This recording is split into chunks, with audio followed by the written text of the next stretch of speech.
Yeah. Okay. Terry, are you good?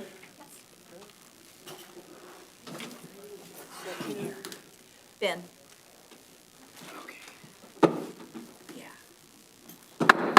Okay, I'd like to call this Saline City Council work meeting to order at 6 p.m. on Monday, November the 6th. Members present are Council Members Kamara Sulak, Council Member Seo, Council Member Del Orco, Council Member Gearbaugh, Council Member Rice, Mayor Pro Tem Dillon, and Mayor Morrow. From City staff, we have City Manager O'Toole, Clerk Royal, Treasurer Cole. Who else do we have? DPW Director Searles is here, along with Deputy Police Chief Hartwig. And Treasurer Cole, my faux pas, can you remind me of Ms. Ritchie's current job title? Purchasing Manager. And Purchasing Manager Ritchie as well. The rest of you who are in the audience, we encourage you to sign in the back on the back table, which is to my left. You may also pick up copies of the agenda for the work meeting and regular meeting, as well as hearing devices if they're required. At this time, the chair would entertain a motion to approve the agenda as submitted unless there are amendments. So moved? As submitted, Mayor Pro Tem Dillon? Yes. Thank you. Is there a second? Second. Seconded by Seo. All those in favor of approving the agenda as submitted signify by saying aye. Aye. Opposed, say nay. Ayes have it, and the motion carries unanimously. There are no absences, so we'll proceed to public comments. Under the Open Meetings Act, any citizen may come forward at this time and make comment or question to City Council. This public comment period will be limited to 3 minutes per person. Anyone who would like to speak is requested but not required to state his or her name and address for the record. We'll take comments and questions from those in the audience first. There we go, testing. Yes? Yes. Okay. My name is Kristen Mitchell. I'm a happy resident of Saline. I'm very excited about hearing about plans for downtown parking. I'm particularly interested, and I understand we're not getting into the granular parts of tonight's discussion. I'm particularly interested in knowing the cost and benefit. So we're going to be investing in equipment that will have a lifespan that might need a service contract. We will be, it sounds like the police department is taking over enforcement. And so what is the cost benefit? What is the break-even point? I will note that the city of Ann Arbor lost $30 million in parking funding over the past while, and I suspect that's a work from home. I don't think we have the office business mix. It's more business here, but these are thoughts I would appreciate hearing discussed at some point this evening. And my final thought is, I'm really hoping that we can hear some comments from Saline Main Street, particularly, and the Chamber of Commerce, particularly on the hours of enforcement. Thank you. Thank you for your comments. Any additional citizen comments from those in the audience this evening? Hi, Ben Goodman. I'm your community television station manager and director for the district, as well as I do a lot of work for you guys. My concern with parking is I do a lot of filming downtown. I'm not there for my own enjoyment or anything like that, but I park in parking lots. So I want to know if there's a way for me to be able to do my job without having to pay out of my own pocket to park downtown during these hours. Like, it's not fair to charge me when I'm down there doing work for you guys and for the district. So you need to look at employees when they're doing their job, how you're going to handle parking, because I'm carrying heavy equipment down there and stuff like that, and I shouldn't have to park, down a side road and then have to load everything in a cart. So you need to come up with a strategy to deal with that as well. Thank you. Thank you, Mr. Goodman. Appreciate the comments. Any additional comments from those in the audience this evening? Then I'll transition to the city clerk. I know we received at least one, but perhaps we have several individuals who would like their remarks read at this time. Yes, we have two. The first one is from Eric Grossman. He says, "Dear Council, while I am commenting on items that will probably be asked about or presented during this discussion, I wanted to include the following. My questions are, is the motivation for paid parking geared towards optimizing the prime spots for convenient parking, or is this for producing a new revenue stream for maintenance? If you are trying to optimize open on-street parking, including the closest prime parking lot spaces for shopping or other downtown activities, wouldn't it make more sense to only have paid parking in just those spaces than include the back sections of these parking lots? It seems like it would also be more cost-effective and require much less time to promote or to monitor small, select areas in regards to enforcement. Requiring people to pay extra parking fees to the city just because they live or work in the downtown area doesn't seem reasonable at all. Many of the downtown buildings gave up property to build these parking lots, either willingly or in many cases not. Given the fact that they no longer have the adjoining property to help facilitate the operation of their businesses or to be utilized for their tenants to park, it only seems reasonable that they should be allowed some parking accommodations nearby that is both convenient but not necessarily prime. In regards to funding for maintenance, these areas should be considered streets and be maintenance under that standard. The majority of streets have parking along them. When you visit someone in town, you rarely park in their driveway, you park on the street. Parking lots downtown are there for navigating the downtown areas and should be viewed as part of the public street system for maintenance. Parking meters were installed in Saline 70 years ago to pay for off-street parking. Those meters supplied funding for the procurement of property and construction of the lots themselves. If you would like to test a limited paid parking scenario, that seems reasonable, but you also need to have other no-charge options available. To make people pay $1.60 to stop by the bakery for $1.50 donut is probably just going to help Tim Hortons down the road get more customers. Very good. Appreciate the comments from Mr. Grossman. And who is the second correspondence from, Clerk Royal? Mr. Paul Gregosian, Okay. and it says, "To all council members, unfortunately, I will not be able to attend the work meeting this evening, as I have prior obligations. With that being said, I anticipate some city councilors will be in favor of introducing paid parking uptown. Let me state my firm opinion that this would be a major mistake. There is not a parking shortage in our town. There is a vacant storefront surplus in our town. By introducing paid parking, it will just continue to discourage commerce and continue the mass exodus of our uptown businesses. The city of Saline has more important issues to address within the city itself that should be prioritized, rather than experimenting with potential revenue streams that would cause further damage to the uptown district. Please keep in mind that the decisions that you make as council should not be personal opinions, but should be based on what is best for the city as a whole and what would cause the least amount of financial impact on the uptown district. I'm aware that this meeting is just a work session, and I don't anticipate any decisions will be made this evening. I look forward to having future discussions with council and city stakeholders, and hopefully this will be a topic on our upcoming business and property owners meeting on November 21st, 2023. Very good. Excellent. Appreciate all those comments. And the last individual was correct. This is just a discussion item this evening. There will be ample opportunity to continue to engage on this topic in the days and weeks ahead. With that, we will transition to the one and only discussion item, which is 23-234, paid parking.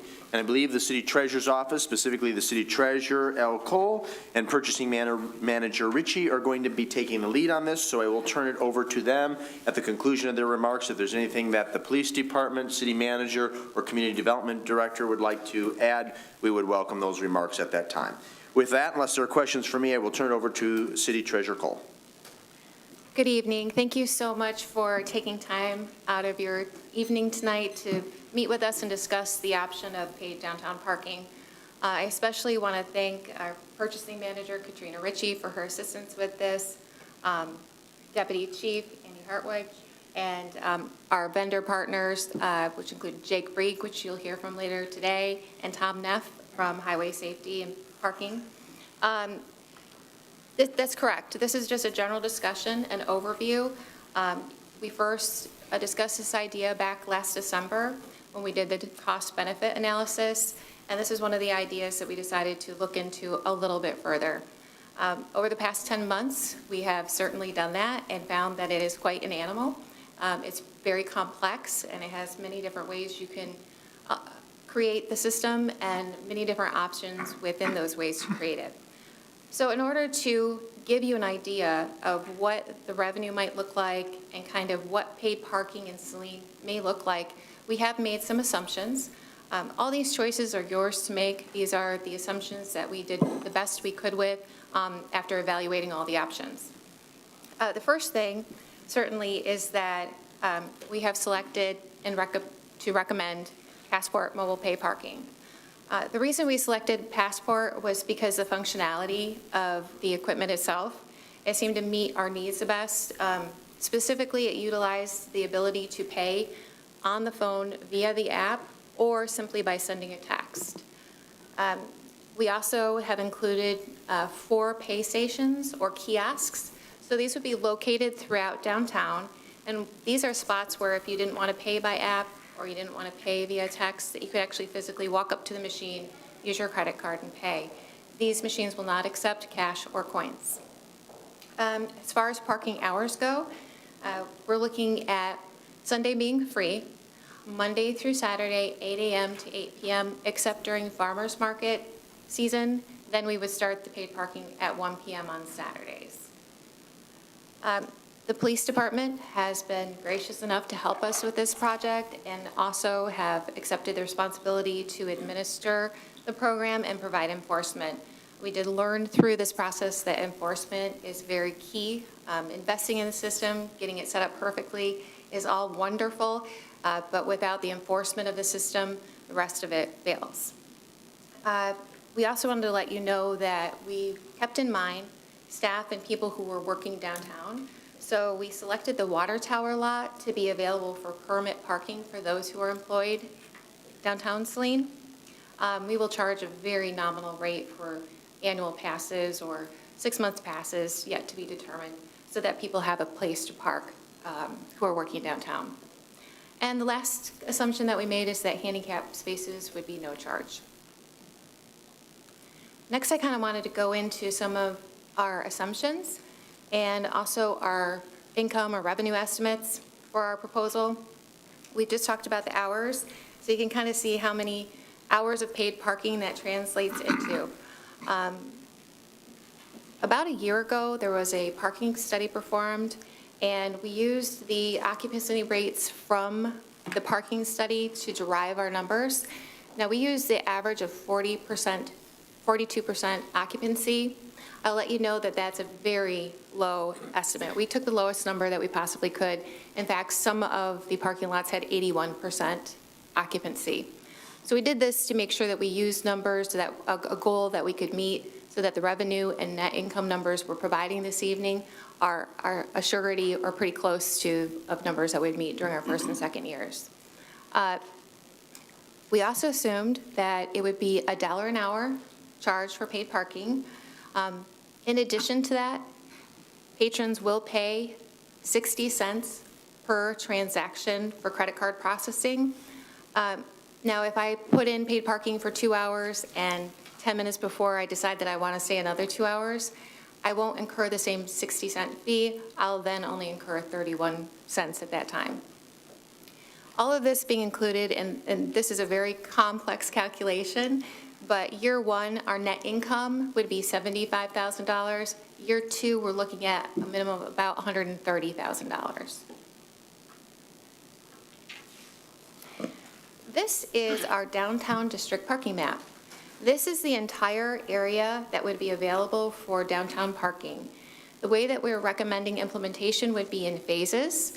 So while eventually our hope would be that the program would grow and be flourishing and successful for everybody involved, starting out with a smaller portion of the parking map will allow us to kind of test it and see that it's working well, adopt changes that we may deem to be necessary after we implement, and make those adjustments as we go if we want to move into phase 2 or 3. This is a detailed parking map with the planned kiosks. So we have color-coded each parking lot, and within each parking lot, it kind of is color-coded to where it's located. The yellow triangles are where we would place kiosks, and you can see down here, like North Ann Arbor, we would have 49 spots available, Henry, 73. So you can get a good idea of which parking spaces have how many spots in them. And next, what I'd like to do is introduce Jake Brieg. He is from Passport Parking, and he kind of want to walk through their system with you and what that can do. Good evening, everybody. Can you all hear me okay? Yes. Thank you for joining us. Please proceed. Absolutely. Like Elle said, my name is Jake Brieg, and I'm an account executive here at Passport. I work closely with Tom Neff, who I believe is sitting in the room with you all.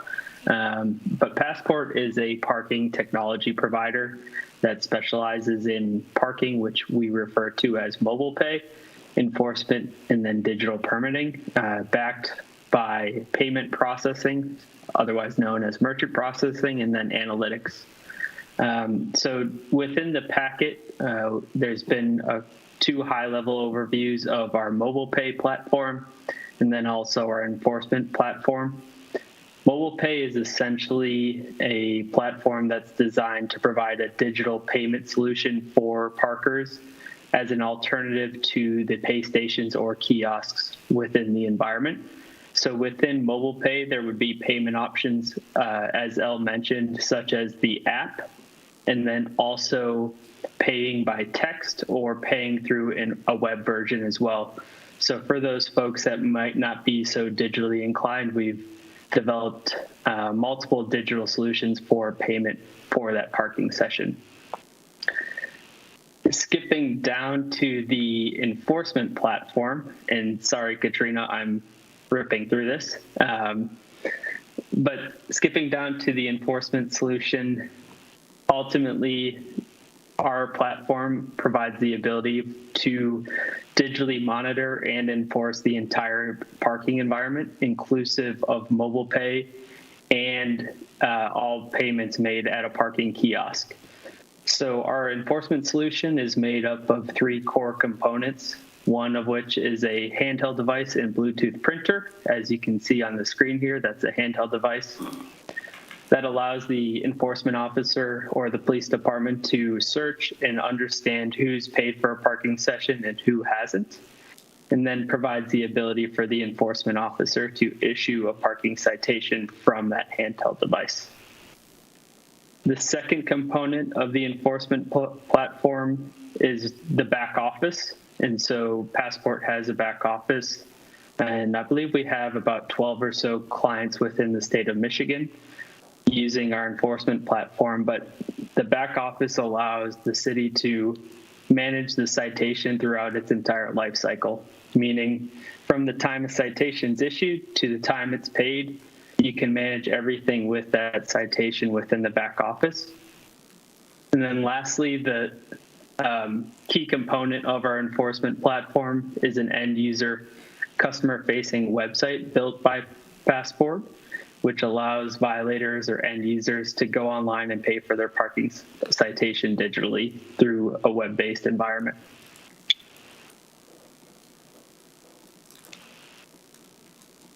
Any high-level questions about Passport?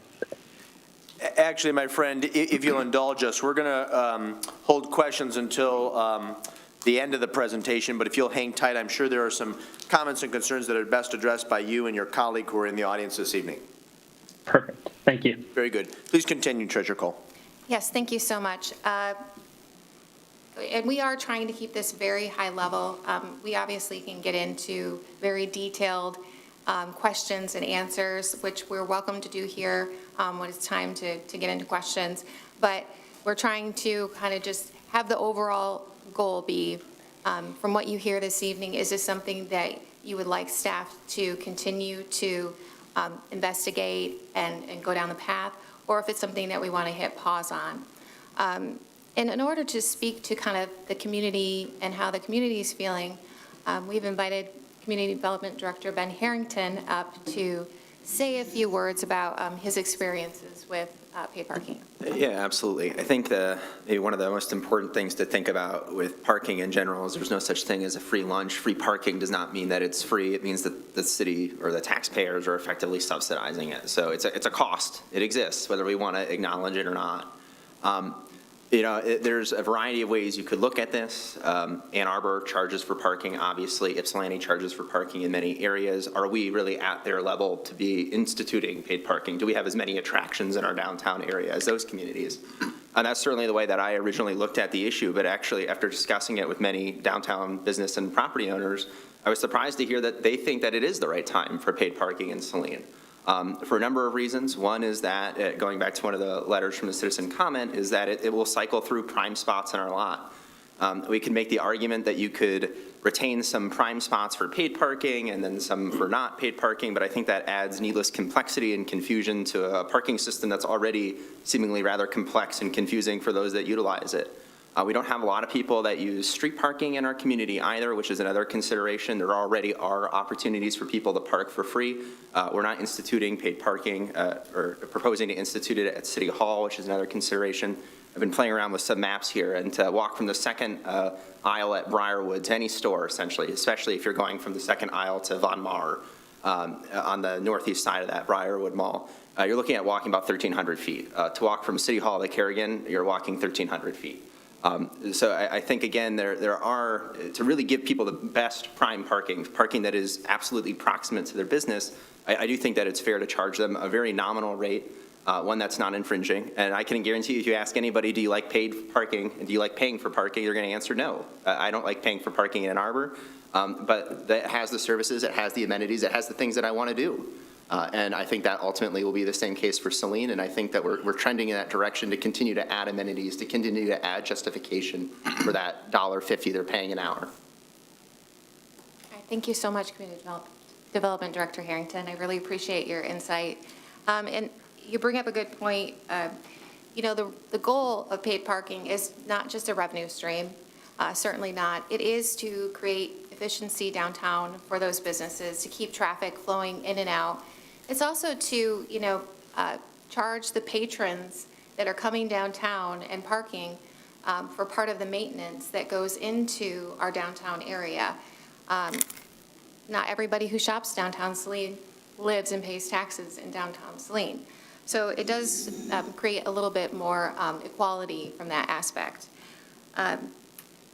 Deputy Chief Hartwig, I don't know if you wanted to get up and talk a little bit about your experiences working with Passport and your thoughts on paid parking? Sure. Just make sure that green light is illuminated at the base of the microphone, Deputy Chief Hartwig. It's good. Sure. We've gone through some iterations of parking enforcement in the past. The police department, obviously, as a community caretaker, we're here to follow through with what the community wants to do. If that's with this paid parking system, that's something that we can and will do. We haven't spent a great deal of time planning until this goes further with the council and some decision is made.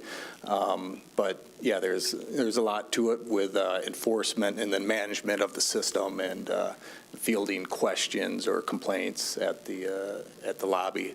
So we're prepared to move forward if that's something that the city wants to do. And as far as the reasoning or the need for it, I'll leave that to the experts that are researching it. But thank you so much.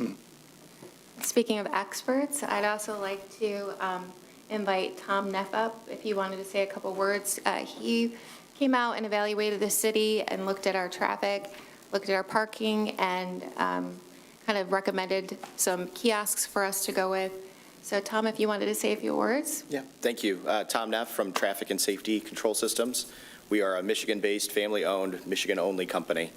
I've worked with the company now going on 11 years. I've done many what we call non-paid parking environments transferred to paid parking. We work with all of your local communities, Ann Arbor, Michigan State, U of M, just to name a few, City of Ferndale, there's more. We sell gated as well as gateless. You guys are looking at gateless here. Parking can be a wonderful tool. You can use it to do a variety of things around your city. Control is really the main focus. You can provide turnover, parking spaces, revenue. You can choose where people park long-term, employees, business owners. There's a lot of different small changes you can make in your parking policy that can make big results and big changes in your environment. So again, in my experience, if it's thought out very well, if you guys have a clear understanding of what the goals are, it can be very powerful in getting the city where it needs to be. Tom, thank you. Appreciate it. Wonderful, thank you so much. Now I'd just like to turn the floor over for any questions that we have. We've got our team here. That was kind of our small little group that worked together to come up with some of this analysis and create these assumptions and projections. So. Very good. City Manager O'Toole, anything you'd like to add first? Well, I'll just add, I think there was, I heard at least one public comment that we didn't have an answer to, and that was the question of why can road dollars not be used for public parking spaces? That would not be a legally permissible use of Act 51 dollars under state statute. And I think council is well aware, as is staff, the dollars that we have available for road improvements are very small. So having to separate that pie even further would ultimately undermine the road system. So twofold: one, legally not permissible, and two, really comes at a cost to other projects. Very good. Appreciate that. Okay, so we're going to do, we'll have time for at least one round of questions, maybe a second. In my ongoing desire to mix it up and to allow different people to start and different people to end the dialogue and discussion this evening for both the work and regular meeting, I'm going to start to my immediate right with Mayor Pro Tem Dillon and then end with Councilmember Gearbaugh and myself. So Janet, or Councilmember Dillon, you have 5 minutes. Thank you. So some very high-level questions, and I'll start with the one that was just asked last, which was statement about gated versus, open parking. Did we look at gated parking where, because it does seem like almost an easier prospect where you get a ticket, you come in, you just pay on your way out, and it's not necessarily monitored. People will quickly realize that you're going to pay a lot if you stay beyond your time frame. I see that in a lot of communities, and so I'm wondering if we looked at that aspect where it would not require as much what I'll call supervision of parking. It's a tough topic because some of us are used to paying for parking in other communities, and I don't think we really question it. The issue is Saline at the point where we need to have paid parking? And is it going to be a complement or deterrent for our community? And I know right now, if you look, the issue that anybody in our community will say is our parking lots are empty 90% of the time. And the issue to that is most of the lots that you see that are empty are privately owned. And so they do appear that there's ample parking. The city has worked over the years in having relationships with those entities to utilize their parking, and we have for certain events. But at this point, I do want to figure out the piece of resident parking, employee parking, and then incoming parking. I mean, I think those are three very distinct buckets that I want to make sure that we're really looking at, because right now there are a lot of housing downtown where people are getting, quote, free parking. And I think that there should be some sort of a parking permit process for that, as well as employee parking. If we want to attract businesses, people are going to expect parking, and so do we defray the costs? Does the company pay that? I'm not really sure where that would end up. But we also need to look at the number of businesses that we have and what that would look like for us. I know we've talked about using the water tower parking lot. And I think that's sort of been an ongoing process for a couple of years now. I just don't know whether or not it's actually utilized the way it's supposed to. So I guess my biggest concern is the cost. Right now, it seems like $1.60 an hour to park seems like a lot, but To be honest, I'm not really sure how much I pay to park in Ann Arbor because I use an app, and I don't know what it cost me an hour, to be honest. I would have to look at it. So, but it does seem like building in that extra fee kind of takes it over the top a little bit for me as far as the cost. And then handicap parking, I know we said that would be free, and I think that's a discussion for another day. I will say, as I say at every opportunity, that we need more handicap parking in our community. I know we meet the standards of X spots per X spots. It's not enough. And if we're going to go to a paid parking situation, we need to figure out other ways to get people nearby, because those nearby spots are all going to be taken. Anything further? You know what, I'll stop there and let others dig in. Very good. Councilmember CO, questions for our guests or any member of city staff? Yes, I do. Tom, question for you. So if we were to employ your system and it were to break down, which it seems everything does at some time or another, how quickly are you able to come out and repair? Where is your company located? We're located in Wixom, near 96 and 23. So we support one of our largest clients in Ann Arbor, your neighbor, and we have people on site in Ann Arbor daily. So typically, if you call us in the morning, we'll be there same day. If you do a service contract, which it may be a fit, it may not, we do respond same day, and we are typically on site within 8 hours minimum. Okay. So maybe a question for you, Treasurer Cole. So if I'm a person that does not use a cell phone and I show up, I can go to one of these kiosks and pay. Is that correct? Yes, it is. And then the officer would have some kind of an app on their cell phone or something that would allow them to view the system and see who's paid to park in a particular place? Yes, and it would show vehicles that have been expired. Now, the person could have left by that time, but it will show meters that have been expired. Okay, all right. I guess that's all I have for the moment, Mr. Mayor. Very good. Thank you, Councilmember CO. Councilmember Kamara-Sulak, questions for either our guests or any member of city staff? Yes. This may be for you, Tom. The training, how much training goes into using the zebras and the backroom parts of this? You know, Jake has a slide deck that he rolls through that goes through step by step. It's pretty simple. It's just like looking up contacts on your phone now. You punch in the first few letters of a license plate, populates an alphabetical list. You can select that way if it's valid. So specific to your question, I would say we can train people initially within a 3 or 4 hour session. Typically what I do is, being local, I'll come back and visit several months after or as needed, whether it's a week or two, or if you get a new employee or something like that. And then we make sure that they're familiar with it and attack any questions that they have. And we can do that in person, we can do it via webinar, or we can do it in writing, or all three. Okay. And is there a package cost per the size of the number of parking spots? Or how is that quantified?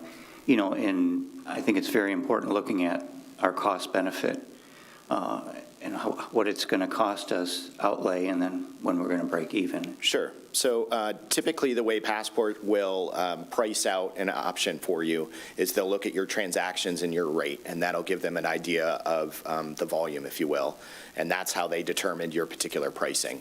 Bigger cities have more volume, so they're able to get efficiencies of scale, and those costs will go down. And you know our volume from doing traffic counts? We would have done an estimate based on how many tickets you've written, your past layout, which your paid parking has been expired for quite some time, but we'll look at the parking studies that you have, the number of tickets you write, the number of spaces you have. I've made several visits down here when you're busy, when you're not busy, to try and get a handle on basically how your city works. Also, conversations through your city staff give us some indication, and that's what we go off of on the pricing.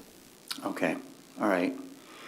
Very good. And just to add to that, if you don't mind, so we also at Passport take into account neighboring communities of similar size and scale as well. So we can typically get a pretty good understanding for the potential volume that Saline would generate. Okay. And is this a system that would be put into place at all the parking lots all at once, or a trial period with some of the parking lots? You can take a phased approach if you like, or we can do it all at once. There's always the phrase, pull the Band-Aid off, and sometimes that makes sense, sometimes it doesn't. And again, I'll go back to the statement of your goals, whatever your parking goals are, I try and understand those and put them down on paper and then talk about the different ways that you can get to those goals. That kind of walks us towards the strategy of implementation, whether it is everything everywhere, or as someone had mentioned earlier, maybe it was one of the opinions of doing just on-street and then the off-street. We look at each of those on a case-by-case basis to try and understand what we want to do with the implementation. Okay, great. Thank you. My next question is for Deputy Chief Hartwig.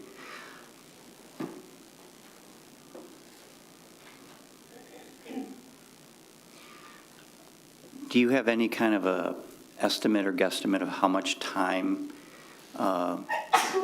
monitoring the parking would take away from all of your other duties? Yeah, so my understanding, it's on a sliding scale, listening to the information that the vendor has provided. Obviously, the more enforcement, the more compliance that you're going to get. And they estimated, 1 to 2 hours a day at minimum. It may be a bigger push when the system is implemented, just to get notice out there and get people complying. So it's going to vary, and it's going to depend on our call load, our staffing levels. But they've given us figures of around an hour to 2 a day minimum. Okay. So that doesn't sound like it's overwhelming. Yeah, but definitely adds to the burden of your duties. Yeah, there's a lot of variables. It depends how many lots, how much compliance is out there if we're running into problems, or if everything's smooth sailing, it could be less time. So there's a lot of unknowns. Okay, great. Yeah. Thank you. You're welcome. And then I'm also going to say that we need more handicap parking. While we meet the minimum, as Mayor Pro Tem Dillon mentioned, I think we can do better and that we should do better. The parking spaces fill up, and it's difficult for people to park that can't walk or roll in a wheelchair very far. So if there's any way that while we're doing all of this, that we can squeak out a few more of those handicap parking spots, I would really be for that. And Great. I'll yield the floor. Very good. Thank you, Councilmember Kamara-Sulek. Your time has expired. I'm going to transition to Councilmember Rice for 5 minutes. Thank you very much. A couple of comments and then a few questions for our colleagues from the parking committee. So I'm noticing, and this perhaps goes to the city manager and the city treasurer, we have 35 on-street parking spots. I've heard a lot from business owners, and one of the comments that we received this evening as well is it doesn't make sense for some of our businesses to have folks pay $1.60 to come in, grab a coffee, or come in and grab a donut. So one of the comments that I would have is to perhaps explore areas in which we can have free parking. Perhaps it's the on-street parking with just signage that says, 15-minute parking or something along those lines. We do a lot of to-go and carry-out and pickups since the post-COVID world. So I would highly recommend that we look into something about with that.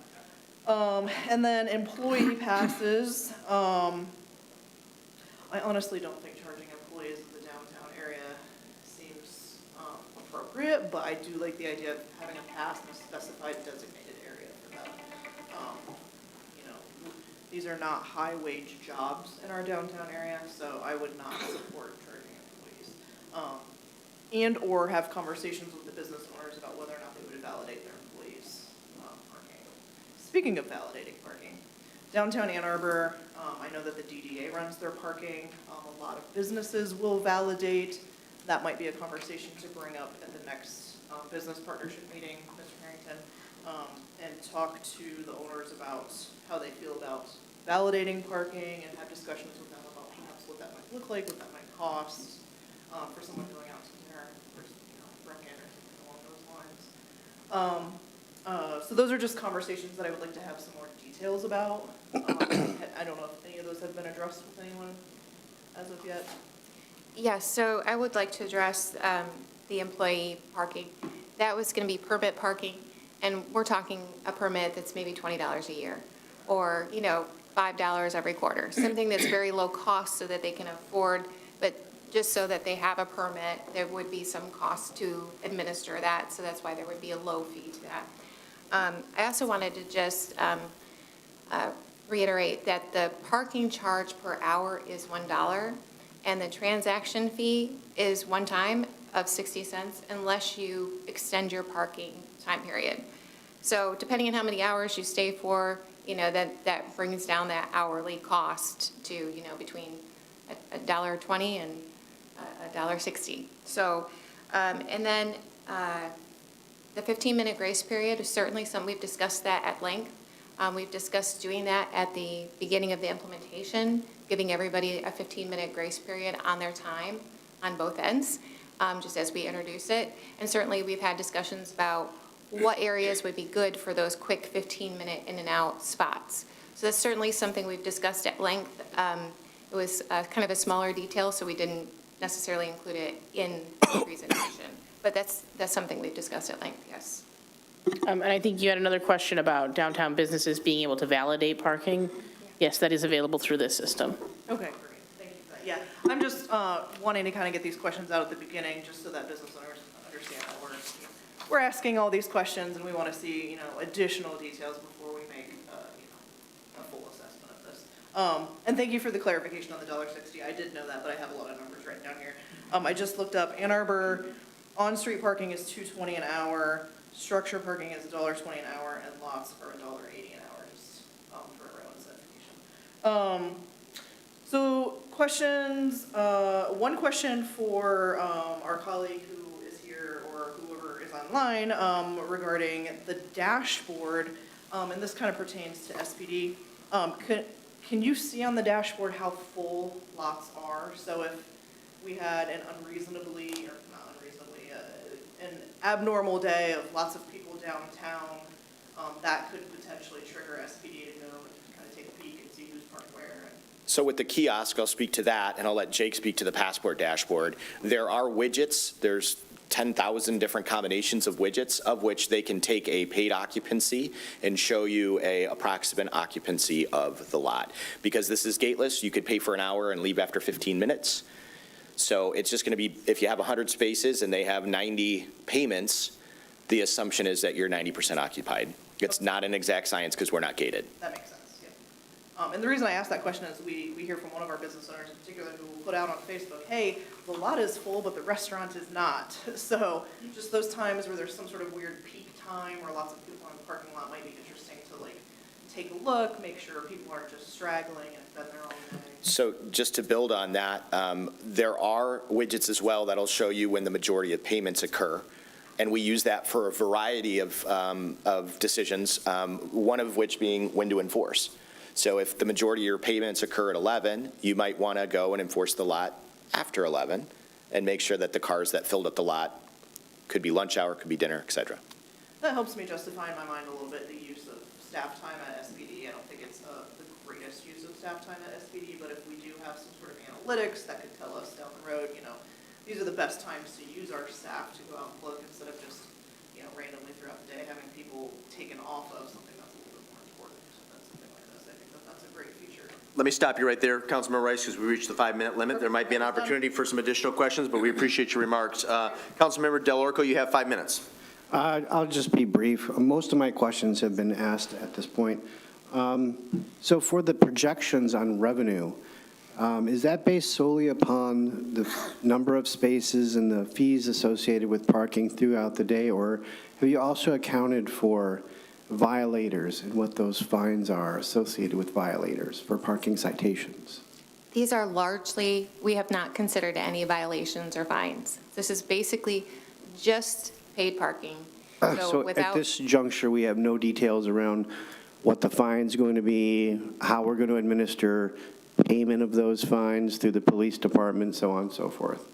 we've started into those conversations, but due to the complexity of those conversations, we really wanted to get some answers going forward. I understand. What direction we're going in now.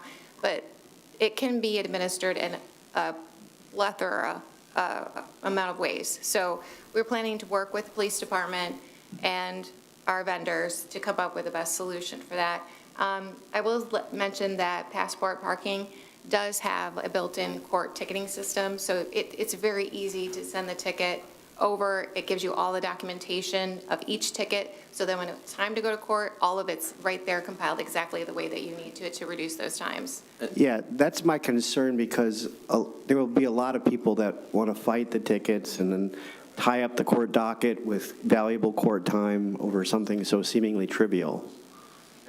If I may, Resolve My Citation is included in this mobile pay. If you get a ticket, there's a website right on there, and you can appeal your ticket right from there. When you do that, if any pictures were taken of the violation, it shows up immediately. So people go, I'm going to object. There's photo evidence that the judge will agree with, and they go, you know what, I'm just going to pay my ticket. So over traditional ticketing systems, we have a much higher compliance and a much higher paid ticket rate with a solution like Passport. All right, thank you. Anything else, Mr. Delarico? No. Easy enough. Councilmember Gearbaugh, you have 5 minutes. For me, one of the things is I thought when we were approaching this was that it was to try and help clear out those very close parking lots that are near the businesses, and then also to prevent employees and individuals from parking in the spaces where we want our customers and such to go.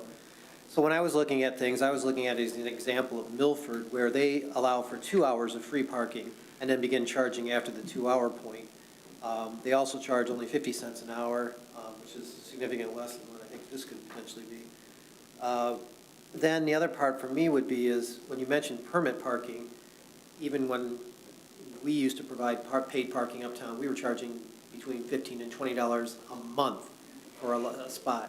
So that was reasonable, about 50 cents a day to park uptown.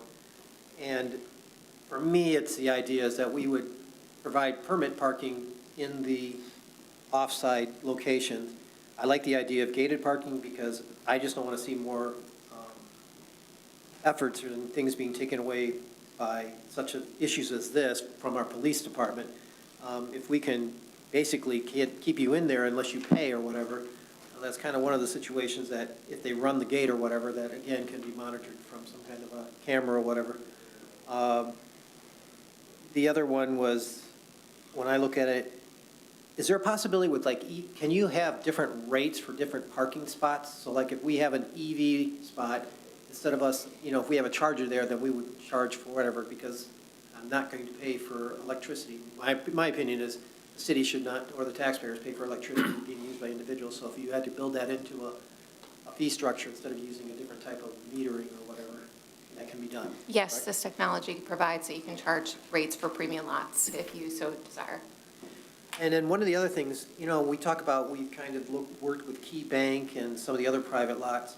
When we go to this, it's going to impact those private lots in terms of enforcement and such. Is the onus going to be on the property owner that they're going to have to enforce it, or is the city going to be the ones helping to enforce private? Because if you can park free, people will try and park free. And I'd hate to have us putting on that kind of a requirement that they're going to have to hire a tow company to come in. We all know from Detroit's experience that becomes a whole disaster in itself. And lastly, for me, looking at Michigan Avenue, and again, I'm one of the ones that have encouraged, just like Councilmember Rice, 15 to a half-hour free parking on the Michigan Avenue spaces so that individuals can run in and out of businesses quickly, especially the service businesses such as the barber shops, the jewelers, the flower shop or whatever, so you have quick in and out, so you don't have the hassle of driving into a parking lot, having to go up with your credit card, put it in there, risk the chance of getting a ticket. There's a lot of things here we need to make sure that we're making it a convenience for the customer coming to us. Again, as I said, my goal is to make sure that we have the turnover so that we don't have long-term parking people in spaces that are benefiting the business owners, the building property owners, and so forth. And that it's a deterrent more than it is an idea of trying to make revenue. And with that, the only one other thing is I noticed what was kind of interesting, and as you mentioned about handicap parking, the city had opportunities to add more handicap parking. They made choices not to do that in violation of their own agreements. So I'll just put that with that there in the past. Thank you. Thank you, Mr. Gearbaugh. Just a few comments. To follow up on something that my colleague just alluded to, it would be interesting from my perspective to have some specific examples of what comparable communities do in terms of providing downtown parking, enforcing, and charging for said parking in the core of their communities. And as Mr. Gearbaugh was speaking, I made a list. He mentioned Milford, Tecumseh, Howell, Brighton, Plymouth, Northville. We could expand that and look beyond the scope of maybe a 20, 30-mile radius and go into Wayne, Oakland, and Macomb counties as well. But I would be very interested in reviewing that data prior to making a policy decision. I do have some questions and concerns which I will not articulate at this time because I want to provide colleagues an opportunity to address additional concerns that they have. One thing, and I mentioned this to City Treasurer Cole and Community Development Director Harrington earlier today, one of my mandates as we move forward with this is to make sure that there is ample opportunity for our business community, the employees of our downtown, and our merchants to offer feedback and to address questions and concerns. And so it was made mention that the next downtown property owners and merchant meeting is on November the 21st at 9 at the 109. I did speak to Mary Detling, the executive director of Saline Main Street, on Wednesday and subsequently spoke to a few members of the Main Street board. I think they would welcome the opportunity for staff to come to that meeting and present on this subject. And I think to a point that was made earlier, I'd like to extend an invitation to Michelle Dunnigan and the staff at the Saline Area Chamber of Commerce to notify their members to attend that meeting as well. I can try my best to attend on the 21st, but unless council objects, Treasurer Cole, I think it would be best for you and Community Development Director Harrington to be there. It is my understanding that Community Development Director Harrington has brought this issue up in the past, but it's been discussed in sort of in the conceptual realm, and now we're getting to the point where I think we're probably a month, maybe 2-3 months away from making an actual policy decision. And so I think this is the ideal time to engage with our employees, our business owners, our merchants, property owners in our downtown. Sound reasonable? Wonderful, thank you. Very good. We have less than 10 minutes, so if you have some really pertinent time-sensitive questions, the chair would be delighted to entertain those. I'll start with Dylan and then move to CO. Thank you. Just very quickly, just so that the elephant in the room is that we are not talking about the cost of this project at this point. We're talking about potential revenue, but we've not talked about the cost at this point. The revenue of the first year estimate of $75,000 and the second year of $130,000 is the net income. So that's revenue less the projected expenses, based on the assumptions that we've made. Okay. It just seems like that's a really big number for such a small community. So I'd like to kind of explore that a little bit more. Because one of the aspects that I'm trying to figure out right now is sort of the double dip avenue that I don't want people to think that we're doing, which is somebody comes in, they pay for an hour of parking, they go get their cup of coffee, they leave in 10 minutes. The next car comes in, they pay for an hour of parking, they get their cup of coffee, they leave, and we've now charged for that one spot 6 times in the course of 1 hour. So I want to make sure that there is some sort of fair way in which we're doing this. And that's why I like the avenue of gated, where it's in, it's out, and you're only paying for the time you use, obviously with the minimum. But understanding what we can, I think this is still for me, a ways off. I think there's still a lot of unknowns that we need to kind of work through. I very much appreciate that you've brought it to us and really have an idea in place.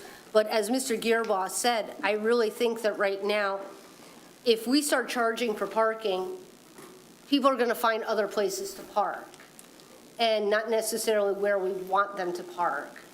And so I think there's a lot of opportunities to look at things. The other piece that I said for a long time is that we have a lot of street parking available.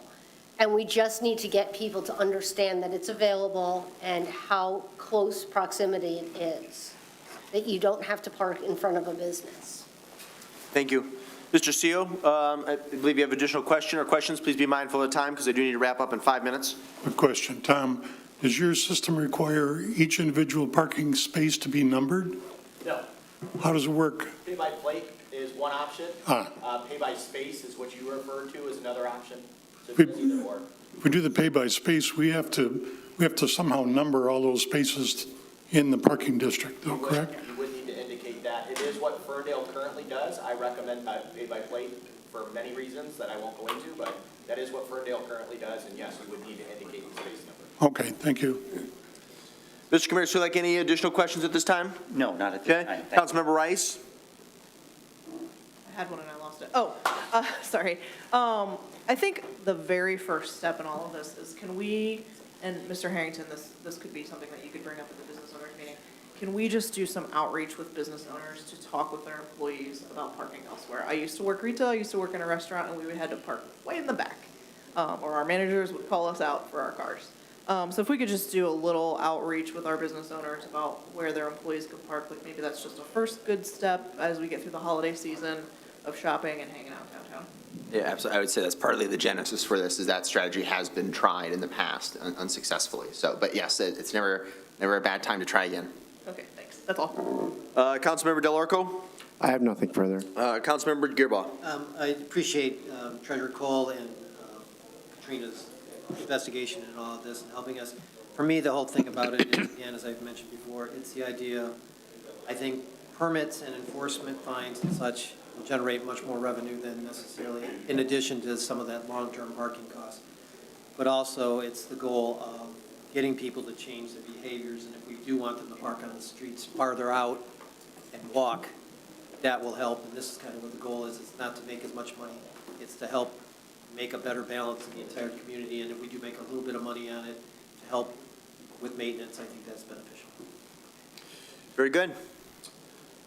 Well, if folks have questions or concerns in the interim period between now and when we address this again, which will likely be sometime in December, please direct those to the city manager or to the city treasurer.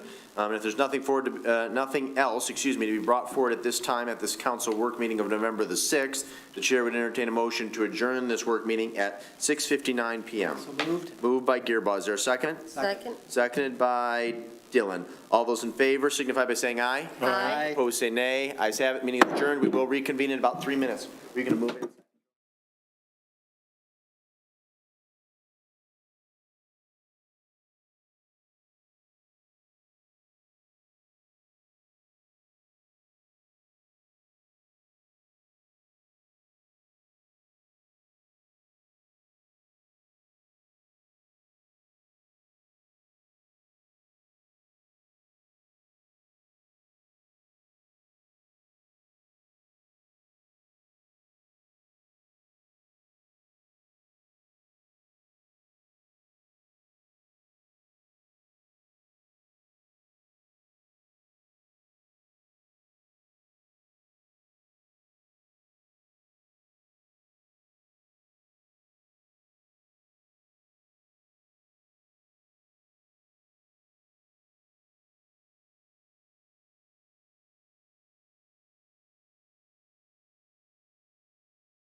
You don't need to repeat.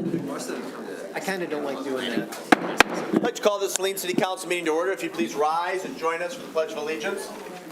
I pledge allegiance to the flag of the United States of America and to the republic for which it stands, one nation, under God, indivisible, with liberty and justice for all. Thank you very much. We welcome you all here this evening. Please note there are copies of the agenda on the back table. We'd also encourage you to sign in tonight's meeting, and also note that there are hearing devices if you require them. Members present this evening are council members Kamara Sulak, CO, Delorco, Gearbaugh, Rice, Mayor Pro Tem Dillon, and Mayor Marl. From city staff, we have City Manager O'Toole, Clerk Royal, Community Development Director Harrington will be back. Public Works Director Searles is here.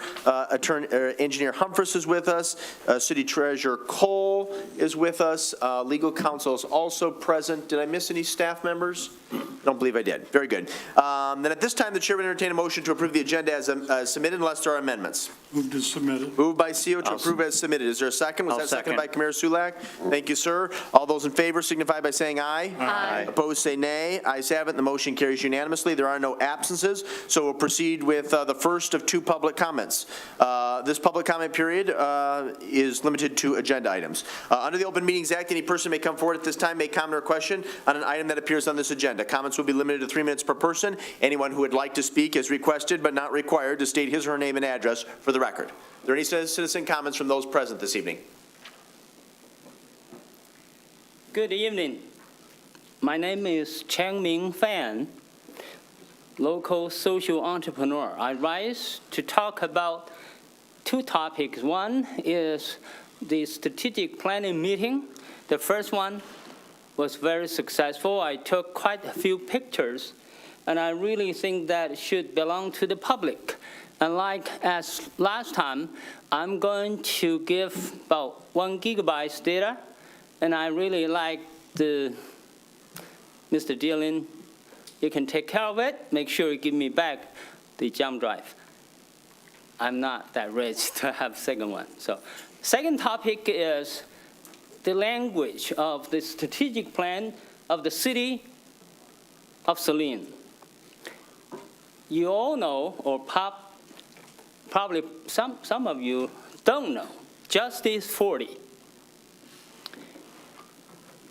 The Biden administration paid great attention and support this initiative, which is 40% go to infrastructure, go to the underserved. It's a long story short, I just really want to say that should be written in the language of the great city of Saline. There's something we have to talk about, clean energy. I think one of the category I created, clear energy. But the same thing, but clear is clear, no color. So SALT initiative, I presented to you, and not the public, and also Saline Area School Board of Education, and some of his church friends, is one of the project initiative in order to generate clear energy. So I really appreciate also specifically Rice, Councilwoman Rice, pay attention about the detail of the initiative. The great leaders here have led us to this day. We have master plan, but we should have a strategy. Actually, I do think in the whole world, I think U.S. is way behind strategically. So we should really resume the positive energy and initiative, follow whether Republican or Democratic. Protect the environment. I would use the PPP. People, power, and prosperity. SALT initiative is just an idea, but I have been working since 1997, before some of you been born. You all look young. That's flirt a little bit. Thank you, Cheng Ming. Thank you, that's enough. Are there additional citizen comments on agenda items this evening? Please, we welcome you to the podium.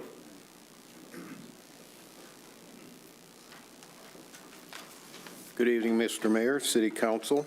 My name is Ted Drews. I live at 284 Mark Hanna Court, and that is backed up to the infamous 4 backlots on 207 Monroe Street.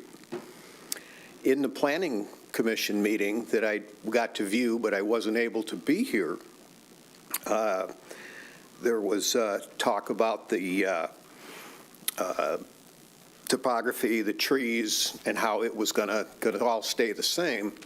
The one thing I didn't see or didn't hear mentioned was the easement behind the at the end of the 4 backlots that back up to the 4 lots on Mark Hanna Court. These lots have all been there. Used to be the People's Park was those 4 backlots, and then somebody said, no, it's not a park, it's actually city land. So the city took it to 207 Monroe Street so that they had enough acreage to change the zoning. What I would like to make sure that y'all agreed to in the previous owner's purchase a 10-foot easement so that we could go out our back gates and still go into People's Park without trespassing on somebody else's property. And also enough room for the Detroit Edison to be able to get trucks back there as a courtesy easement for their utility service. And that's all I have, sir. Thank you. Very good. Thank you for those comments. We will make sure that your questions and concerns are addressed when we get to agenda item 23-233. Additional citizen comments on agenda items. Good evening, I'm Mary Hess.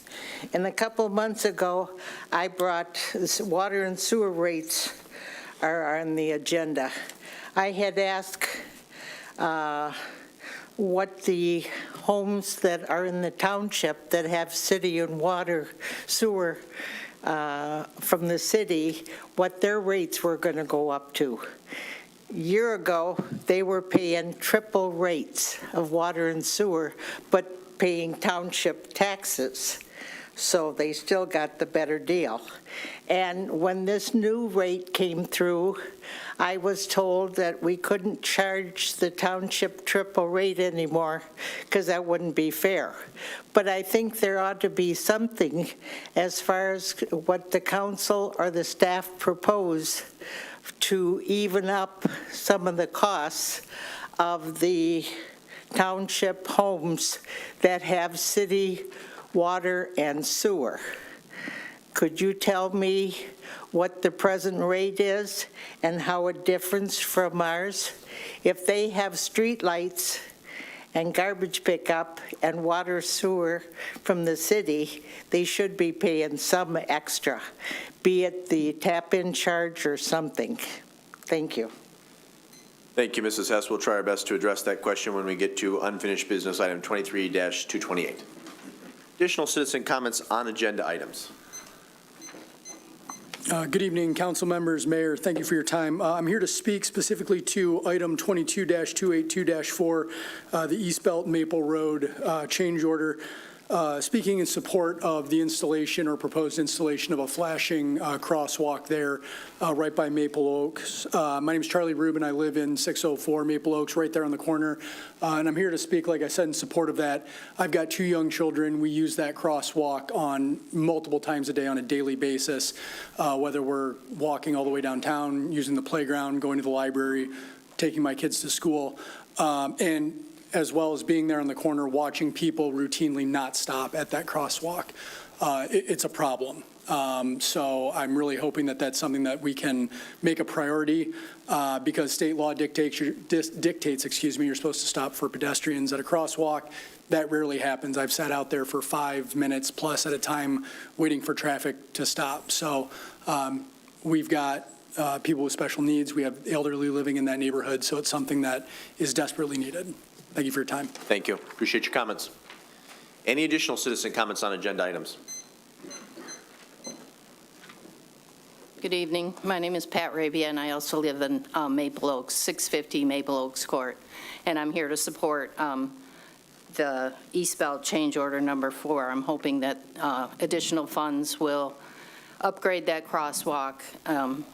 Right now, the whole road is, torn up, so I feel like it's a good time to do that. And the extra flashing lights will really help to alert drivers to, slow down and let people cross there. Like Charlie said, we have multiple people in the neighborhood who use the crosswalk, and kids walk to school. I know Zach walks to Liberty Club. People like to go to the library, and thank you for all that you do. And I'm glad that the city of Saline and the city council hears people and takes their ideas and does good things with them. Thank you very much. Thank you, Pat. Appreciate your comments. Why have I got there too? If you'd like to have 3 minutes, you got this gentleman though who wants to, you going to beat him? I'll just do. No, you got 3 minutes. I live on Maybrook's Court, right by the condo there, and this the crosswalk that I'm ready patiently for a crosswalk to come into the to there and the light come in because I want it there so that way cars can still stop for me so I can cross, get to Liberty Club on time. That's all I wanted to say. Perfect. See, I did good. You did a great job. Thank you. Now I feel the pressure, Zach. Yep. My name is Tom McCauley. I'm also on Maple Oaks resident 624, and I want to speak in favor of this proposal.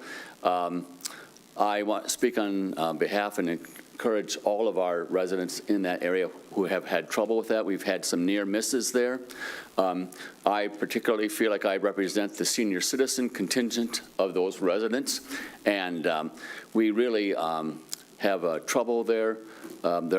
People consistently speed down Maple Road, and even with the terrible shape of the road now as they're working on it, and it's bumpy. And I've discovered, much to my delight, that my Pacifica now has the capability of becoming an off-road vehicle. So that's pretty special. But I do want to encourage you to please consider that carefully and to enhance the safety. We have great need there, and it's an important part of our work to make Saline better. Thank you. Thank you, Tom.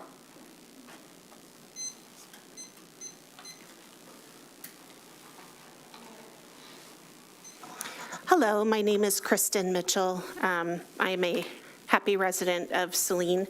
And from a non-resident's point of view, I would also like to encourage the use of these flashing crossings for safety. Having lived in Ann Arbor for a bit, Plymouth Road did not have flashing signals for pedestrians. And of course, that's a very busy corridor with student and business use, and there had to be a fatality for the city of Ann Arbor to install these protective measures, and I don't think we need to wait for that. I think that the reasoning behind this is clear. When I was on council, I believe Janet Dillon and I both advocated for a safe crossing before this subdivision was even built. So I'd be really happy to see that happen today. Thank you. Thank you for your comment.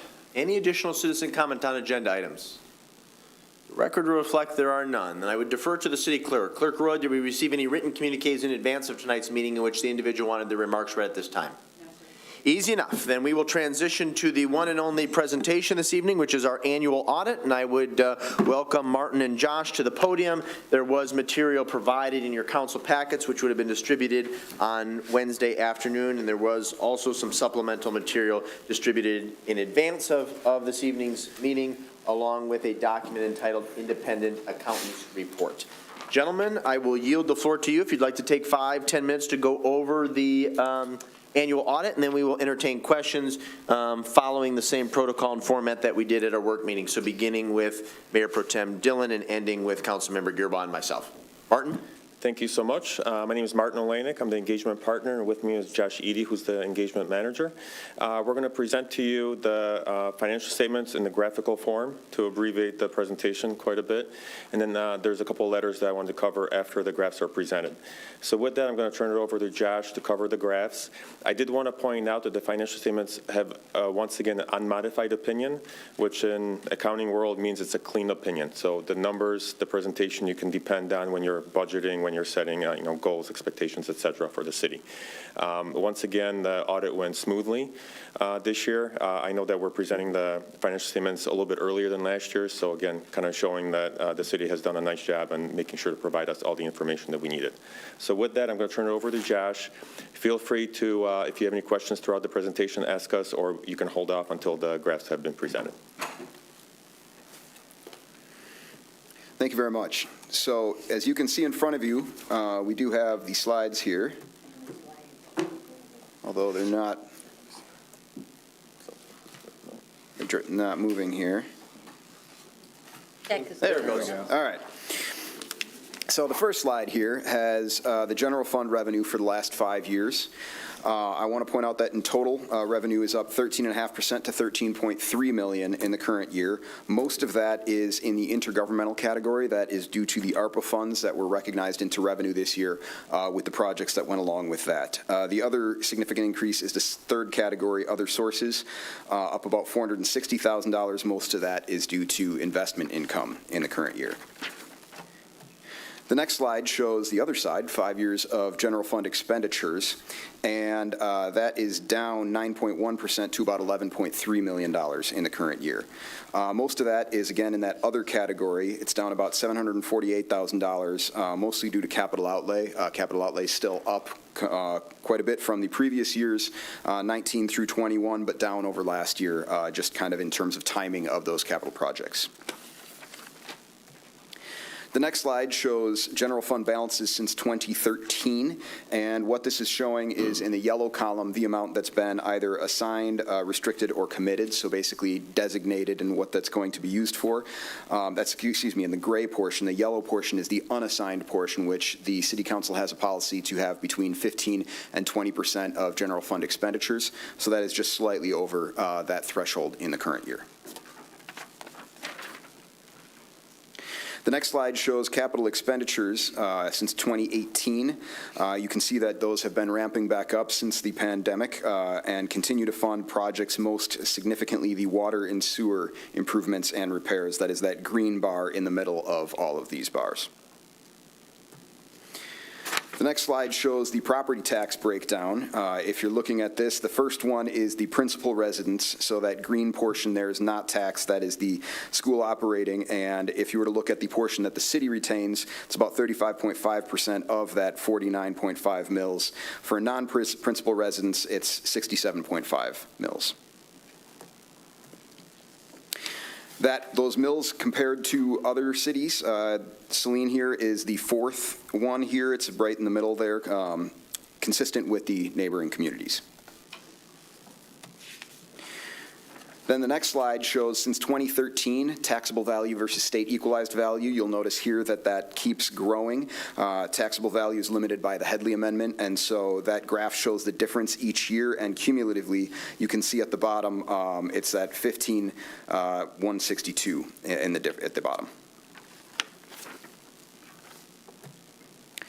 The next slide shows the Recreation Complex Fund over the last 5 years. Again, you can show that it has started to recover a little bit since the pandemic in terms of coming back up. Revenue is up to $237,000 to $1.3 million, and expenditures are up about $49,000 to $1,469,000 for a net loss of $131,000 in operating costs. Debt service is separate, and that is down at the bottom. The water fund over the last 5 years, you can see revenue has increased to $2.9 million. That's largely due to an increase in both rates and usage. Expenditures are also up about 8.3%. And the next slide shows the other side here, the sewer fund. Again, revenues are up to $5.7 million, and expenditures are down slightly to $3,430,000 for an operating income of $2,292,000. Now, you'll notice both of these have an operating income. I do want to point out that the water and sewer did add $5.6 million of capital assets in the current year, so that's part of that investment being used by that income, as well as being set aside for future capital projects. The next slide shows the unfunded legacy costs, and the point of this slide is to show how significant the assumptions you have in those metrics are. So in the first one, you have the net pension liability. The first column is as measured currently in the financial report, and that's with a 7.25% discount rate. If the city were to use a different assumption, 6.25%, so just a change of 1%, that would rise to $16 million. On the other side, on OPEB, you currently have a net OPEB asset, so that's that negative $525,000. If you were to increase the retiree health care trend rate from 7% to 8%, that would move to a liability of $654,000. Josh, can I stop you right there? Because this was a topic of conversation when staff and you and Martin and I met with Mayor Pro Tem Dillon to profile this presentation. We've talked a lot about managing our legacy costs in recent years, and I'll be messaging on both of these topics in my charter-mandated State of the City address in January. But can you talk a little bit, primarily for the public's benefit, what were the factors that contributed to the City of Saline not having any current liability in OPEB? So the current liability, if you look in the financial report, which I believe you also have in front of you, note 9, so that would be page 39. And for those of you in the audience who might be listening at home, these documents that Josh is referencing can be found on Documents on Demand on the city's website. So in that, there are 3 columns. There's a total OPEB liability net position. So the OPEB liability is the liability as if you had no assets to put against it. The net position is just the assets, and then the net liability, the net liability or asset is in that 3rd column. And so at the beginning of the year, there was a liability. There are various things that go into that. You make contributions. There are payments that come out. The largest change this year is the difference between expected and actual experiences. So basically, there are a lot of assumptions that go into these measurements, and one of those is what the actuary expects to happen. And so when those expectations are the actual reality is different than those expectations, those change. So in the current year, that dropped the liability $1.9 million, which flipped it from a liability to an asset. Here's the answer I think I was looking for, and maybe you can validate. No, that's all right. Maybe you can validate whether you think it's accurate or not, and I certainly know that you will. But City of Saline has put a stronger emphasis on our debt service and legacy costs in the past decade. We've certainly made additional contributions when appropriate, but these fluctuations are largely a result of market trends and not necessarily decisions that were made from this dais or by staff. That is correct. Very good. Please continue. So that is the end of the slides. I will entertain any questions at this point, otherwise hand off to Martin for... Martin, any additional comments before we open up for questions from my council colleagues? Yeah, so there's just a couple other letters that were distributed. One was distributed prior to the meeting, and then we did distribute one other one that was just a one-page document right along with the graphs. We also, in addition to the audit, we did an examination for the ARPA money that was received and spent during the year. Instead of doing a single audit, which would entail all your federal funds, we did the examination of specifically those funds that were spent. So that opinion, that single-page letter references that, and it says that there were no findings, no issues as a result of the procedures. And then the other letter that's a little bit thicker of the documents is just a post-audit letter. So before the audit, you received a pre-audit letter talking about like certain things that we were going to focus on. This is a post-audit letter that basically is a bookend to that letter. It talks about any findings, any significant issues that we discovered during the audit, et cetera. You'll be pleased to see as you're looking through the letter that there's no issues or anything like that we found. It does also have some comments about legislative items and things around, at the state level as well, and some future pronouncements that are occurring. So in case you have a hard time falling asleep, feel free to read that cover to cover. But in essence, there's a couple of things that I would like to highlight is the pension and OPEB plans. The pension plan is, I believe, close to 70% funded, a little bit under. OPEB is, you have a slight asset as well, but again, it's the fluctuations with investment returns, assumptions, et cetera. It's something that the city has been very mindful in looking at over the years, and I just encourage the city to keep looking at that as well, because even though the OPEB plan is fully funded, that could flip depending on investment returns, again, actuarial assumptions, et cetera, and same thing with the pension. There's fluctuations, so just something to keep an eye on. And other than that, I just want to say thank you to the city, to just all the hard work that goes through to do an audit. I know that when we come in, the whole team comes in, we have asked a lot of questions. There's a lot of just a lot of extra work as a result of that. I know everyone's already busy, and we ask a ton of different questions and ask for a lot of documents and support. So we just want to say thank you for all the hard work, and it definitely makes this presentation available early in November versus a much later date. So just want to say thank you very much. Very good. Thank you, Martin. Martin, you've been doing this a long time and working in this region a long time. Specific to the pension liability, we're at about 70% funded. What do you find is the norm throughout the state and Southeast Michigan? So I would say most of the communities that I serve would be around that threshold. I know the state is looking at anything over 60%, to be in the comfort zone. So I would say you're in a good spot. Of course, a better spot would be 100%, but I don't think I don't know of any communities that are really at 100%. I have actually one that issued bonds, so they have bonds instead. But I would say you're in a very good spot, or you're in an average spot when it comes to the pension. OPEB, I would say there's like 3 different buckets. There's communities that have not even thought about planning for it, have not set any money aside. They're just kind of paying as they go. So that means they're paying for the current bills as the healthcare benefits, the invoices come in, they pay them at that time. And a third of them, communities probably in that 30 to 70% funded. And I would say it's not a bad spot to be in, but the state looks at anything over 40% is okay. And the 100%, you're in a select few. So I think you've done a very nice job of planning for it. It's a significant liability as well as some of the other ones. And I would say, again, the planning has paid it's a very big benefit. So very good. Thank you for those comments.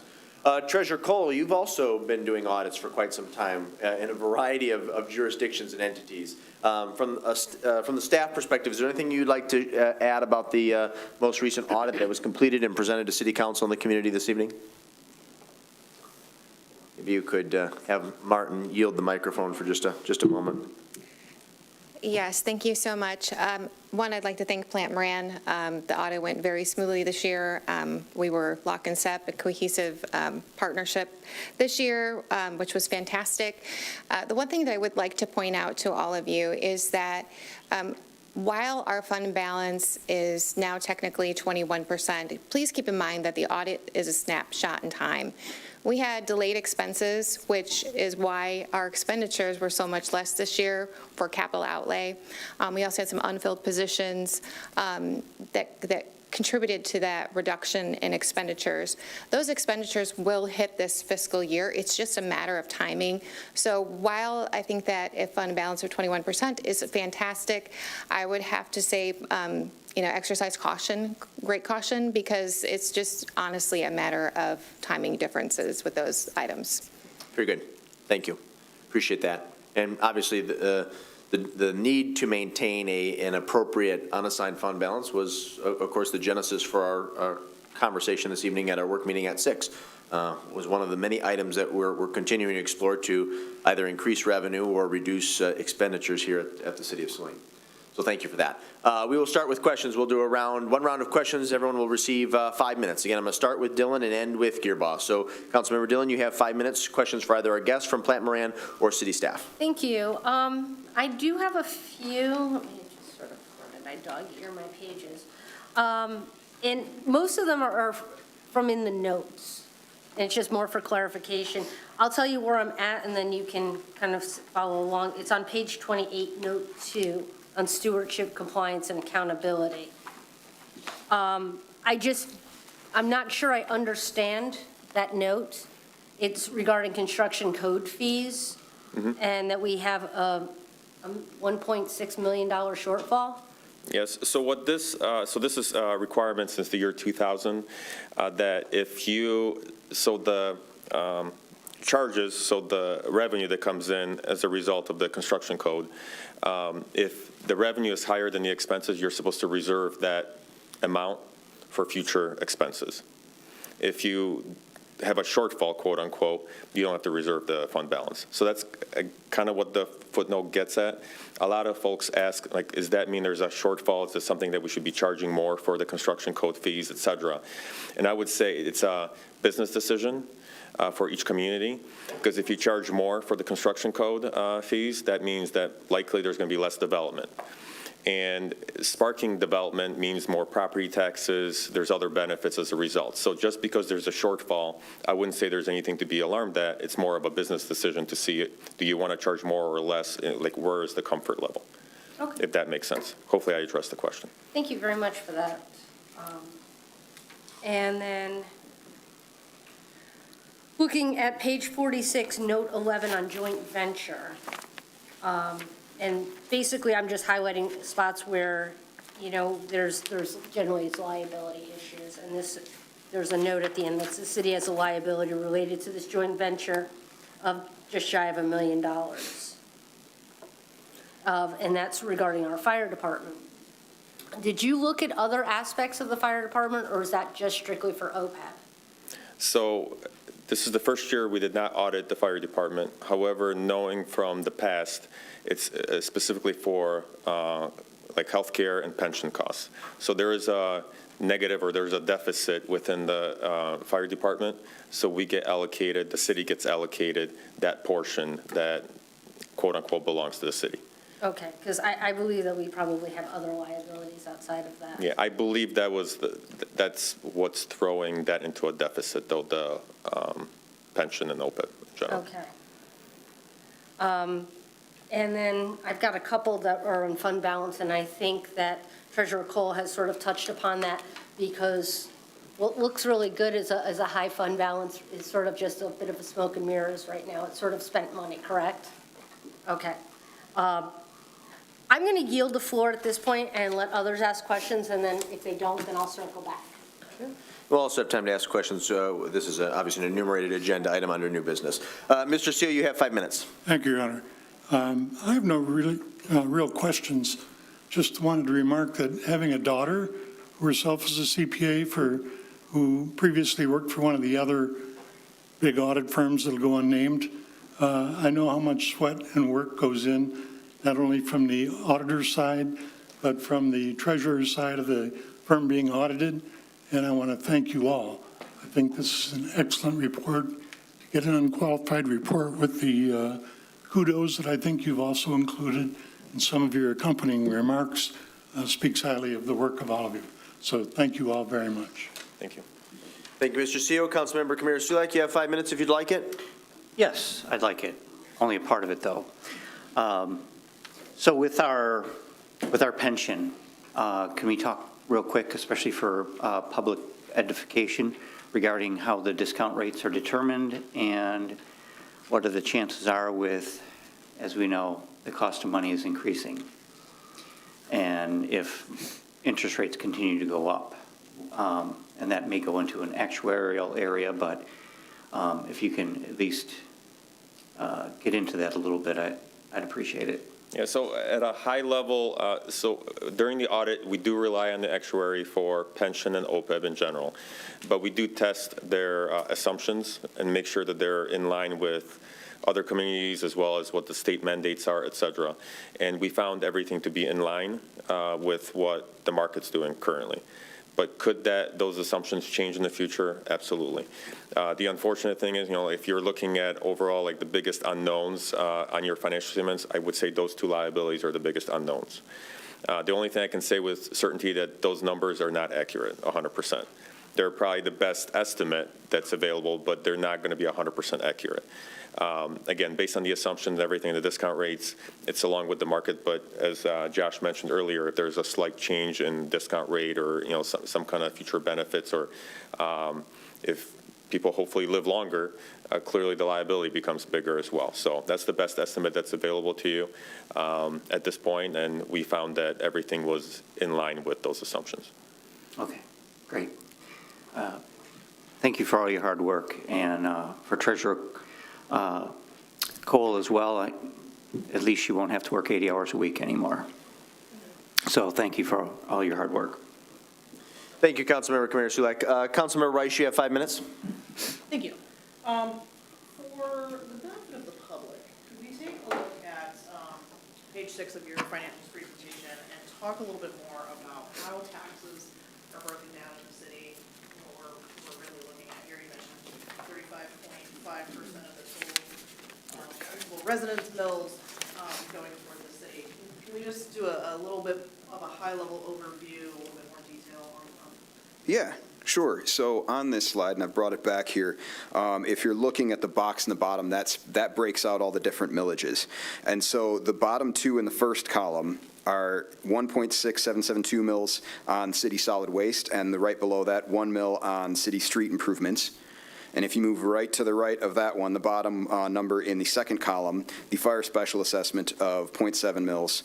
And then one more column to the right, the second to last item there, 14.1926 city operating and debt. And so what that adds up to is 17.5698 mils total. And so what that means is those are mills for the city. Now, a principal residence here, a citizen would pay 49.5386 total mils. And of that, those 17 mils are for the city. The remainder are mostly education. So that's where those different items in those columns you're looking there, school debt, school district sinking fund, things like that. Thank you. I think that's a wonderful summary breakdown. We've talked a lot about taxes in the city and where things go. I think this is a great overview. I'm going to share this with our constituents so that they can kind of see this breakdown. I don't think anyone's seen this in this much detail in a while. Second to that, I just want to draw everyone's attention to page 3 of the larger document and some of the financial highlights of the year. And I want to commend our city treasurer and our city manager for taking just sort of a deeper dive into how we're operating in the city, where some of our growth opportunities are, the fact that we have a notable investment increase of $692,448 simply by evaluating our investments within the city and moving those elsewhere. I think that's a wonderful service to our taxpayers so that we can bring some additional revenue. And with that, our global ratings have gone from AA to AA+. Just there's some great highlights in here that I would like for folks to really kind of dive into. You know, with all of this other noise, this is a great little highlight reel of what we're working with here. And those are the only two things that I wanted to point out for the benefit of the public. Very good. Thank you for making or bringing all of those matters to the council and community's attention, Councilmember Rice. And yes, Treasurer Cole and council and staff have discussed this on numerous occasions in the past, but it's approximately 1/3 of your annual property tax bill that stays in the city of Saline. So while you may write a $10,000 and $8,000 check to the city of Saline, only a portion of that stays here. We're simply a collection agency for the schools, for the ISD, community college, library, et cetera. So very good point. Councilmember Delorco, you have 5 minutes if you'd like them. Questions for our auditors or city staff? Okay, great, thanks. I just want to unpack a little bit the comments that were made previously by the city treasurer about the 21% unassigned fund balance. When I first went through this material, I was super excited to see that, and I thought whatever you'd put in place to stop the hemorrhaging worked, and now we're back where we want to be, but it sounds like it was tainted with a bit of concern for unencumbered expenses. So I just want to understand a little bit better about, if we go back to 2021, and we were at 25%, and then we took a hit and went down to 12%, what the precipitating event there was, if it was one thing or if it was a myriad of things tied to the pandemic. And then if I were to do a little bit of projecting, if we were to account for those unencumbered expenses, what would the number do you think it would actually be? Where are we really sitting?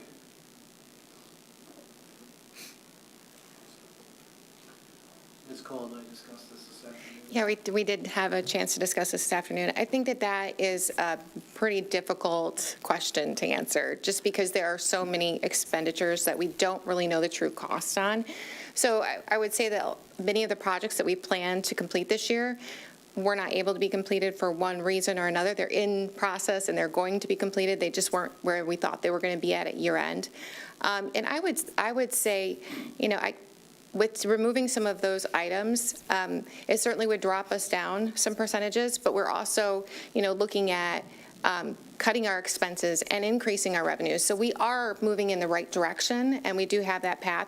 I just don't want to give the appearance that we've solved all of our problems and things are good to go.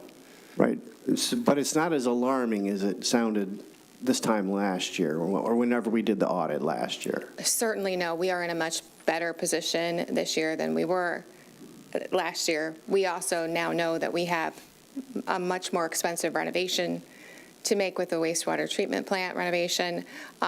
We now know that's going to be $81 million. Well, that doesn't come out of general fund. Those are expenditures that we have to pay for, that we're starting to kind of put away some things on the side to take care of.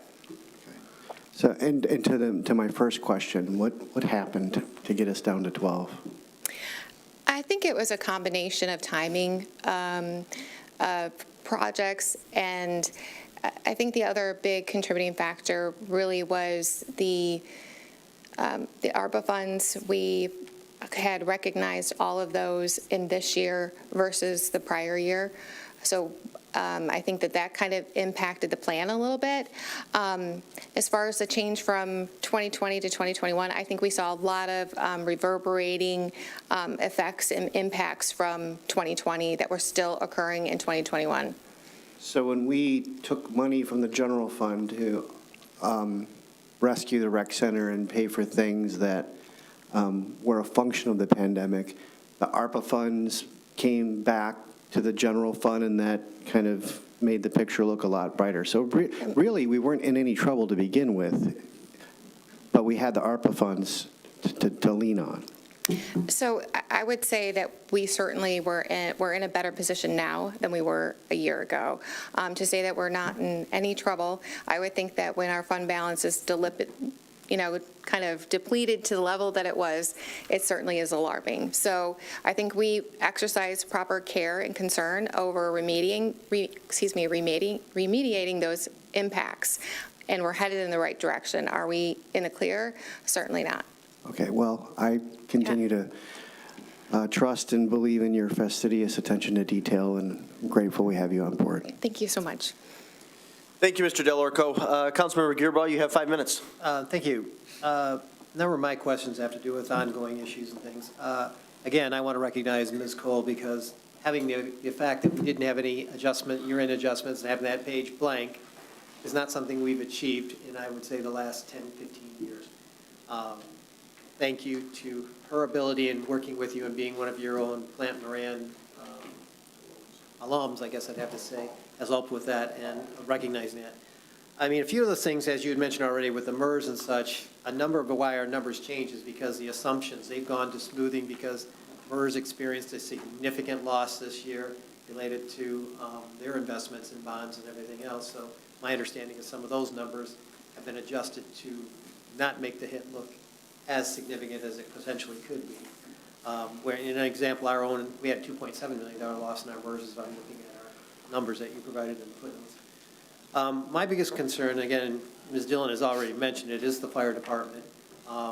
Did you have a chance to even review the audit report that came from what we call is their audit company now? Yes, we did. So I would say there was definitely much in line with prior years, and from what I recall, I don't have it in front of me, but from what I recall, it was the reason there's a liability on the city's books is because of the pension and OPEB. Do you feel their audit properly represented the position of the fire department? I would say yes. So one, based on our review of the financial statements and anything related to that, but also from the perspective that we did the prior year audit, it was definitely in line with what our expectations were. Of course, as you presented, is the rec center. And for my case, I had originally asked for my concern during this audit was the ongoing concern of that operation. And you, I believe, had conversations with our city manager and our treasurer. Do you feel at this time that is a significant concern for our city? So I would say, so there are losses clearly at the rec center. Is it a significant concern? I would say it depends on the outlook and what your goals are overall, the city's goals are for the rec center. Some communities, and I would say with very few, that break even with a rec center or make any kind of money. A lot of times it's an investment by the community in a rec center because of other intangibles potentially. So whether it's driving more development within the city, maybe it's, more people come and live here. It depends on the purpose, I guess, overall. Is it a concern? I guess it depends on what your long-term capital plans are for the rec center. So there's a significant amount of investments. That's something to think about. But I would say on the surface, it wasn't anything out of the ordinary in comparison to with other communities. So if we trend with a continued $500,000 plus deficit, that's still, or greater, would still continue to negate any other opportunities that we could have spent that money on, correct? That's correct. But again, it's one of those things that what happens if the rec center didn't exist? Would that minimize investment within the city? So maybe property tax dollars would be lower. There's other things to consider that could impact it as well. But again, like if you didn't have a rec center, yes, the $500,000 wouldn't exist, a loss. But again, I don't know what would happen with other revenue sources, et cetera. Thank you. Mm-hmm. The other ones was, I would love to have you add a pie in this document that you have, because all of these are the same graphs that we've continually seen over the last 25 years that I've been involved in with government.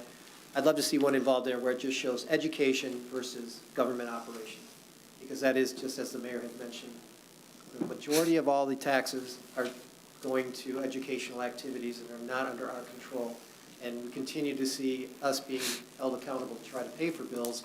But most of that money is going towards schools. It's nothing that we have any control over. And unfortunately, that doesn't necessarily show how clear that is unless you add all the pieces up. So. Yeah, we can definitely do that. And I think what's important too is, and we talked about the breakdown for the property taxes, what stays within the city, what goes out. And what's important is the city staff are involved with, sending the bills out, collecting the property taxes, et cetera. So there's a decent burden clearly on the staff, but you don't get the benefits because 65% of the taxes go to a third party. I mean, we understand that it helps our economy and the benefits of the community and all that. It's just, we can't control the taxes, and when we're trying to complete streets and everything else, that impression is always considered that we get so much money when we don't, and other entities control it.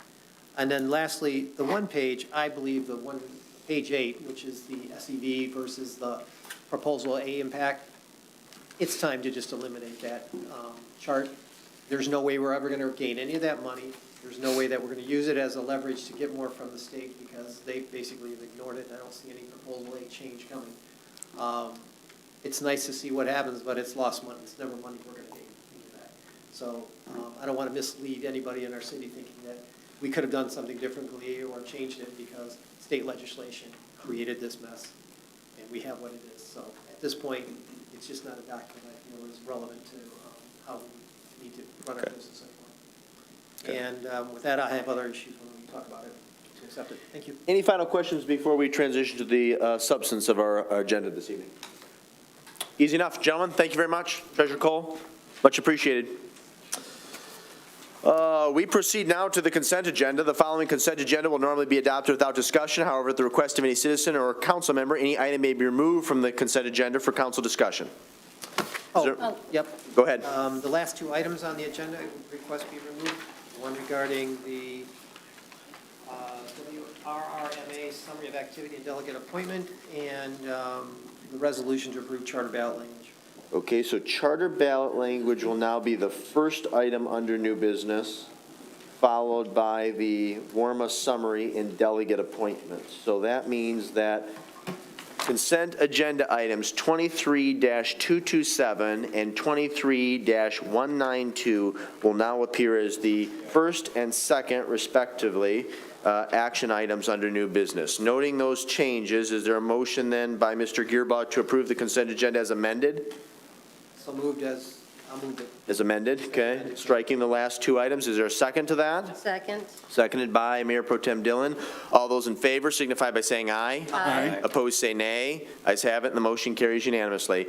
We move now to unfinished business, agenda item 23-228, 2024 water and sewer rates. This will be a motion to acknowledge receipt of the memo from Treasurer Cole and to adopt or not to adopt resolution number 23-228. Move to acknowledge and adopt. Moved by Gearbox to acknowledge and to adopt. Is there a second? Second. Seconded by CO. Treasurer Cole, would you like to come to the podium and make a few obligatory comments for the public's benefit?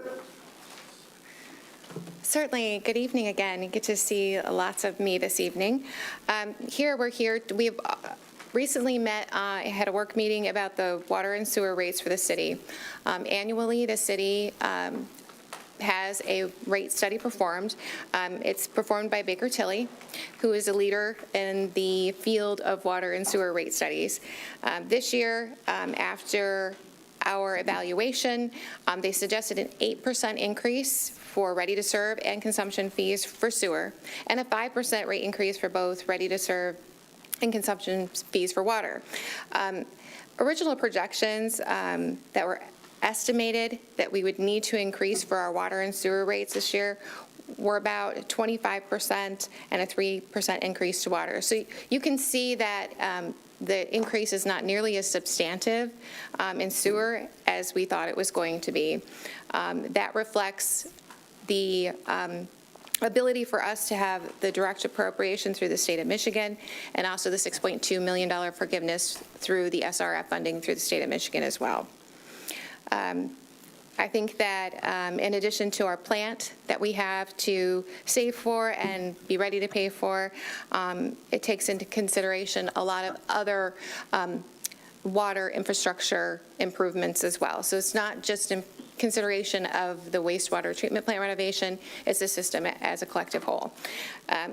So I'm very pleased that we are not looking at any more substantive rate increases, and in fact, I would estimate that we probably would be likely to look at a 5% rate increase for water and sewer going forward into the near future. Very good. Thank you, Treasurer Cole. City Manager O'Toole, is there anything that you would like to add? Perhaps you could make a brief comment on the water and sewer utility charges that are applied to properties outside the city limits. Yes, so with last year's change in rates, it was the advice of legal counsel at the time that the city, in keeping with the findings of Bolt v. the City of Lansing, not proceed with charging double rates or triple rates to those island parcels anymore. That now is the case. In terms of other things to add to these comments, I will note I got an update today from our legislative liaison at a roughly $1 million request did clear the House in terms of additional support for the wastewater plant. Now that goes back to the Senate, the federal. Yep, very good. Questions or comments from the dais? Mr. Gearbaugh? I appreciate you doing and investigating this and bringing the level down, and of course it attributes to all the funds that we have brought in. And I want to especially thank the leadership of the members of council that supported the last increase. They provided the support and the identity to which we were able to acquire these funds through the hard work of yourself and Ms. Cole, and looking forward to how we will address this again. And I understand that you also brought us some news, hopefully that we'll have SRF funds that may come forward for the additional West Belt.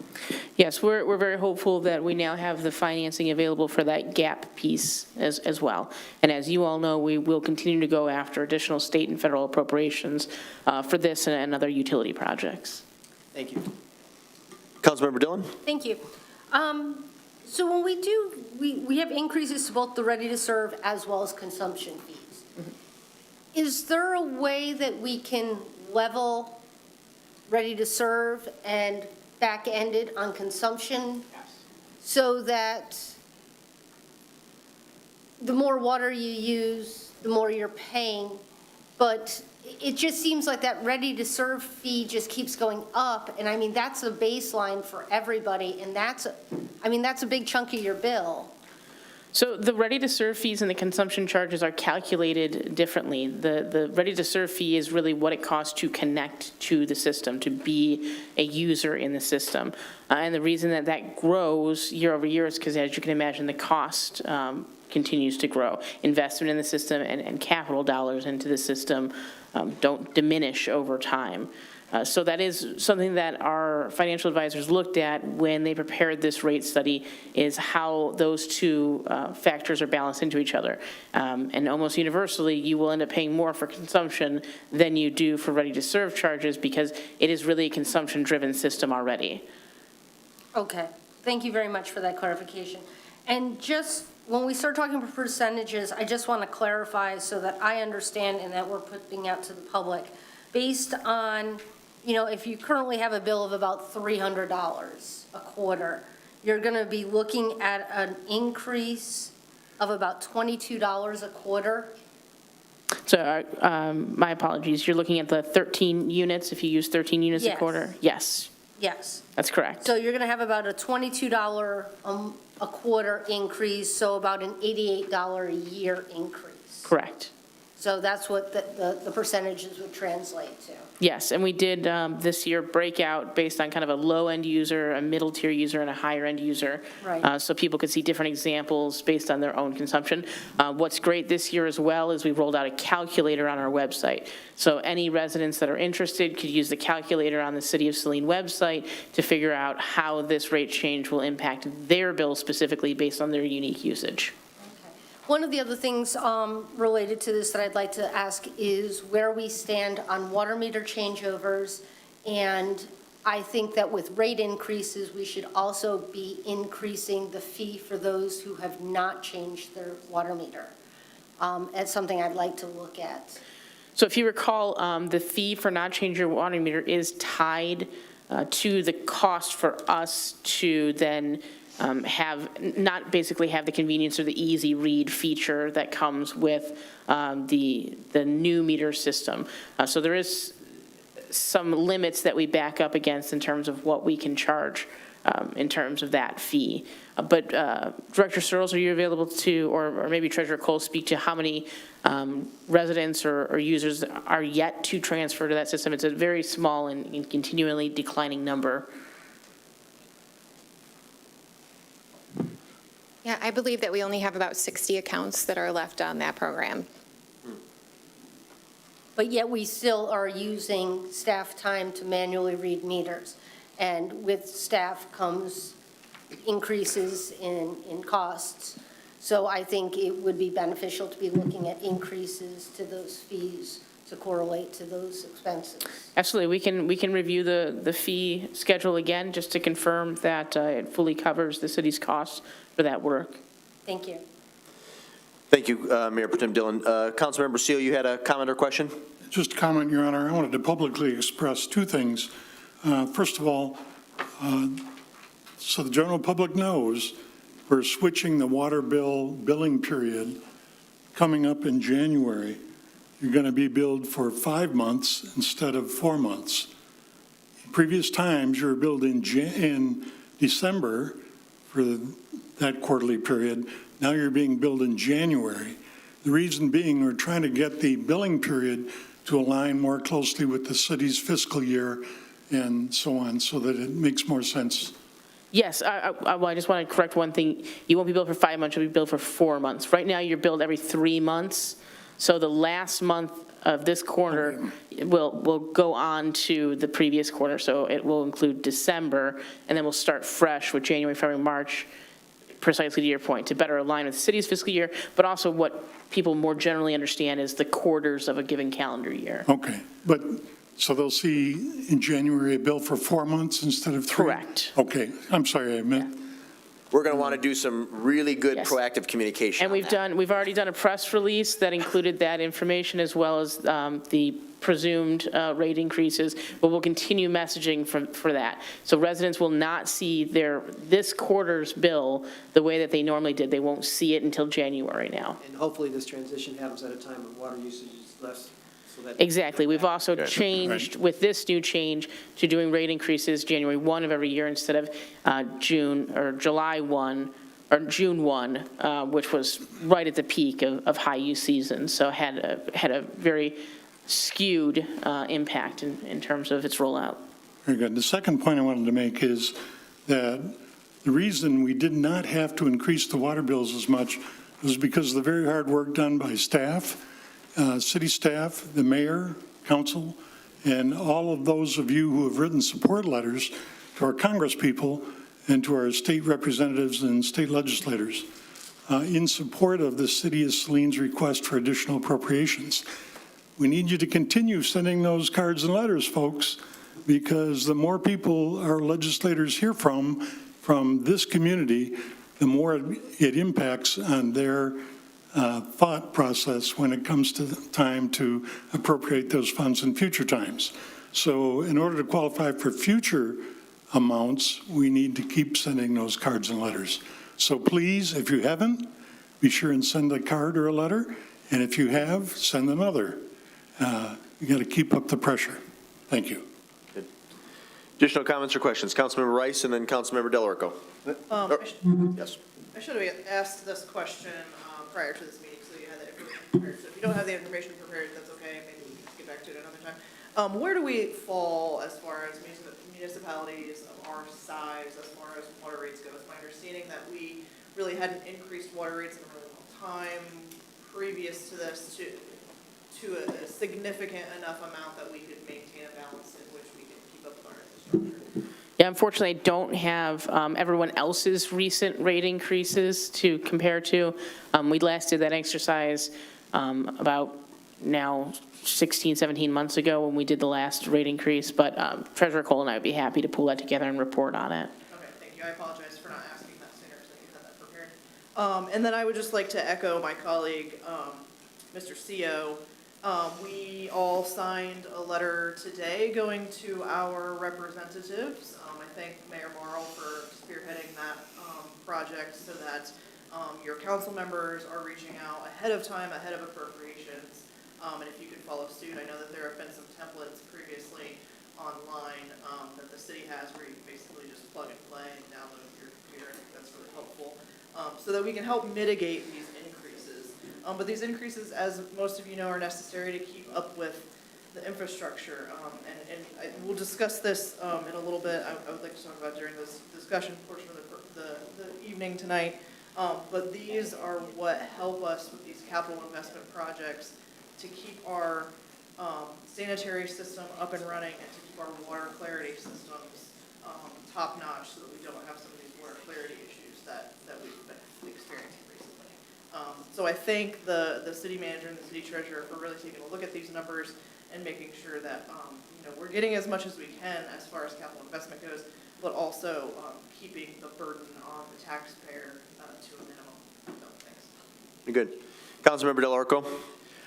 Yeah, I just wanted to revisit the conversation we had previously about considering, now that the bills have been increased significantly after the last round of rate increases, there was some discussion around switching over to a bi-monthly or monthly billing cycle for our residents to give them the opportunity to more carefully budget or to have the expectation of not such a large bill every quarter, but instead be able to pay it down every month like we do our other utility bills.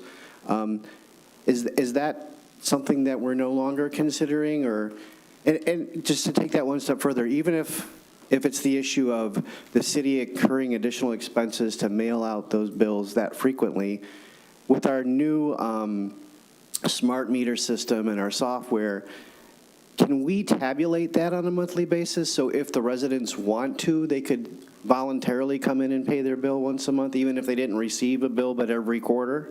There are individuals that have done that and may continue to do that to this day. Is it tabulated in such a way that? Yes, I mean, especially if you use the My Water app, you have real-time data. So you have your usage updated on a daily basis, and you could make prepayments if you so chose. It is a lot easier now for us to get that information more instantaneously. I don't know that we've given a lot more thought to analyzing what the cost impact would be to mailing those bills. I think right now our focus is trying to get more people to register for that My Water app, get on electronic billing so that it's easier to communicate out information and receive information back. Okay. And then lastly, I remain steadfast in my opinion from the last rate increase. While I'm certainly appreciative of the fact that this cycle is 8% and 5% as opposed to what we had to do last year, I remain thoroughly convinced that we should at least consider the tiered structured system. That, in my opinion, incentivizes lower consumption of water. We're in an environmental situation where we want to conserve our water resources as much as possible. It lessens the burden on the lower consumption user and avoids a situation where we're paying for the high volume users in the city. So that's where I will remain. Thank you, Mr. Delorco. Additional comments from the dais? Yes. You don't have to say anything, but I want to provide you the opportunity in the event that you do, Mr. I appreciate that. Just one clarification in talking about the state and federal funds that have helped us to keep the rates, the rate increase small, and this may be for Treasurer Cole, that we don't have to continue to have additional state and federal funds for us to have low rate increases. When you said earlier that you feel confident that they're going to be at this lower level, moving forward, that's regardless if we get any additional state and federal funding, or are we assuming that we're going to receive more? That is with the goal of asking every year for funding every year.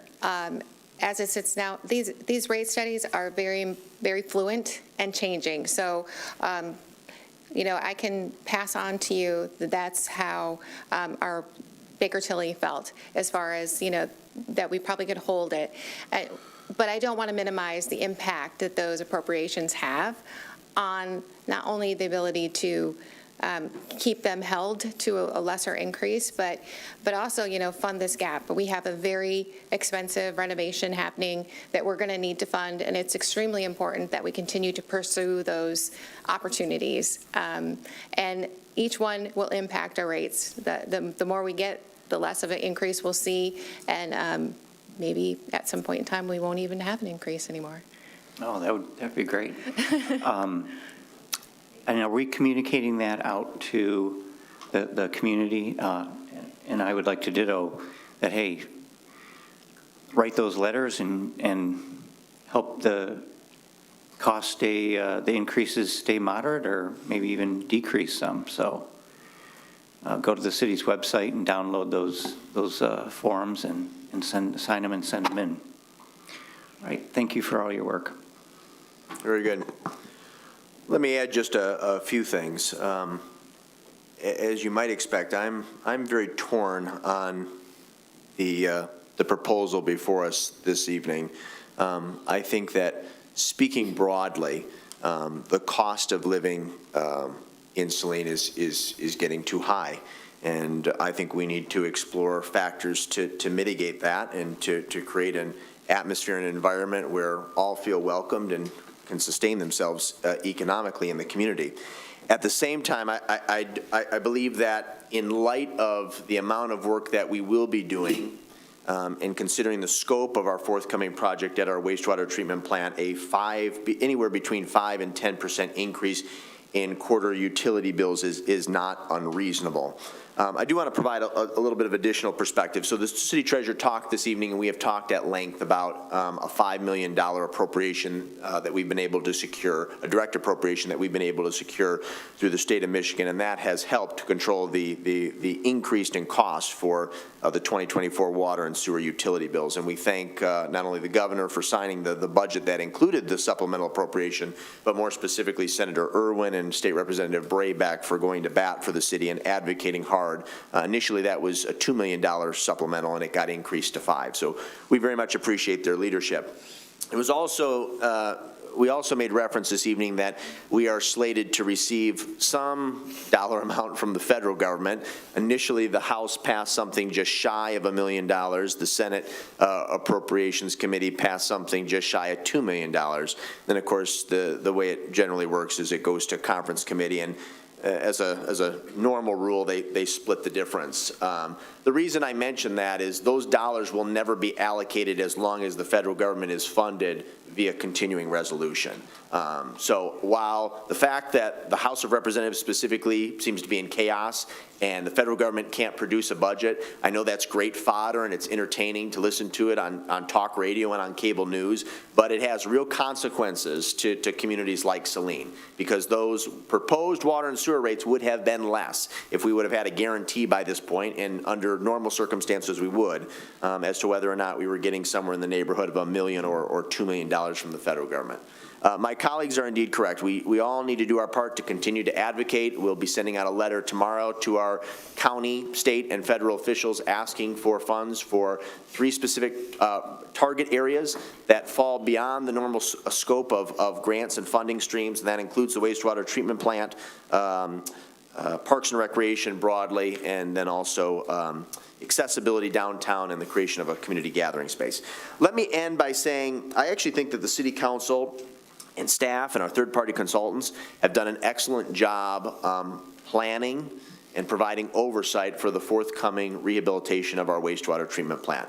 But what is largely driving these prices is an administrative consent order that was approved with Eagle in 2021. And I asked the city manager and had a brief discussion with her about this topic today, and I reviewed those documents this weekend and late last week. And I think, and I'm not trying to be hyperbolic here, I think this represents a significant failure on the part of the state of Michigan, because I don't think by any reasonable or objective standards you would force a city, a municipality like Saline, to execute a rehabilitation, a multi-million-dollar rehabilitation of a wastewater treatment plant in such a short time frame. I think if we were to do it independently, it would probably be over a much more protracted period of time and therefore have a much less impact on residents and business owners. But quite frankly, I really believe that the state of Michigan, or more specifically Eagle, has failed to recognize what kind of impact their decisions have on individual communities and people who pay for water and sewer utility bills. So again, torn on this issue. I didn't mean for my remarks to be convoluted, but I will be voting in favor of tonight's motion because the increase is nominal, and we need to continue to move forward to generate the necessary funds to rehabilitate our wastewater treatment plant. I'm happy to entertain any additional questions or comments. Otherwise, we can proceed to a vote. Everybody good? Okay. We have a motion on the floor moved by Gearboss, seconded by CO, to acknowledge and to approve and to adopt. All those in favor say aye. Aye. Opposed say nay. Nay. Ayes have it. The motion carries 6-1. We move on to new business item 23-192. This is, no, excuse me. Yeah, I was right. Agenda item 23-192. This is resolution to approve charter ballot language revision. This will be a motion to approve the revised charter ballot language. Move to approve. Moved by Gearboss to approve. Is there a second? I'll second. Seconded by CO. Mr. Gearboss, would you like to begin? Yeah, the reason why I brought this up, we want to make sure that we are very clear and above board on how we are moving forward on this charter adjustments and things that we have previously discussed. And I'd actually like to have our city manager just highlight the issues of what we are occurring here, and again, what items we are changing.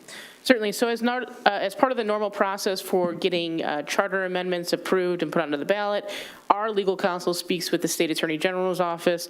Following that conversation, some minor revisions to the language were recommended. One was to specifically describe the election at which this is being considered as a special primary election and not a regular election. The others were to add back in or not strike language saying, but a less number may adjourn from time to time. It was really not viewed as substantive. The AG recommended it be added back in. And the third was to correct a typo.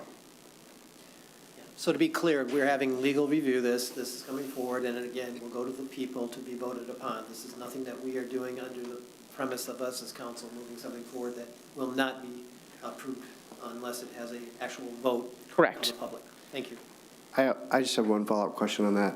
Does that mean this ballot proposal has to occur in a separate special election? No. It cannot be part of the? No, the resolution we originally adopted said that it was going to be heard at the regular election in either February or March, because we didn't know the date at the time.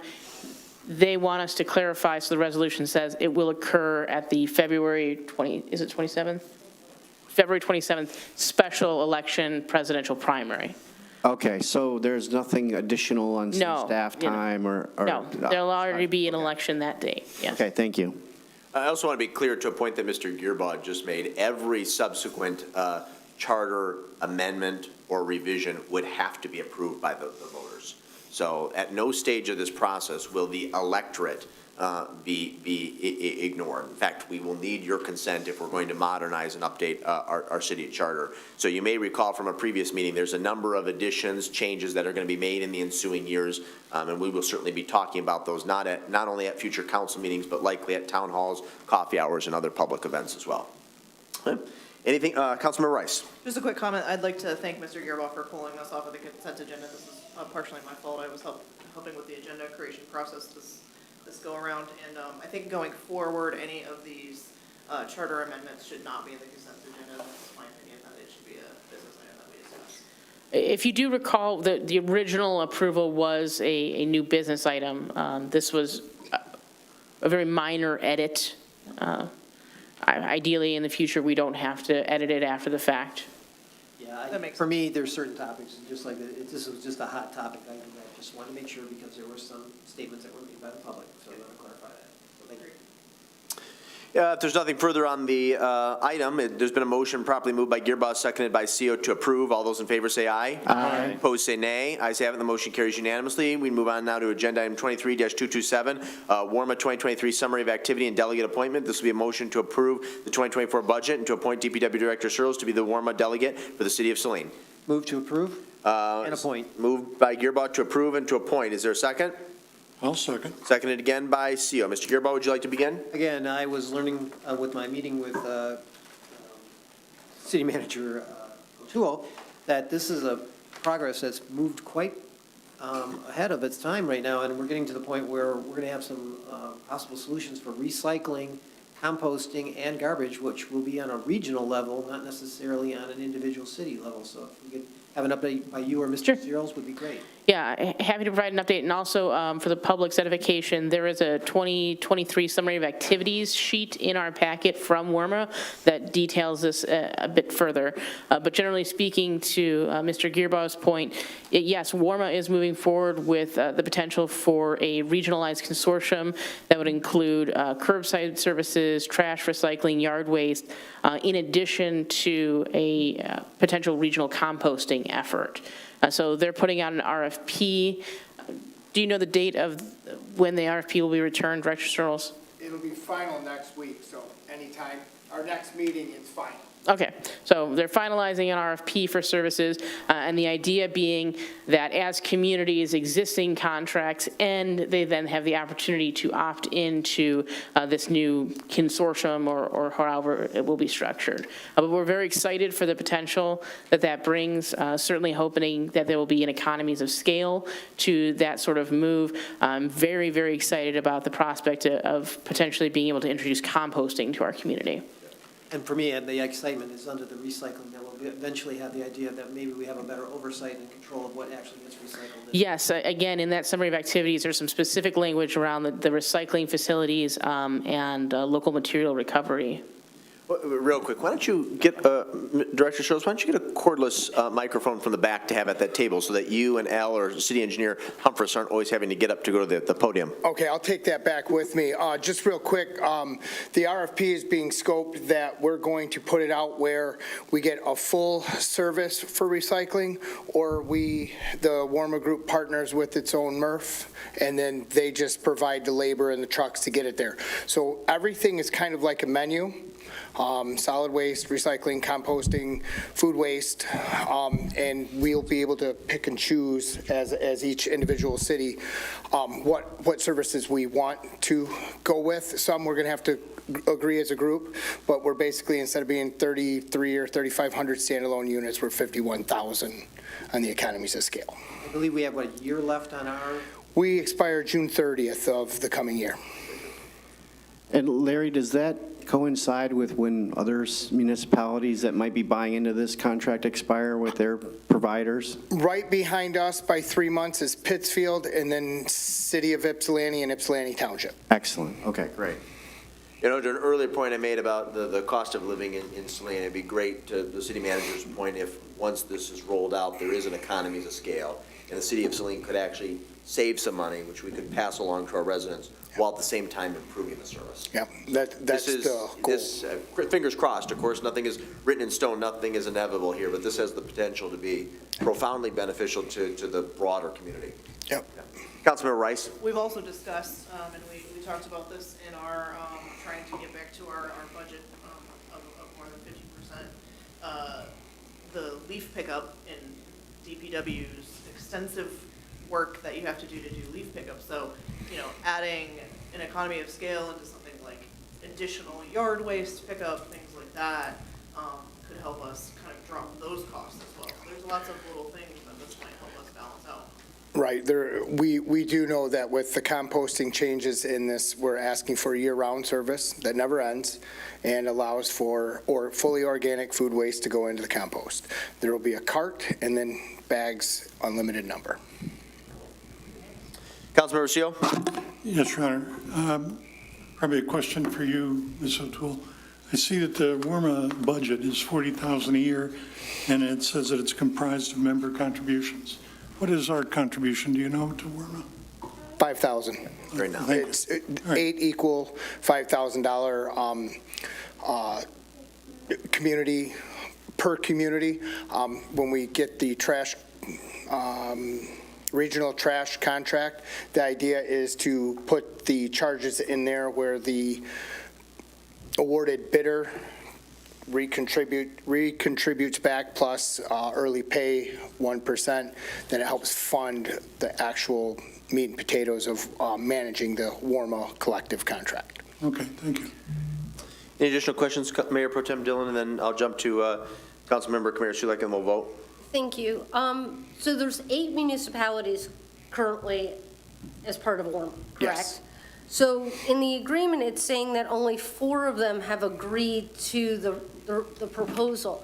So do we have some that are not on board yet with what the plan is? Some are already in contracts more than 2 or 3 years out, so they couldn't be necessarily part of it. There's some that have 4 year, 5 years to go. Okay. All of them will be, the proposal will be written as such as member communities can join when their contracts expire or when they can get out of their contracts legally. Okay, I appreciate that. The only other one that I have is just understanding, and it's more of a housekeeping. So we would be appointing you as our delegate, but who are we appointing as our alternate? Tasha Humphries. Okay. Same as we already have. Okay, because it's not listed on here, so it's just, Why don't we formally, just to be clean, make that amendment to the motion? Mr. Gearbo, would you object? Mr. Seal, would you object? Okay, and then without objection, Engineer Humphries is added as the alternate delegate to WRMA in the absence of Director Searles. Councilmember Kamara Sulek, quick question before we vote.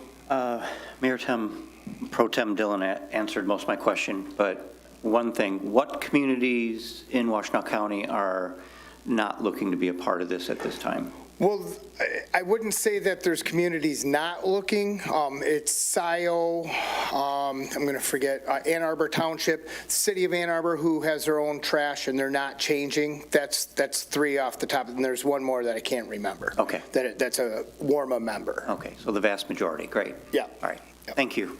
Very good. We have a motion on the floor. It's been slightly amended, moved by Gearboss, seconded by CO, to approve the budget, appoint DPW Director Searles as the delegate, and Engineer Humphreys as the alternate. All those in favor signify by saying aye. Aye. Opposed, say nay. Ayes have it, the motion carries unanimously. We move on to new business item 23-229, prosecution services. This will be a motion to acknowledge receipt from City Manager O'Toole and to amend or not to amend the contract for legal services with Gianmarco Mullins Horton PC to include prosecution services effective January 1, 2024. So moved. To acknowledge and to acknowledge and amend. approve. Okay. Moved by Commissioner Sulik to acknowledge and to amend. Is there a second? Second. Seconded by Del Orco. City Manager O'Toole, would you like to begin, and then we'll turn it over to to one of our members of our legal team? Certainly. So the city has enjoyed its relationship with Gianmarco Mullins and Horton over the last roughly year and a half now since entering into our general services contract. And what we found is that staff would benefit from a more experienced and connected prosecuting service, and for that reason is recommending that we house not only general legal counsel but prosecution services under that same contract. As you all are aware, this has especially been pertinent as we've rolled out our rental inspection program and are being more assertive about compliance with blight and nuisance issues within the community. Very good. John? Mr. Mayor, thank you, members of council, and City Manager. Again, John Clark from Gianmarco Mullins Horton. We appreciate this opportunity. The timing could not have been any better, I think, for both sides. Standing to my left is Ann Gabbard, who is the newest member of our municipal team. She comes to us with 14 years of experience at the county level as a prosecutor for both Wayne and Oakland County. And so I think she would be ideal. She actually lives nearby, somewhat nearby, and which I think would be beneficial. And she's already made contact with your code enforcement person, and so I think we should be able to step in immediately and provide great service and continue our great relationship. Very good. Ann, your credentials are very impressive for somebody who's going to be doing municipal or prosecution of misdemeanors at the municipal level. Do you want to expand on John's remarks and tell us a little bit more about your background and professional experience? Sure. So I was a prosecutor for 14 years at Oakland County, 16 total as a prosecutor. I was 3 years, 2 years at Wayne County, and then I spent the bulk of my time at Oakland County. In Oakland, I did district court, which would be this local court, circuit court. I did a lot of forfeitures, which gave me a good experience of working with both civil and criminal law. I have had a chance to already speak with Mr. Harrington, and he's discussed his concerns. I've worked on some of those cases already here in the firm. I think my understanding of criminal with the civil, which it will be somewhat civil with the blight and that sort of thing, will make me will give me experience towards that sort of thing. So I'm excited to start. This seems like a great community, and I'm ready to get going. Very good. Excellent. We look forward to working with you, and from an efficiency perspective, I think it makes sense to bring all of our legal services, or try to bring our legal services in the ensuing years under one umbrella. I do want to note for the record, and I'm sure my council colleagues will join me in expressing this sentiment, but we do acknowledge and we thank Jesse O'Jack, who has been prosecuting misdemeanors for about the last 10 years. He's done a really exceptional job, and he has served a number of municipalities in Washtenaw County very well throughout the course of his career. So we thank him for his service and, of course, wish him well in all future endeavors. Are there questions for the city manager or for our guests this evening? Mayor Pro Tem Dillon. Thank you. Just one thing I had a conversation with the city manager about is that, and I just want to make sure that the public understands, because our law firm is based out of Troy.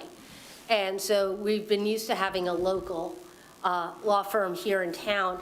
And so understanding the travel aspect of it, and what she has relayed is that a lot of our, and would you like to just carry on? Yes, I will just say the courts are still quite frequently using Zoom for hearings and cases. So the nice thing is we don't require extensive travel as frequently as we did.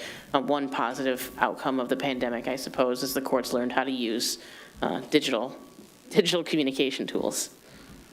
So thank you. I just wanted to make the public aware of that we've looked at that aspect. Thank you, Mayor Pro Tem Dillon. Any additional comments? Please, Mr. Seal. My background is in police work. Okay. So I understand that a lot of times, especially in the preparation for misdemeanor cases, the officer meets with the prosecuting attorney a short time before the court session begins. How do you accomplish that over Zoom? Do you do the same thing on Zoom? Well, Ideally, I will have already called you beforehand, it even goes to docket. But yeah, the courts do permit, sometimes different courts are different. Sometimes they permit breakout rooms, sometimes they don't. I do think this judge does not, but there's times that we could work on. I like to work on it before. I like to have my dockets all set before.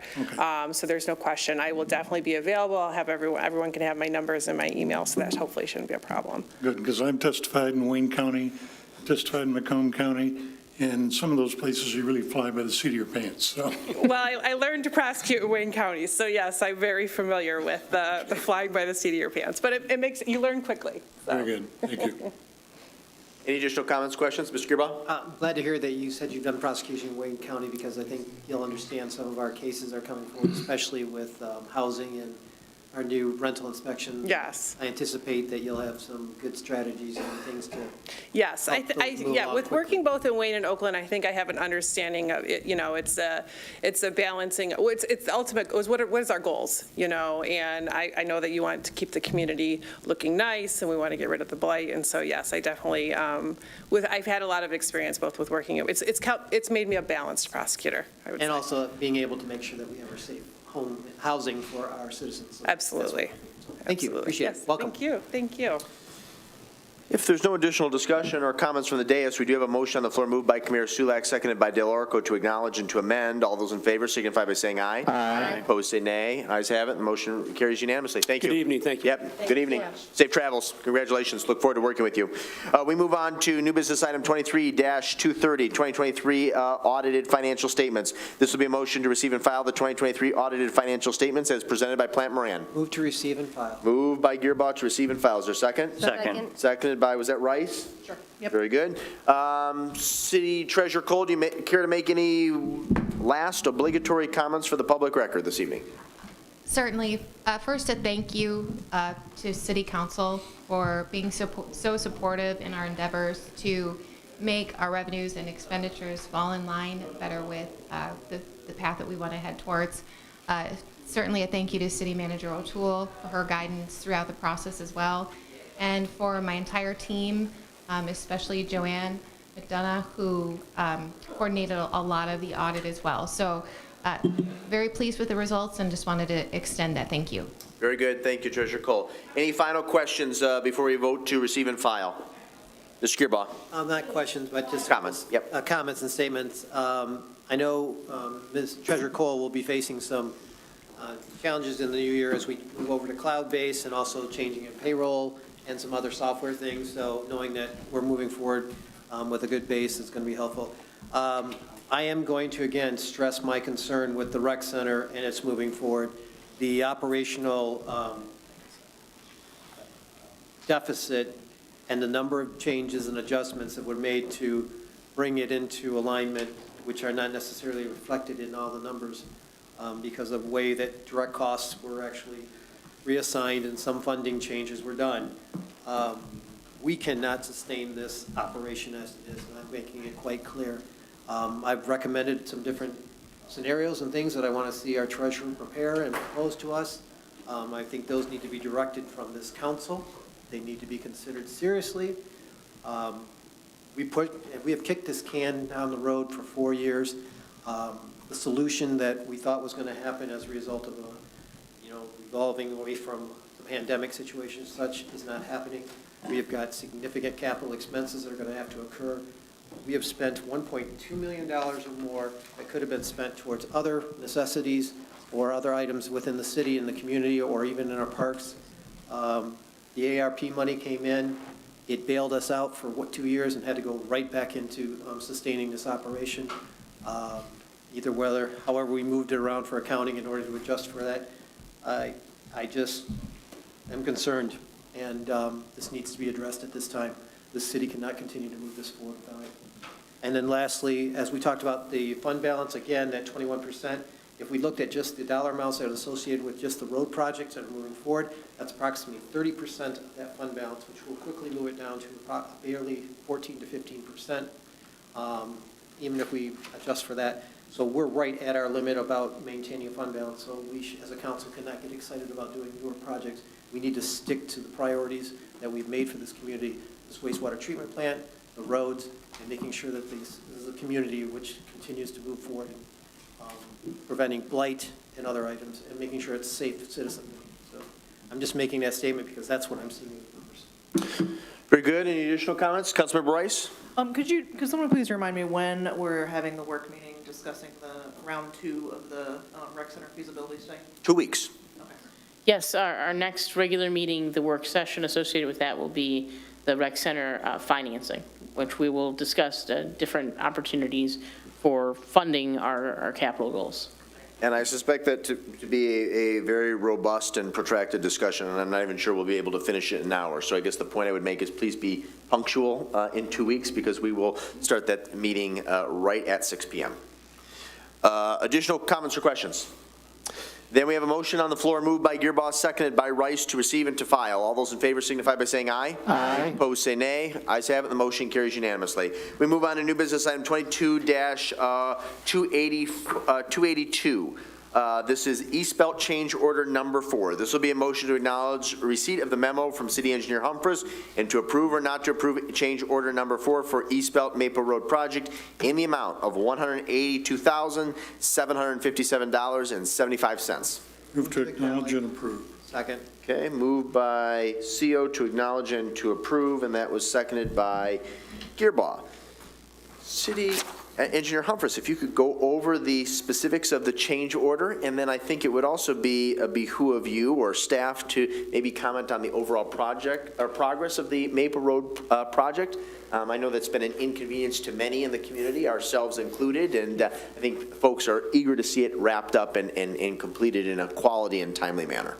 I agree with you completely on that. Yes, for an update on the project, if you recall, when I was here probably about a year and a half ago, we were talking about the project being a 2 construction season project due to the numerous utilities that needed upgrades. This is a utility project first, a deep sanitary sewer installation, water main, we're doing storm sewer, we touched the traffic light, we did some gas main, or DTE did some gas main upgrades in the area by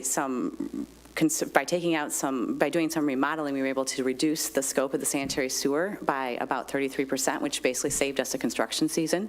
And I agree with you, this summer has been difficult to get around town. I hear a lot about how long it's taken us to build a road, but we're just now getting to the road building part of the project. We've been doing utility work up until now. So as far as I'm concerned, the project has moved. It's going great. It's a complex project with multiple aspects to it. There's equipment that's located on the south side of the site. We finished up on the south of US 12. The sanitary sewer installation on that side of the project and the utilities on that side of the project were finished, I'm going to say about mid-July. And then we got it paved south of Henry and Bemis Road, but the contractor is still using a staging area there on the right next to the Dairy Queen. And I think people on the south side of the project don't see all of the work that's being done on the north side. And then, of course, conversely, everybody on the north side has been greatly impacted since then until now. And we were able to get pavement up to Clark a week or so ago now, and we are prepping to do the final course of paving here in the next couple of weeks. The contractor is on schedule to beat the open to traffic date of November 30th, so I'm very pleased about that. And we have successfully completed this project within the budget that was set for it.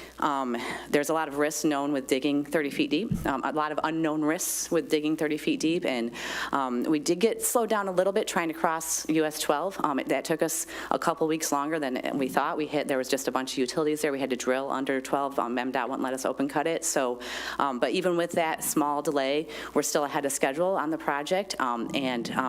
Because of the cost concerns, raising cost concern when this project was first bid, bids were open in November of 22, we cut out a lot of the surface restoration aspects of the project because we just didn't know how much money we were going to have. So now that we're at the end of the project, knowing that we're finishing within the budget that's been established, we're looking at all of the nice, fine stuff to put on top of the project, if you will, the final restoration. And that's the majority of what this change order is about tonight. The first part of it is a sidewalk, actually removing and replacing the sidewalk on the west side of the project, all the way from Clark, all the way to the north end of the project. That sidewalk's currently, well, most of it's currently only 4 foot wide. And we're proposing to expand it to 5 foot wide. And if anybody's walked that, you'll see there's a lot of it needs updating, that sidewalk. Engineer Humphreys, excuse me for interrupting, but just to be clear, that's the sidewalk adjacent to to the Saline Mobile Home Park. It is. And then continuing south from there, adjacent to Maple Village to Clark. Does And it go in front of the library and the middle school, or not that far? It actually ends right at the library trail. So we're just south of the library is where the, I guess it would be the depot, it ultimately connects to the depot, you know, how it goes through Brecken Park. And so there's that trail there, and that's where it would connect to, or that's where it ends, is at the north. That would be the north end of this project.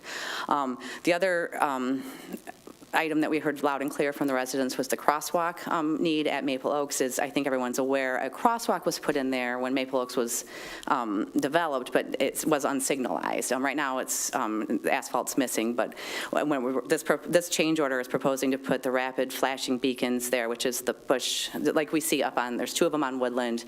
I think there's 1 installed now on Maple of the 2. So this would be ultimately our 5th one in the city that's been approved if this gets approved tonight. Pedestrian controlled. Pedestrian controlled buttons, yes. So that's the majority of this change order, and there is also some grouting of a sanitary sewer line at the intersection of Maple Oaks associated with I it. think personally, the enhanced crosswalk, primarily benefiting, but not exclusively, the residents and visitors of Maple Oaks is a great addition. And I can't tell you, I was actually searching my email and files today. There have been a number of residents and concerned citizens who've reached out to me over the past 4 or 5 years about the quality of sidewalk along the Saline Mobile Home Park. So it'll be good not only to see that widened, but also improved, because there are portions where there's essentially no sidewalk. So, yeah, I am very enthusiastic about the motion. I'll be voting in favor, and I appreciate you adding these items at the 11th hour. Are there questions for the city engineer? I'll start with Councilmember Rice and then jump to Dillon and Kamara Sulak. I think it would benefit everyone to take a moment to talk about the abandoned existing sewer at Maple Oaks, and why the city is going to foot the bill. I know we've had discussions about that was supposed to be part of the developer's job to do, and I had this conversation with the city manager, but if you could just kind of discuss the cost benefit of the city going ahead and doing it while we have it all torn up, and just going ahead and completing that project. Sure. So I strongly recommend grouting the sewer now. So basically, there is an existing old sewer pipe underneath Maple Road, about 15 feet deep. It's an 8-inch, basically void under the road.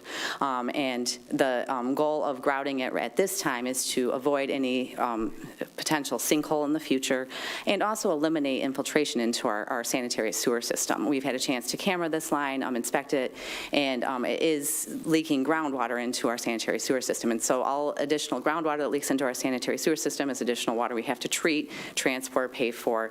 So we try to eliminate that as much as possible. So just to future looking to save the road, if you will, save a potential sinkhole, and to eliminate the infiltration is the strongly recommended it's done before pavement is put on the road.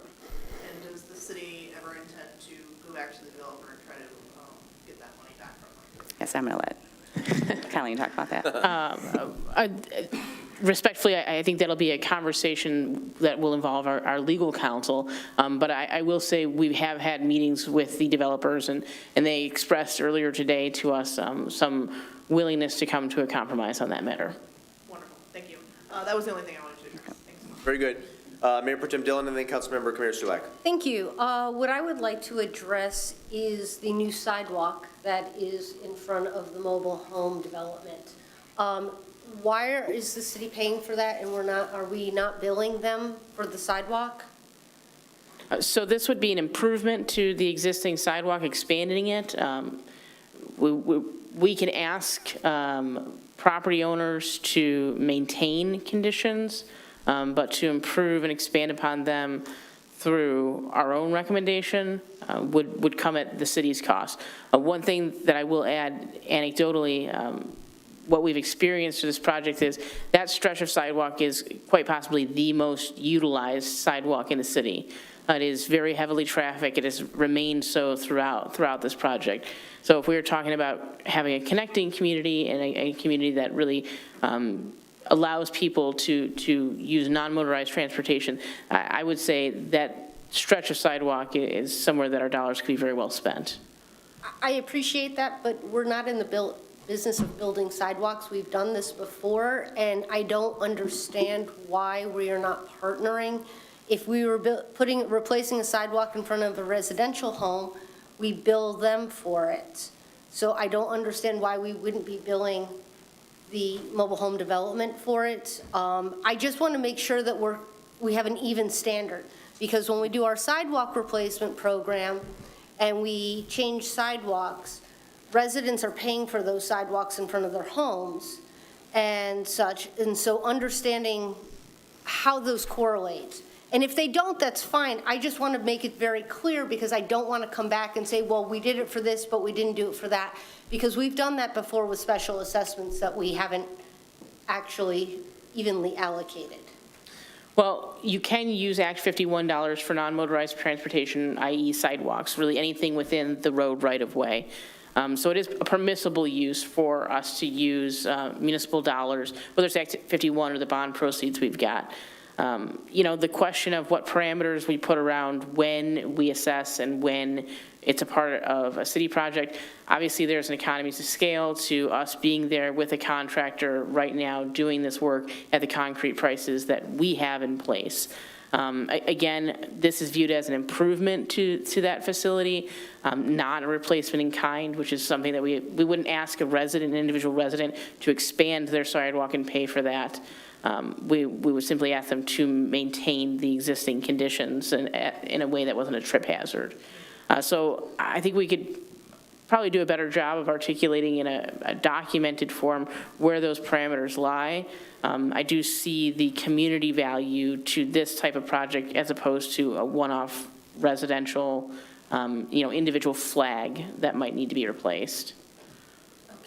I would like to see some sort of definitive parameters as to what would qualify and what doesn't. And I do understand that this is within the scope of the project, but I would say then they should be paying for a 4-foot sidewalk, and we pay for the, basically the 5th foot if we want to expand on it, but they would have paid for what would have been the traditional. Because that sidewalk should have been replaced a few years ago, and we sort of let it slide knowing that we were going to tear up the road.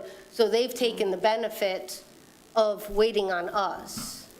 I think one of the issues we will run into is, again, we can only compel them to maintain a certain standard. So some of those flags aren't yet a trip hazard. They're just not in a great condition. It's a more narrow pathway. We would have to get into kind of doing an individualized assessment then of what, what portions you could reasonably ascertain would have been the responsibility otherwise. I do also want to note, it's not just touching the frontage of the mobile home park. There would be individual homeowners impacted if we applied that route. So we certainly couldn't apply this program disparately to one property owner along the stretch and not to another. And asking individual property owners, individual household owners to replace their entire stretch of sidewalk is going to be a costly ask for those individuals. And I would add to that very few of the existing sidewalk was non-compliant with ADA, to support what you were saying, Colleen. It's on a hill, but the ADA has to do with the cross slope and not necessarily the condition or the width of the sidewalk. So I concur. It's without question a needed improvement. It is absolutely a main thoroughfare from the middle school. It'll be nice having the sidewalk now on the other side, so that you won't necessarily have to be the cross traffic, but at the same time. But moving on beyond that, I did want to just ask, because in the budget, we had a $570,000 contingency. So we're using $182,000 now. So do we still have basically that $387,000, or have we used other pieces of that? I anticipate it will finish actually probably a little bit below this change order. So yes, that $300,000 or so should still be left after this project. And then that can get reallocated, that would get reallocated to other projects? Correct. Awesome, fantastic. So I will stop there, thank you. Councilmember Kamara Sulak. Yes, thank you. So this extra work isn't going to delay the project? No, we're definitely racing against the plant closure, the asphalt plant closures, and that is on top of the contractor's list. They will be out there all week and into the weekend prepping for asphalt for next week. Okay, so for both south of Michigan Avenue and north? Yes, so south of Michigan and up to Clark, we've put the base, so asphalt's placed in multiple lifts. You have base courses too, and then a final topping wearing course. So the base course is down south of Michigan and up to Clark. They have to do all of that work still north of Clark next week, but then they'll top the whole thing. So yes, so I envision that all of the work will be done on the road, getting the road ready for paving, and the sidewalk will be done after all of that. Okay. If this is approved. I look forward to that. I drive out there all the time. And then I truly support, like my colleagues, the crosswalk and the flashing lights. But the grouting of that Maple Oak sewer, what is entailed with that $45,000 worth of grouting? I mean, I'm thinking about, the normal, you grout your tile in your bathroom, but obviously. The grouting actually isn't the most expensive part of it. It's digging down to the sewer and replacing the road base, because this sewer is located where we were not already placing new utilities. So it has to do with that cross section. So when you're putting utilities in under the road, you have to put in sand or engineered fill above the trench of the utility and compact it in 1-foot lifts to make sure that the road doesn't settle after the fact over the utility trench. So excavation of the material and replacement of the material and final surfacing of the road is where a majority of those costs are coming in. Okay.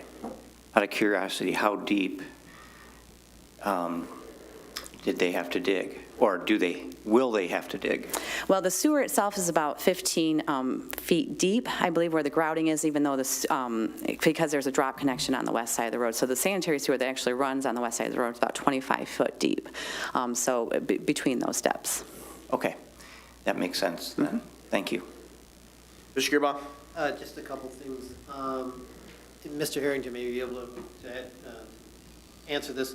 What is our required width of sidewalk? Because I know in certain sections we have replaced sidewalks and then they were 3 foot, then they were required to put in 4 foot. And there are sections where they were 3 foot, they should have been 4 foot, but they were allowed to put back in 3 foot. So do we have any standards?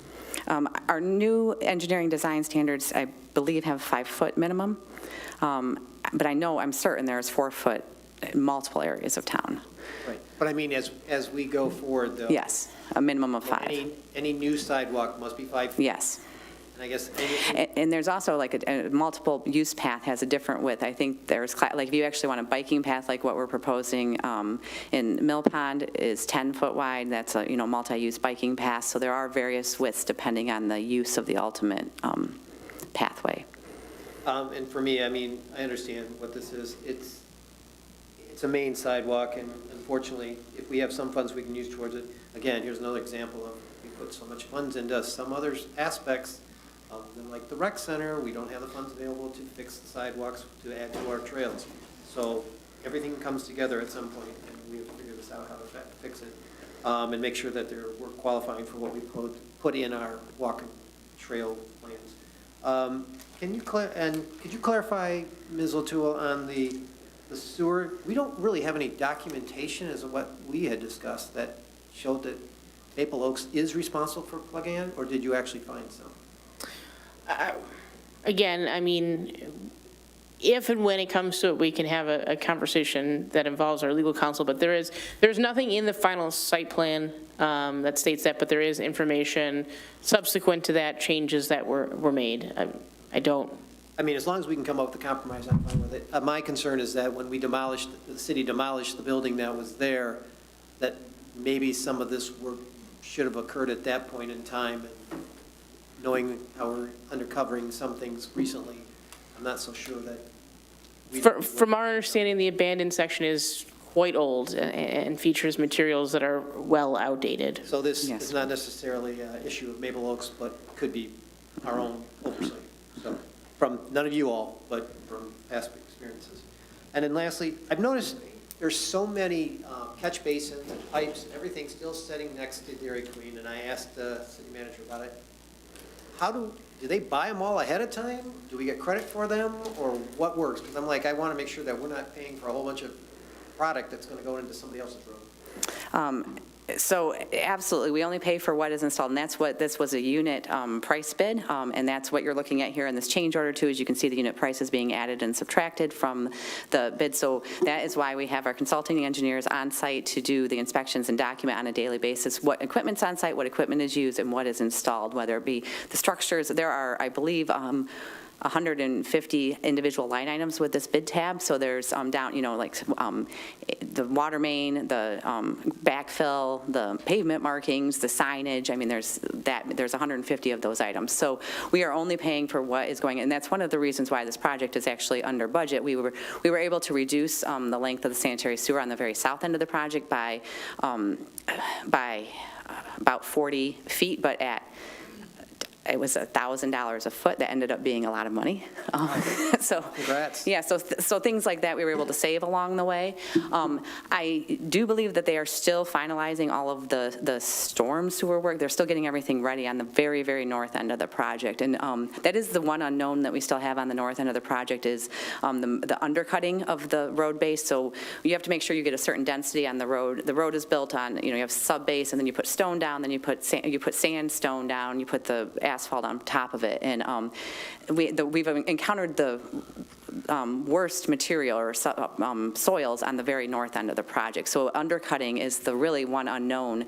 That's the reason why I'm here tonight with this. I mean, this change order, I think we might spend the whole thing, but I would say confidently we would finish under budget if it weren't for the unknown of the undercutting still on this very north end, what we're doing this week. We anticipate they'll have that whole area around the Dairy Queen and everything resolved before the end of this year? It will be, the equipment stuff will all start moving out here over the next month and a half, but their actual final project completion date is May 15th because we do have to come back and do restoration.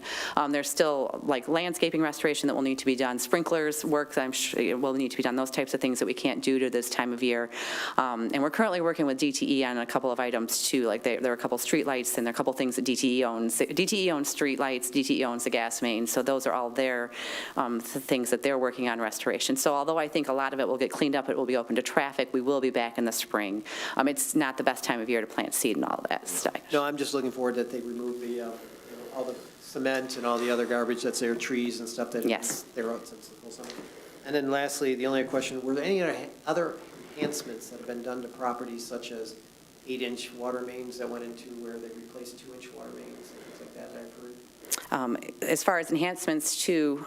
Private property where they received a better enhancement in terms of what's going on. So we did, you're talking about the water meter, we did improve the water, so the mobile home park has a, what am I trying to say, a vault, a pit for the water meter, and as part of this, because we did replace the water main on that, we had to switch over water services for all of the residents north of 12, and as part of this project, we did use the existing vault, but basically gutted it and put in new infrastructure inside of it, a new 8-inch meter, a new bypass, and a better way for us to get to the meter and an upgraded meter for that site. And we only discovered one issue with the galvanized monitor? We did. We had our first ever where we actually replaced Saline per current state standards, per current lead and copper rules, which state that anything that is galvanized needs to be replaced into the house, into the meter itself. And so we encountered one of those on the just north of 12, and so we did replace one service lead all the way into the meter into the house. And no lead? That's right. No lead was observed. It was galvanized. Real quick, and then we're going to vote. Just want to reiterate my colleague, Mr. Gearbox, want to have that stuff cleaned up. We had a recent infrastructure fix down on Willis, and the signs were left behind by the contractor for a very long period of time, saying the road was closed. So just reiterating that constituents, it would really be nice to get that stuff cleaned up as soon as possible, especially as we get into the winter and snow piles up on top of things. Right. And you're right, the signage for this project is far too, because the detour goes all the way, yes, so it goes outside of the town, yes, exactly. For the signage for this project is all over, surrounds the whole town almost. Thank you. Okay, we have a motion on the floor moved by CO second. Thank you, City Engineer Humphries, by the way. Appreciate your remarks and your work on this. We have a motion on the floor moved by CO seconded by Gearbaugh to acknowledge and to approve. All those in favor signify by saying aye. Aye. Opposed, say nay. Ayes have it. The motion carries unanimously. We move on to new business item 23-231, City Hall HVAC bid award. This will be a motion to acknowledge receipt of the memo from City Treasurer Cole and to award or not to award the bid to contractor of Dunbar Mechanical in an amount not to exceed $442,823. Move to acknowledge and approve. Moved by CO to acknowledge and to approve. Is there, or award, excuse me. Is there a second? Second. Seconded by Kamara Sulak. City Cole, or City Treasurer Cole, do you care to make a brief comment? Good evening. Previously, we'd asked for $250,000 for an emergency approval to replace one of the HVAC units. It has further since been determined that we need to replace both of the HVAC units and the controls. We went out to bid for it, and the bid that came back, that was one that staff recommends, is to Dunbar Mechanical for $442,823. And for the public's edification, the units that are being replaced are from what year? They are from 2003. So original to the building. So 20 years old. They have reached their useful life. The end of the useful life, yes. Mhm. Okay, that was what I was getting at. Thank you for clarifying. Are there questions for the city treasurer? Mr. Gearbaugh. Just to clarify, but the other issue was we have to replace the whole control system too that was older than what, there was some cost saving when this building was built, so. Yes, so it was brought over from the old city hall to this building and hooked up to the HVAC units here. We don't really know when that was originally purchased, but it certainly has reached its useful lifetime, and the operating system for years has not even been accessible by the city except through a back way. So this is more of a, it's not only that update, but it's a whole software and operating system backup. So it's not Yes. just a unit, so. Correct. Any additional questions for the city treasurer? Mayor Pro Tem Dillon? Thank you. So obviously, this was significantly more than we had thought, which takes a very big chunk out of our bigger picture of rehab for our facilities. Are you going to be cutting other projects to compensate for this? Or are we just increasing the budget? So kind of understanding what that will look like. We had $750,000 slated in the budget to do City Hall renovations. Obviously, this takes up a larger portion than we anticipated. We did, however, know that they kind of both were nearing the end of their life cycle. So that would be, we haven't exactly made the decision, which would be made by City Council on how to spend the rest of those funds. So I'm sure that we would be coming to you with those thoughts and ideas. Okay. And then I really appreciate that you now give us like the bid sheets. It does sort of help, but they're sort of all over the place. And so it's so difficult to gauge, and so I appreciate that, I know for a long time there was a standing policy of just pick the lowest bidder, and that sometimes bit us on the backside. And so I appreciate that it looks like you've looked through these. My only question was that there was one question that said previous experience with the vendor, and it says, yes, DPW install. So did we deal with them and we did the work? Is that what that was? They installed the HVAC unit and controls at the DPW building. Okay. And that's been functional? It's been a high satisfactory work, the highest, yes. Fantastic. Thank you very much. Any additional questions or comments from the dais? Then we have a motion on the floor moved by CO, seconded by Kamara Sulak to acknowledge and to award. All those in favor say aye. Aye. Opposed say nay. Ayes having the motion carries unanimously. Thank you, Treasurer Cole. We move on to the first reading of ordinance number 862, prohibition of overnight parking of recreational vehicles on public streets. This will be a motion to acknowledge receipt of the memo from Community Development Director Harrington and to acknowledge the first reading of ordinance number 862, an ordinance prohibiting the overnight parking of recreational vehicles on public streets. Move to acknowledge and to acknowledge. Moved by Gearbaugh to acknowledge and acknowledge. Is there a second? Second. Seconded by Kamara Sulak. Mr. Harrington, briefly, do you want to provide some comments primarily for the public's benefit of what we are attempting to accomplish here? Absolutely. This is one of the most complained about things that my department responds to. It's the parking of recreational vehicles, which would be boats, utility trailers, RVs, pop-up campers, et cetera, on our public streets. They block sight lines out of folks' driveways when they're parked too close. They can get in the way of street cleaning. They have a numerous set of other issues. Sometimes people live in these on our streets as well, which can become quite a problem. So at our July 10th meeting, you all gave explicit instructions to pursue some sort of ordinance banning the overnight parking of these, not the intermediate storage or, loading and unloading, but permanently leaving them on our streets. It currently is part of a zoning ordinance, but because we're talking about a public street and not a private street, the zoning ordinance does not properly apply. So we were advised by council to then move this to part of our general enforcement code, so part of our regular code section rather than zoning. Our city attorney and our soon-to-be former prosecutor have both vetted this ordinance and signed off on it. We do independently define recreational vehicles, which only matters because it's in a section where recreational vehicles would also technically be defined by the Michigan Vehicle Code, but it encapsulates what we're trying to enforce. Our proposal is to ban the parking of these or be subject to fines from 11 p.m. to 4 a.m. The goal to be not to interrupt the morning fishers who might take out their boats at 5 a.m., who might need them on the streets at that time. Essentially, the time frame just gives us the ability to unambiguously determine whether someone is violating the ordinance or not. Trying to add a time limit, like 3 hours or something into that effect, is very difficult for a variety of reasons for actual enforcement of it. So that is our suggestion, and that would be what the ordinance contains. Very good. Questions for the Community Development Director, Mr. Gearbaugh? Of course, every time we take something off the street, we put it somewhere else. So how will this affect when you put it into a driveway or somebody puts it on the side of their house? There's been issues where people store them, then it always used to be you had to store it behind the house. But then we had confusion in our ordinance about that, and I hope we clarified that too before we implement this one. Right, so our ordinance provides two solutions. One is you can park it in the side yard or your rear yard. So a side yard, which would be behind the front corner of your house, but not behind the back corner of it, pretty self-evident. Or that rear yard, they would have to be on paved surfaces regardless, so you can't leave one of these on the grass. There's Pop Your Planter meme where someone denies a deck, so then they put a pontoon boat behind their sliding glass door, and voila, it's a deck. Nevertheless, it has to be on a paved surface, so such a thing would not be allowed necessarily. There is a provision within our zoning ordinance that the zoning administrator, which would be defined as me, could grant permission without a permit process or anything for people to park it in their front should such a hardship exist without needing to go through the variance process. That is something I would like to remove from our code as it's been rather selectively applied over the years. There's no documentation of people who have this permission or who don't have this permission. I've not given that permission to anyone, so I usually just tell people no, that doesn't exist. But it would be better just to write it out of our code officially, and that way there's no ambiguity.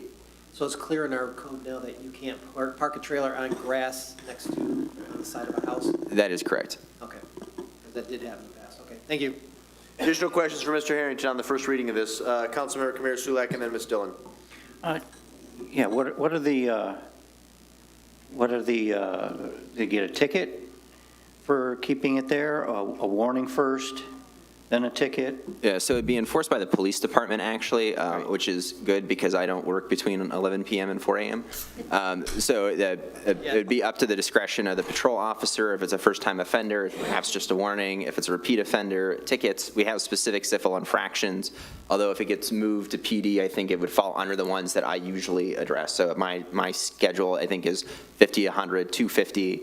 I'm not exactly sure what the PD fine is, but we would make it not unbelievably nominal, but nominal enough. You're not robbing a bank, so. Okay, but probably still the pretty price of a cheap parking ticket. if you have an RV in the street, that you're living in. I hope that hasn't happened in Saline. And not frequently. Usually you're looking at people who have extended house guests and they don't want to put them up in their house, and they put them in an RV, but then they don't want it in their driveway, so then they put it on the street, and then I have to have an awkward conversation with somebody about why they're living in an RV on the street. So. Okay, sounds like this is definitely needed. Thank you. Councilmember Dillon. Thank you. So enforcement, you indicated, will be primarily enforced on a complaint basis. So which means that if our police are driving around and they see one, they're not going to stop until somebody complains about it? No, I guess that was more in the sense that, there are specific property owners throughout the city who have a particular issue, more so than other property owners, with recreational vehicles being parked on the street. Those people are the most likely to flag their neighbors and have it ticketed. as opposed to potentially a beat cop driving through one of our neighborhoods at night and spotting one and then finding it. I think the latter, the complaint aspect, is much more likely to occur in terms of the genesis for most of these tickets. Now, that's not to say that they couldn't write a ticket for one if they have seen it on the street. It would still be in violation of the ordinance. Because I guess I just want to sort of, I want to work through this process so that we're creating something that's actually going to be enforceable, that we can figure out how to utilize to its best potential. So you've got, it can be on the street, but it can't be on the street between 11 p.m. and 4 a.m. That is correct. So every day then you can, for those 5 hours, you can just park it in your driveway and then put it back out, and then park it back in and take it back out? Because we've gone through this before with, I can just back it up 6 feet. I've moved it, so I can move it a tire length. I can move it a foot.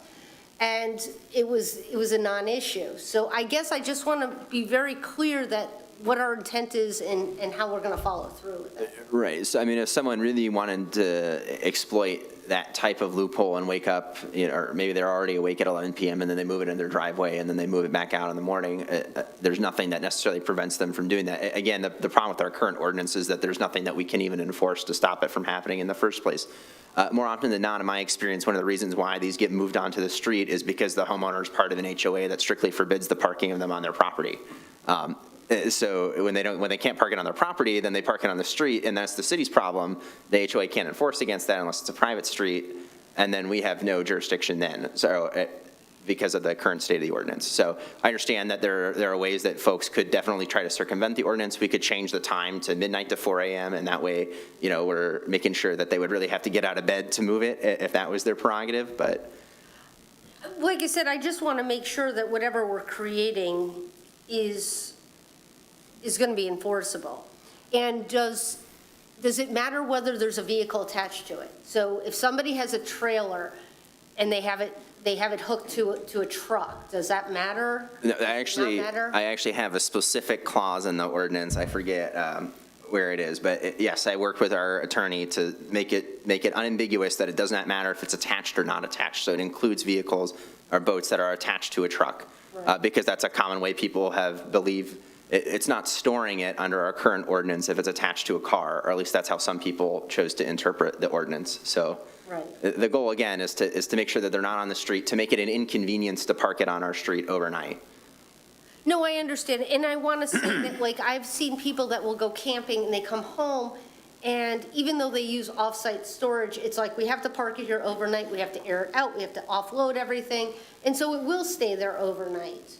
And so I want to sort of find those people that are just doing what they need to do versus those people that are really not following the rules. Because one of my biggest issues with this right now, and I see it repeatedly when I'm around town, is people that have vehicles parked on the street and are running extension cords to their house across the sidewalks.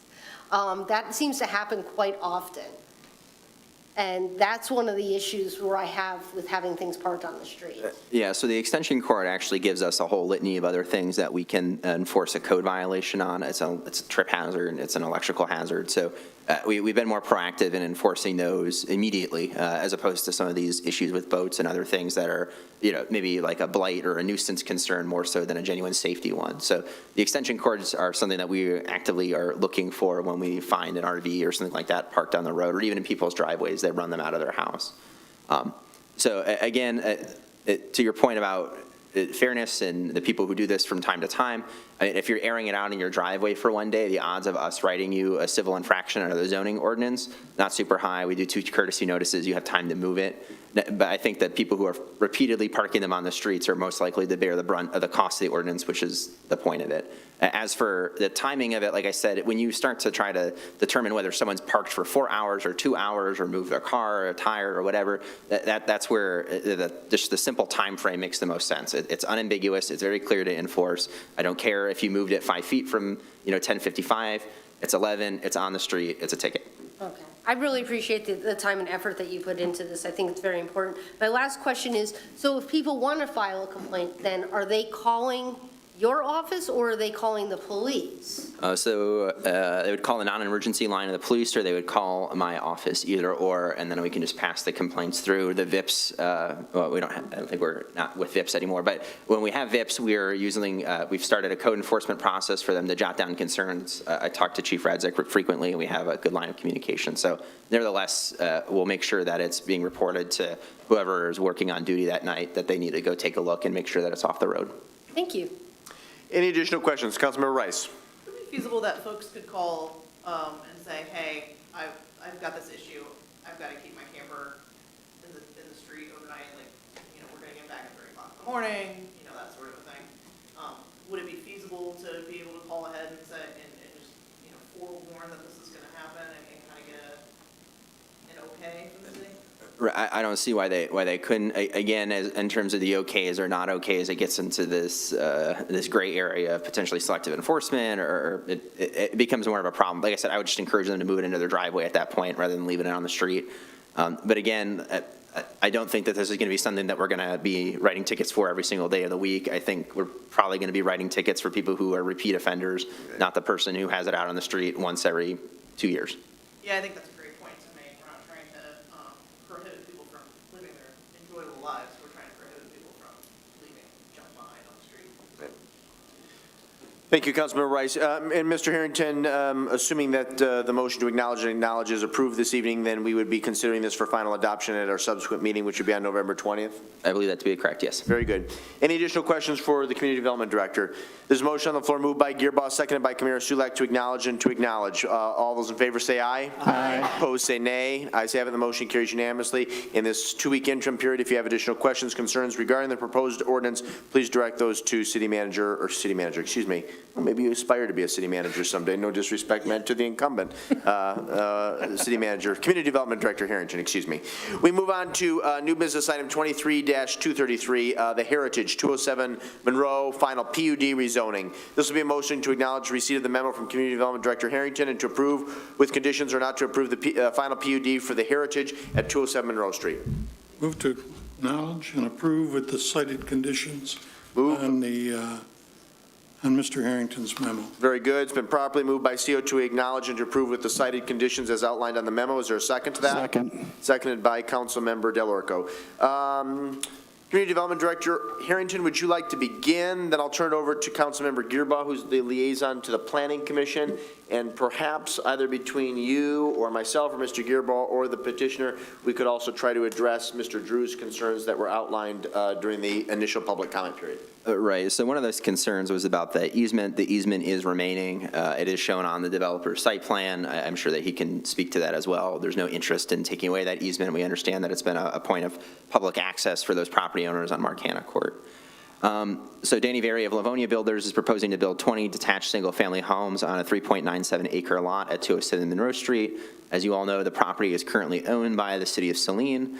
Based on our site plan review, CWAs, Carlisle Wortman is our planning consultant, OHM, and the fire chief, and looking at our ordinances, it's our belief that the final PUD and rezoning applications meet the standards for city council approval. So the Planning Commission went through the outstanding items in my report. There was a discussion on some discretionary items that the city has the ability to discuss. So one was related to proposed street parking in the site, and it was deemed to be sufficient by the Planning Commission that the amount of parking provided in the driveways and garages would be acceptable with the proposed street parking, that they decided that the proposed street lighting was sufficient.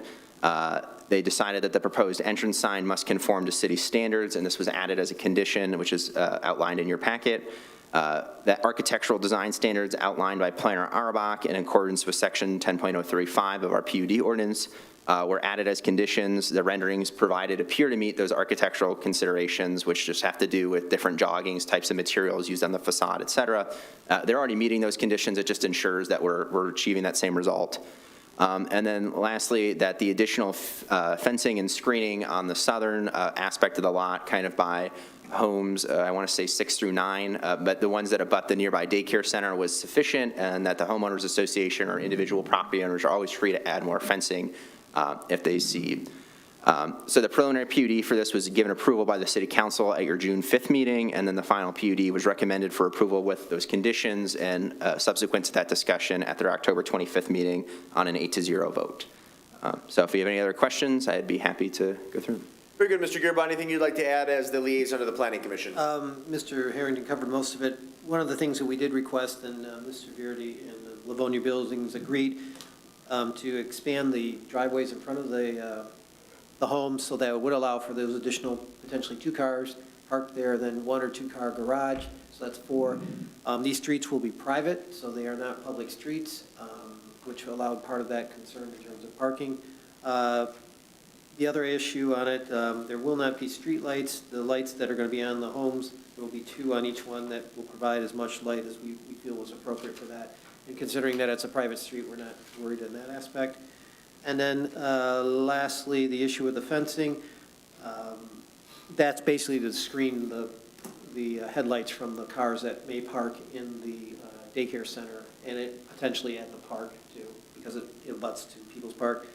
There was some concerns regarding potential runoff from the, which would be where that easement is, but from the hill and so forth. Traditionally, that water's always run down into our park and whatever, but the, one of the comments that was made at the public meeting has been addressed by our OHM and whomever else does all our assessments regarding retention and detention and water runoff and all of that. If you want to address that. Yes, that is correct. So there was a concern brought up at the Planning Commission by a citizen that lives adjacent to the site about the historic nature of it being a natural swale, which was news to me. I've not been here that long. Anyhow, I had our consultant engineer and city engineer, Tesha, review it, and they determined that the amount of stormwater retention that the applicant is providing is more than sufficient. It actually should improve the overall drainage of the area, and that any claim that it was a natural swale would be rather difficult to prove or ascertain or otherwise regulate or enforce. So it's their opinion that the stormwater is being more than adequately handled on the site, and then it actually should improve drainage in that area for both the adjacent daycare and People's Park.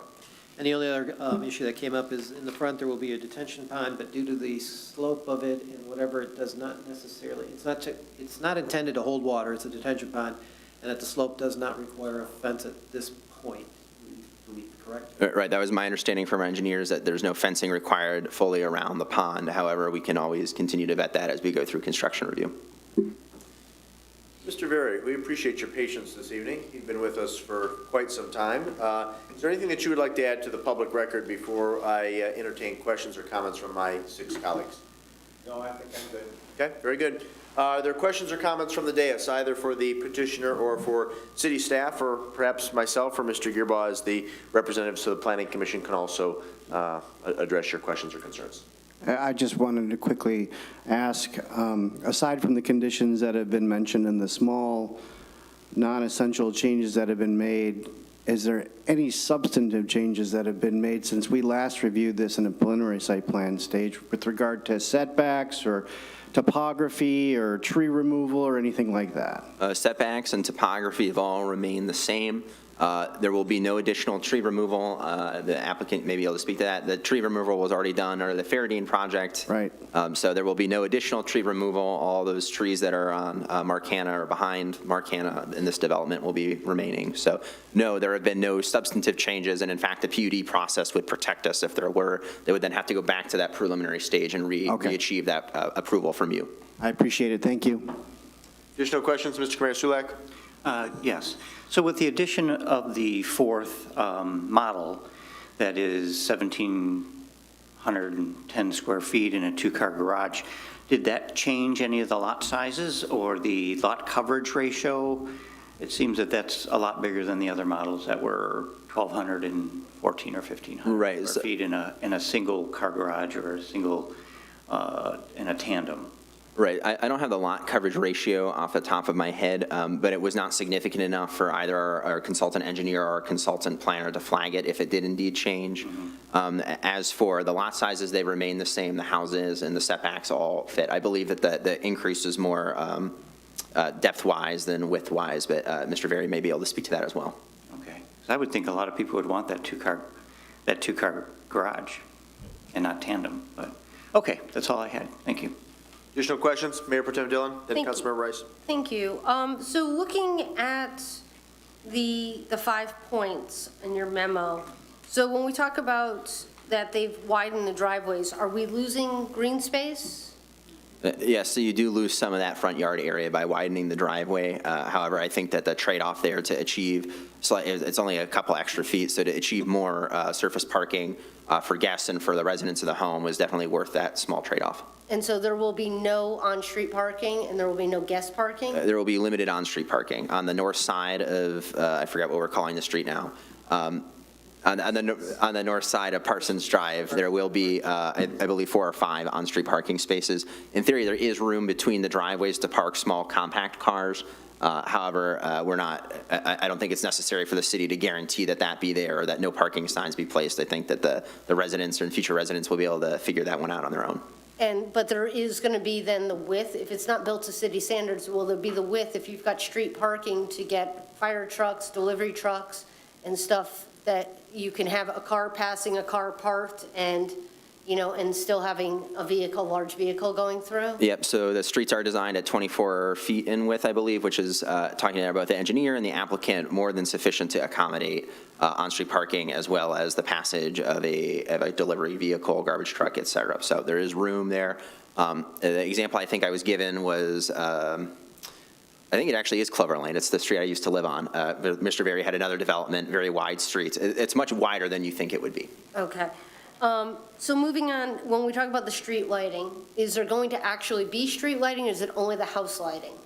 So there is a street light that is at where the entrance will be at Monroe Street, and then it's written into the proposed bylaws for the HOA that those lightings and the soffit, I think it's soffit lighting housing, the lighting in the housing will remain active at all times. It's based on a nighttime control that's built into the lighting model itself. So it will only be in the houses, but I think it will provide ample illumination on the streets, as was the opinion of the Planning Commission.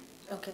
And so will these houses have mailboxes like at the roadside, or will they have, what I'm getting at is house numbers and being able to see house numbers. That's been an ongoing issue with fire and police, is being able to see, and there was a big movement about that of houses. It was very nice to have decorative ones against the house, but you couldn't see it from the road.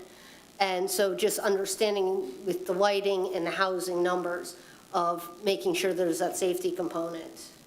That can be part of our engineering and construction review. Mr. Berry, do you have any comments on the visibility of house numbers? Well, in the building code, they have to. Oh, yeah. Why don't you come up to the podium? Sorry about that.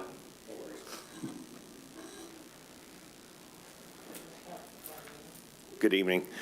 In the building code, the numbers have to be 4-inch minimum in height, and we always put them underneath the coach lights, which the coach lights will always be on from a photo eye at night. So once darkness hits, they'll be on until the light comes in the morning.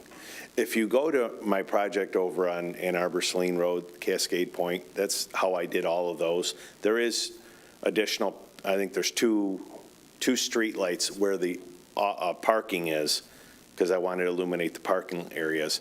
But the rest of it is all lit by the coach lights on the garage. And so each one has 2. So you have 4, you have 120 watts. The driveways are only, 25 feet wide, I think. So it's bright enough that it lights it, but it's subtle enough that I actually went by there today before I came here. It's actually a really nice feature. I appreciate that attention to detail. I think that's something that it's nice to be proactive with. Thank you. And then my only last question is on number 5, where it talks about additional fencing or screening can be placed later if found to be necessary. So who decides and how do you agree upon that? Well, so the suggestion for additional screening was for the residents there to avoid the headlights potentially coming to and from that child care facility directly south, or it is directly south of them.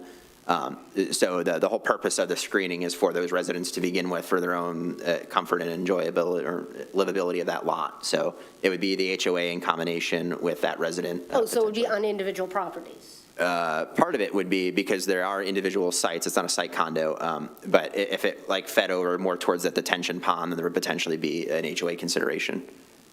I appreciate that. And then, my 2 cents on detention pond, I'd like to see some sort of, nice decorative fencing just to show that it is it's not level ground because it sits right up against the sidewalk. So I'd like to have some sort of consideration that we look at something, even if it's not holding water, it could potentially hold water, that's its purpose.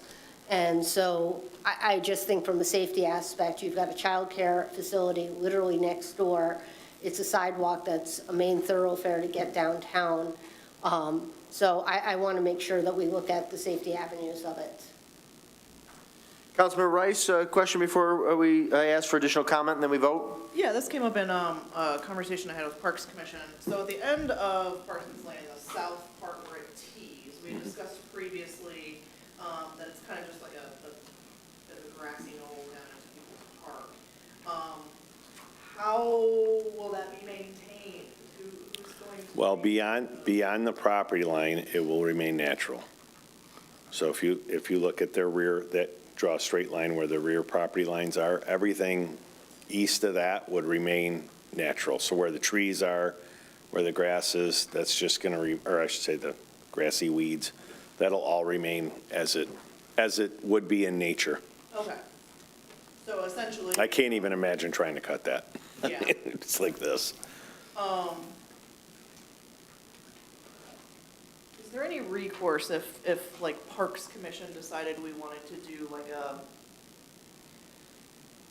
brush hog that down periodically so that there's access? Well, it is just open space. So, I mean, it's not anybody's yard. Their lot line is defined, and then everything outside of that is just the open space of the project itself. So, I mean, if that is something that the DPW wanted to do and wanted to have that option in the bylaws that they can do it. Yeah, that's definitely something we consider with that formal development agreement in the subsequent bylaws. I think it'd be nice to consider that so that there's, a pathway, and it doesn't necessarily even need to be DPW. We do work meeting, or we do park work weekends and stuff like that, just so that we technically can do it if we choose to do it. And if it's just for that easement is there, so the right would be allowed to be done because it is the easement, if that was what you were specifically looking at. Yeah, just from where that street ends, and then just that, I don't even know, I can't tell what the footage is there, probably what, like, it's not even 10 feet? Or is it It's probably right around there. 24 feet. Yeah, it would just be nice to have that option for We discussed this We discussed a formal pathway at planning, but due to the grade, it would be impossible to make it ADA compliant. Yeah, but we've done things in some of the parks with like the leftover mulching from tree cleanup and things like that, where we've just made like a stalked down little pathway so that people can enjoy the access. There you go. Anything else, Councilmember Rice? No, that's all. Any additional comment? Thank you, Mr. Berry. You're welcome. Any additional comments or questions from the dais? Mr. Gearbaugh? I forgot, just one real quick, Mr. Harrington, maybe you can mention it. The one resident mentioned about the 10-foot easement, how does Edison actually get back to it? They would go to it across our People's Park? I believe they were going across People's Park now. The resident might have more of an idea. I've heard from other Nodding in the residents. affirmative. That's where they've come from? I just want to make sure, because I'm looking at, it runs across the entire back of all those lots. I just didn't know how we're getting to it when they want to access it. There's a trail that comes in off of Ann Arbor, Mylan Road. Right, but I mean, they've gotten in back there and gone in there when they were doing work that you see? Right, and Okay. they don't have a big bucket truck that goes in Right. there. They have a little two-track vehicle that they can take. Thank you, just want to clarify for you. Thank you. Let me just say a couple of things before we proceed to vote. I've said several of these items previously in at Planning Commission. I think that this project is very much a net positive for the community. It will transfer ownership to a competent, qualified developer who has a strong track record of expediting quality projects in the region and in our community. It'll turn essentially a blighted site into something very, very appealing and beneficial to the community. It diversifies our housing stock. It creates a new housing product in the area, something that, while I wouldn't define as affordable, is certainly obtainable and different than what exists in the current housing stock. It's also in a great location, adjacent to a park and within close proximity to the downtown. So I will be voting in favor. It's a very emphatic vote in favor of the motion that's on the floor. And Mr. Berry, we look forward to scheduling a closing in the not too distant future, and of course working with you to, if we need to, to assist you in obtaining any state permits so that you can begin expediting work on the site, because obviously the sooner you can start, the better it is, not only for you and your enterprise, but ultimately for the community as well. So assuming that this motion passes, we wish you luck, and if we can be of a resource to you, please don't hesitate to reach out. Are there any additional comments from the dais? Mr. Seal. I guess I just echo the mayor's comments. Being a neighbor to the project, I very much appreciate having a competent individual come with what I think is a reasonable project for the city of Saline. It's a good fit at this time, and I thank you for coming here with your expertise. If there's nothing further, we do have a motion on the floor moved by Seal, seconded by Del Orco to acknowledge and to approve with the conditions outlined in the memo. All those in favor signify by saying aye. Aye. Opposed, say nay. Ayes have it. The motion carries unanimously. Congratulations. Moving on to our last agenda item, 23-18, Oakwood Cemetery, Michigan Ave retaining wall bids. This will be a motion to acknowledge receipt of the bid tab and to approve or not to approve the bid from Highland Services LLC in the amount of $111,444.85. Move to acknowledge. Moved by Gearbout to acknowledge. Is there a second? Second. Seconded by Dillon. Mr. Searles, would you like to begin? We have a guest from Fonson here, our friend Dan Cabage, and then I'll also entertain comments from Councilmember Seo, who is not only the liaison to the Cemetery Committee, but also the chair of the Oakwood Cemetery Committee. And Mayor, Dan is from F&V, the consulting firm. What did I say? Fonson. I said Fonson. They did a Lisa lot of road Vanderbrink, I knew projects. that. Dan, it's getting late. My apologies. Yes, we're asking council to authorize us to go award the bid for $111,000 for the retaining wall reconstruction, removing the wooden wall, upgrading it with a unilock type wall and more structurally sound and visually appealing. Very good. Mr. Seal, I know that the Cemetery Committee, consisting of yourself, Mrs. Hess, Mr. Greb, Mr. Lane, and Mr. Roth, have discussed this at several meetings along with city staff. Is there anything you'd like to add? Yes, Your Honor, thank you. We were kind of disappointed to see the bids come in higher than we originally anticipated. The question was asked if there'd be anything accomplished by going back out to bid again, and the thought was that having seen how these bids have already come in, that we wouldn't expect the bids to go down, but they may go up. So we think it's wise to go ahead and put the stamp of approval on this at this point in time and move forward. Very good. Mr. Cabage, our guest from Felice Vanderbrink, is there anything that you would like to add? Thank you for your patience this evening. Of course. Good to be here. As always, on any construction project, if there's an area where we can save when we get out and perform the construction with the selected contractor, we'll look for those ways to maybe bring the cost down. Very good. Hang tight, gentlemen. There might be questions best addressed by you. I'll begin with Mr. Gearbaugh. Just a couple questions. Will any work be being done this fall, or this is all planned for the spring? Well, it's planned for the spring. We're not going to get anything in this fall, but we're also going to be sensitive of the Memorial Day celebration. So it's got, the contractor has to work with that, either finish and get out of the way or wait until after the memorial for Memorial Day and go there. Okay. Sorry, if you We have it defined on how far they can go before they finish, so it's not just going to be moving a bunch of grave sites and hoping for the best. We're going to control the construction. So speaking of that, will they be relocating stones, monuments and such, and There then will be a resetting few foundations? Yeah, there will be a few stones that need to be moved. I had one concern that, we're kind of late in the season when this bid went out, and once before we did this, and the guarantee part of it was they were going to do work in November, and they didn't do it. And so it was like we should have waited till the next spring to do the bid again or whatever. I think in this, and I talked to a couple other individuals that have firms, the reason even this company's doing it is because they have the equipment in order to do this. The local companies don't necessarily have the equipment to do it. The other question, when I look at the biggest difference seems to be the block. Is there any difference in the block? It's just the pricing of it? Well, we are actually, that's one of the things we're hoping to be able to bring this overall cost down.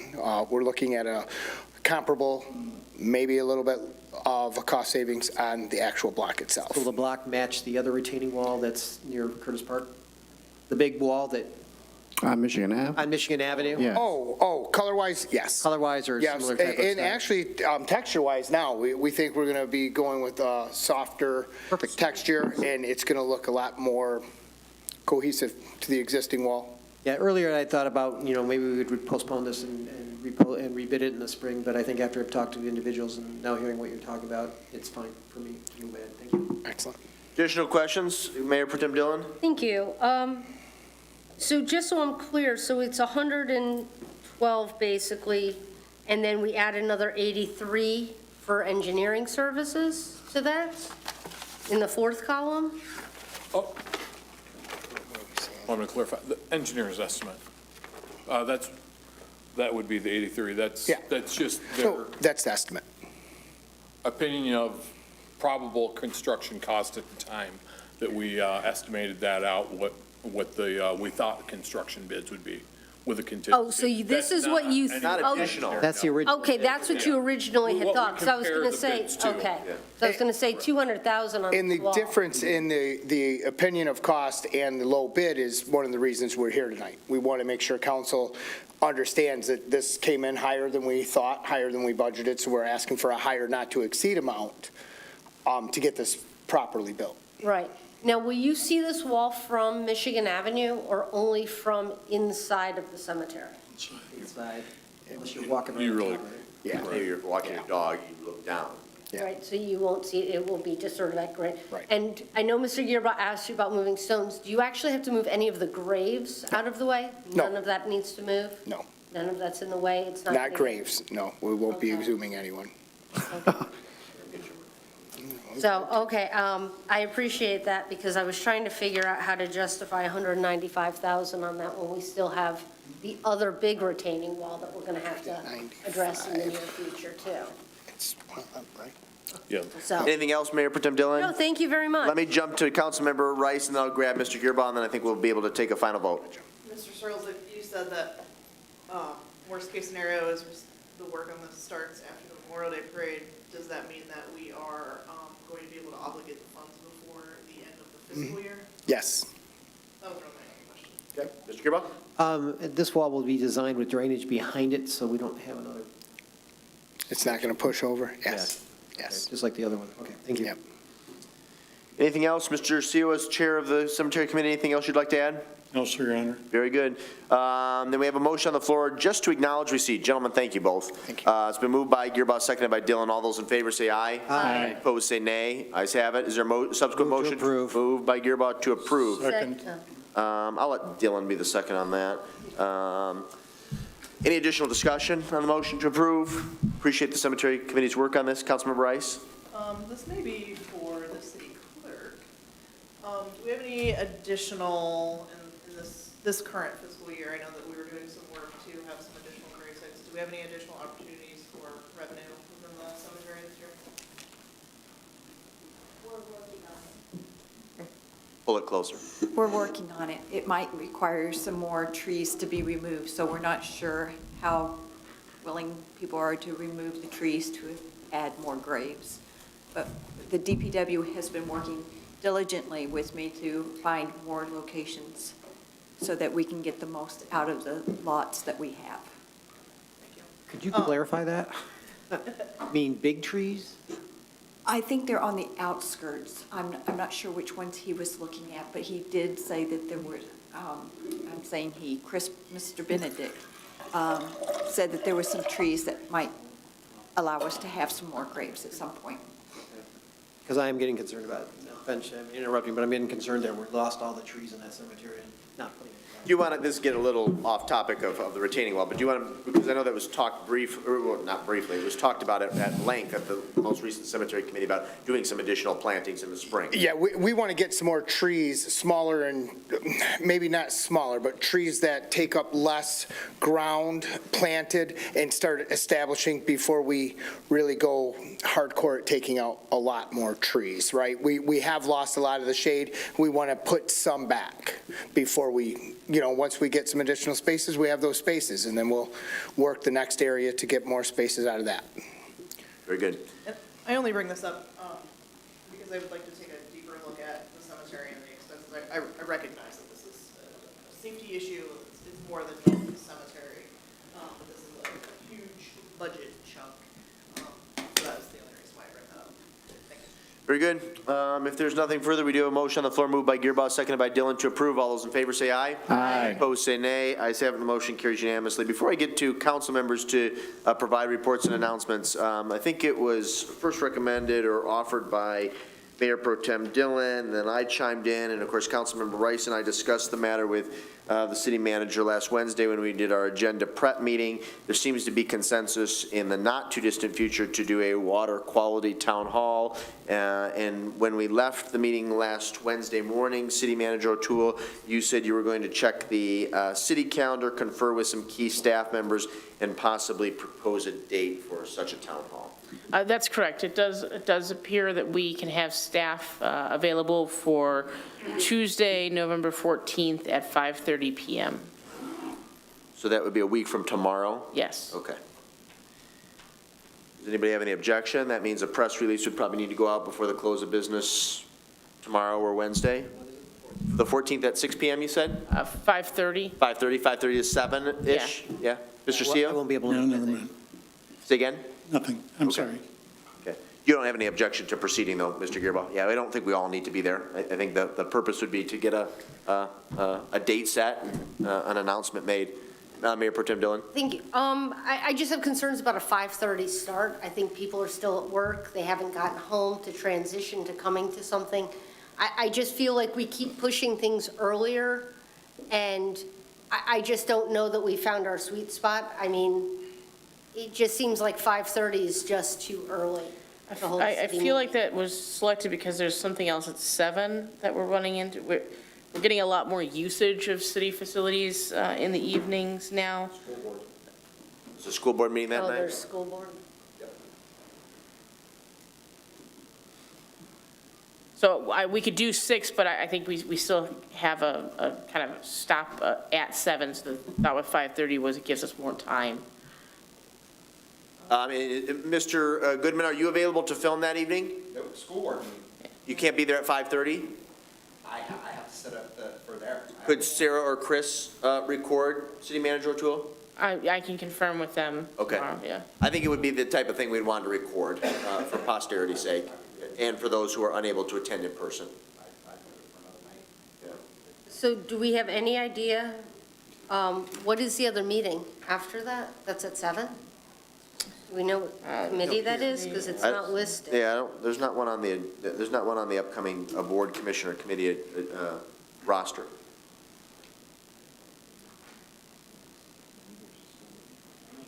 Unless it's a non-city entity. that's- I apologize, it may have been with a staff conflict then, but the timing was chose to try and give at least an hour and a half until a hard stop at 7.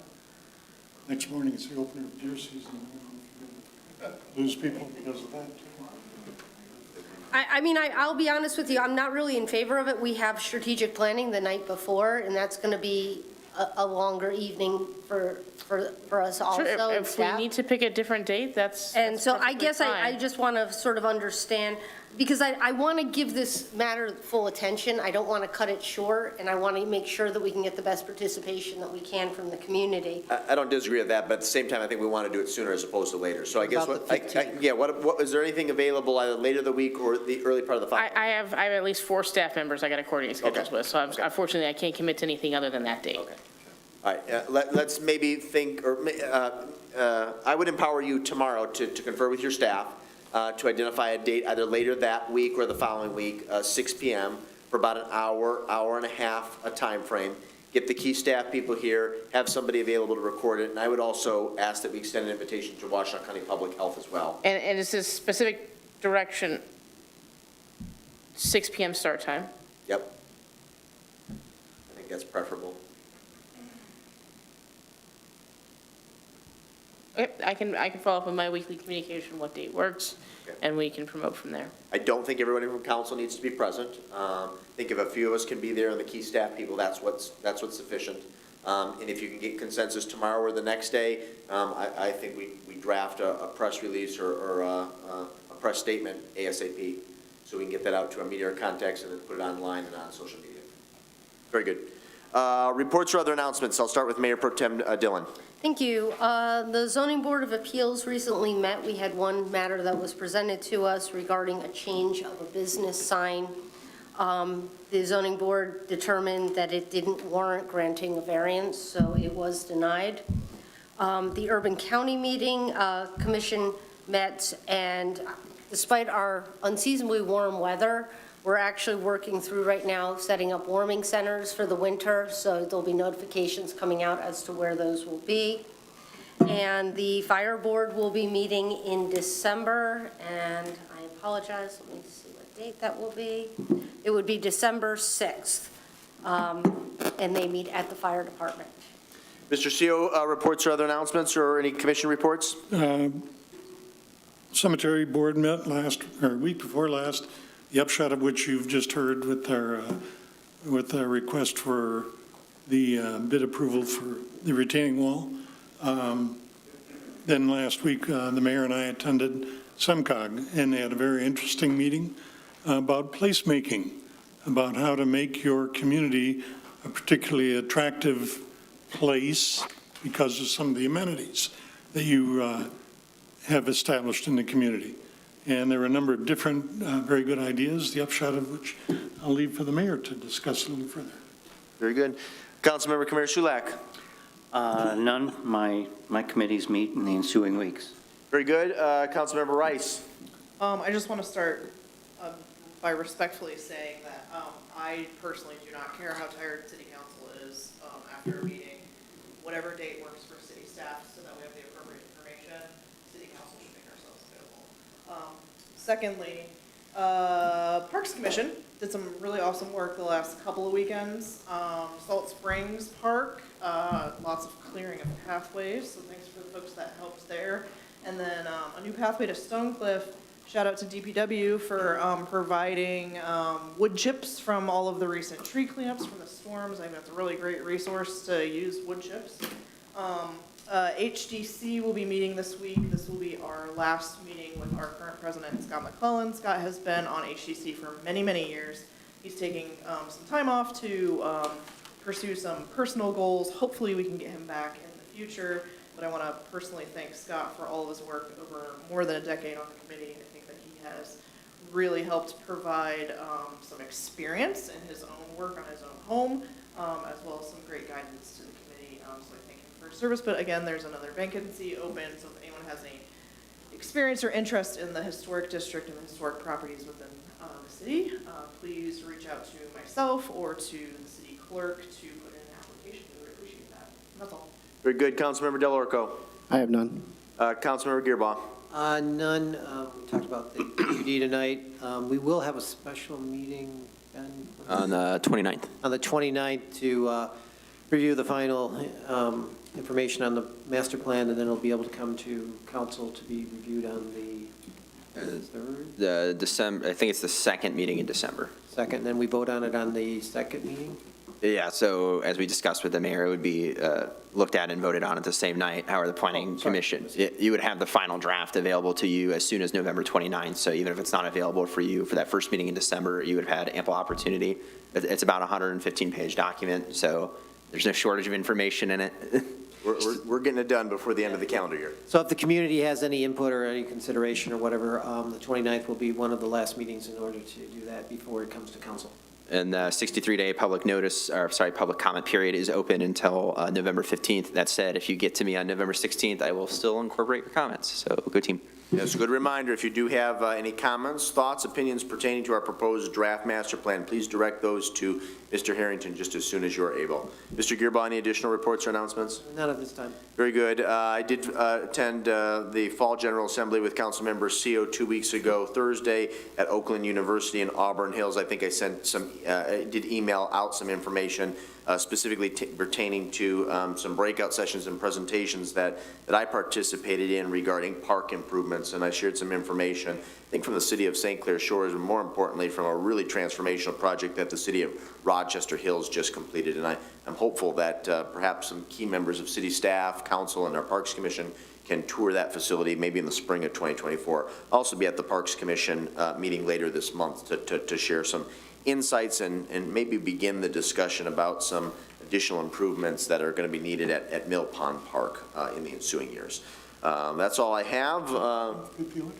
Oh, yes, there is an election tomorrow. Most of you who are inclined to participate have already voted, but there's many people like myself who prefer to go in person. So please remember that the polls open at 7 o'clock and end at 8 p.m. I do want to make note that the precinct boundaries have changed in recent years, so please refer to the map that's on the city's website and on our social media page to make sure that you're in the right precinct and voting in the right location. We now have 4 precincts, 2 of which vote at the Methodist Church, the other 2 at Liberty School. And again, regardless of how you vote, please exercise your right and participate tomorrow. If there's nothing further to be brought up under reports or announcements. I've got 2 things just very quickly I wanted to mention. One, and then I'd like to have a discussion at our next meeting regarding some new traffic studies that I think we are in desperate need of in our community. There's a couple of spots. One is it's turning into Domino's Pizza. Right now, there is not a turn lane for that. So people are getting into actually the turn lane for the other direction of traffic, where traffic stacks. And right now it's a problem because there's actually barrels there for construction because the lane is closed. And it's really a very awkward thing. And I think we need to look at whether or not we need to change driveways and access points into the Domino's Pizza parking lots. The other one, it's an ongoing issue for me because I'm hit almost weekly, is people going westbound to get into the parking lot on the side of Benny's. And they are getting into a turn lane that is not designated as a turn lane for them. It's actually the turn lane to go north on Ann Arbor Street. So you've got head-to-head traffic there, and we need to understand what can be done about that, whether we clearly indicate in the roadway that you cannot make a left off of the street there, or we change the direction. But I think that that's something that's really important. I see near misses there on a regular basis, and I think it's something that we need to look at. The other thing I wanted to mention, and thank you to Ms. Rice for mentioning about the parks, is that I think that it would be a great idea in the future when we're doing things in our parks that we notify residents or just put out some sort of social media post. I had no less than 6 people call me and say, hey, do you know there's a group of people walking with shovels through the park right now? Are they going to bury something or dig it up? And so I think it would be a really great idea if we can just keep the community in the loop as to what we're doing and show them the enhancements that we're making in our parks. And then lastly, when we talk about the crosswalk at Maple Oaks, I think there's a great opportunity right now to partner with the schools to educate. They have a great reach into the community to educate people about the crosswalk and about vehicle speeds in that area. And with that, I will stop. Thank you. Are there any additional announcements or reports? There are none. We'll proceed to the second public comment period then. Under the Open Meetings Act, any citizen may come forward at this time and make comment or question to City Council. This public comment period will be limited to 3 minutes per person. Anyone who would like to speak is requested but not required to state his or her name and address for the record. You'll have 3 minutes. Mary Hestill. Anyway, it's not on the agenda. And but many of our taxpayers' money go for buses at the school pays. And I don't know if you're aware or if it still happens that the city pays for all the crossing guards. It's about $70,000 a year, if not more. And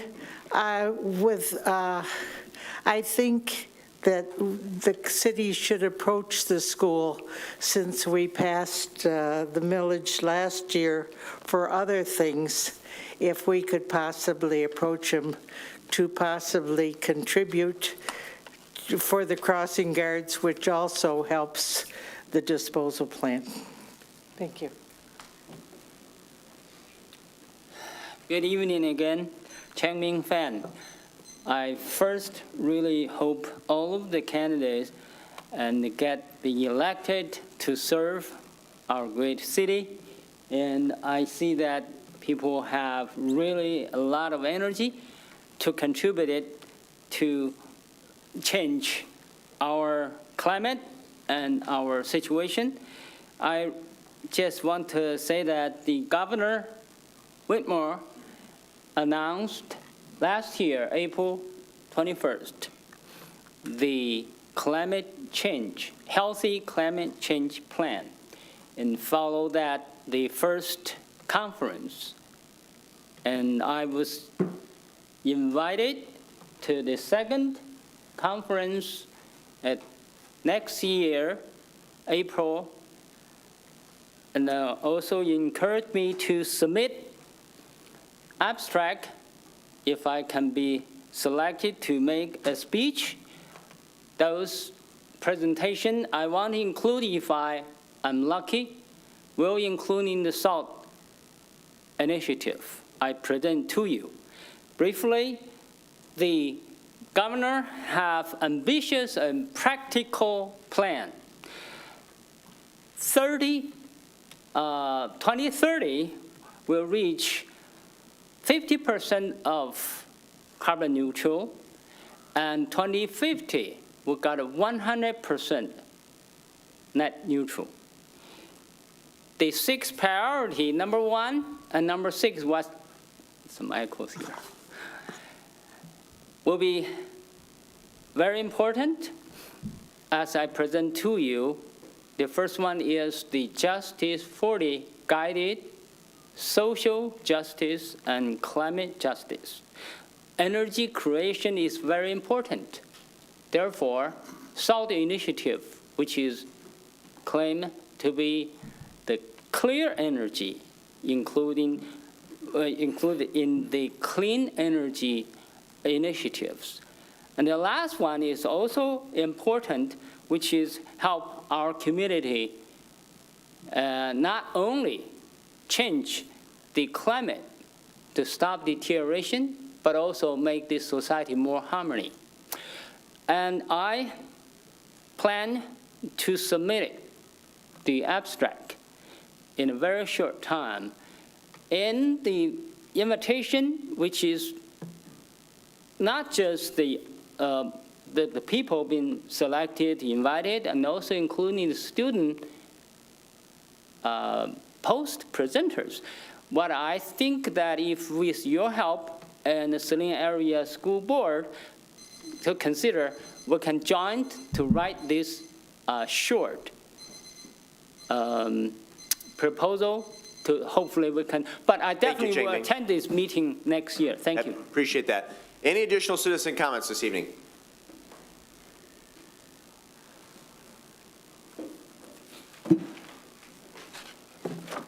Yeah, good evening, Mayor and Council. I am Al Hodge. I'm here today to represent, as a representative of the Environmental Commission, and want to give you an update of the recycling that took place at both Summerfest and Oktoberfest, so you get an idea of how the guidelines that were passed, created by the Environmental Commission and then passed by the Council, has played out.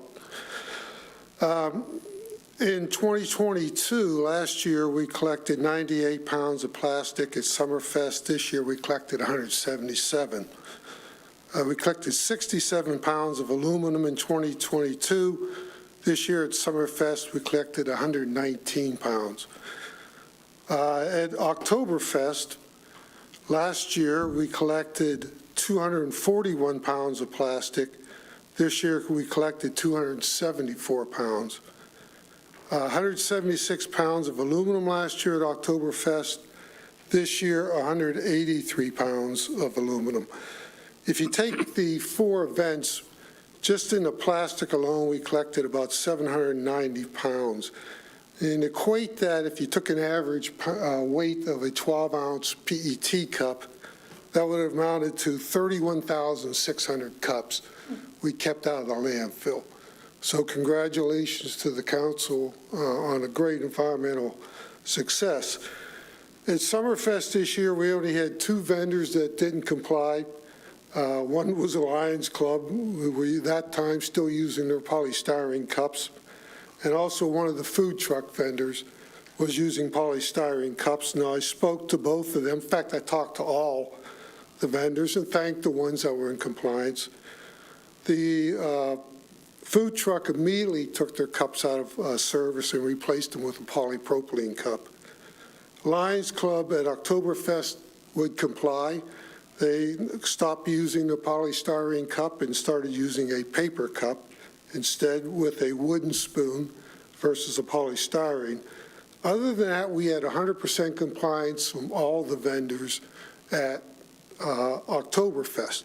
We had a little issue with Main Street. They brought some cups in for the beer sales that were polystyrene, but they would later remove those cups and replace those with approved cups. So, in fact, just one short season, we've accomplished 100% compliance, so that's an incredible feat. There were some comments at the last council meeting about what could be done for improvements.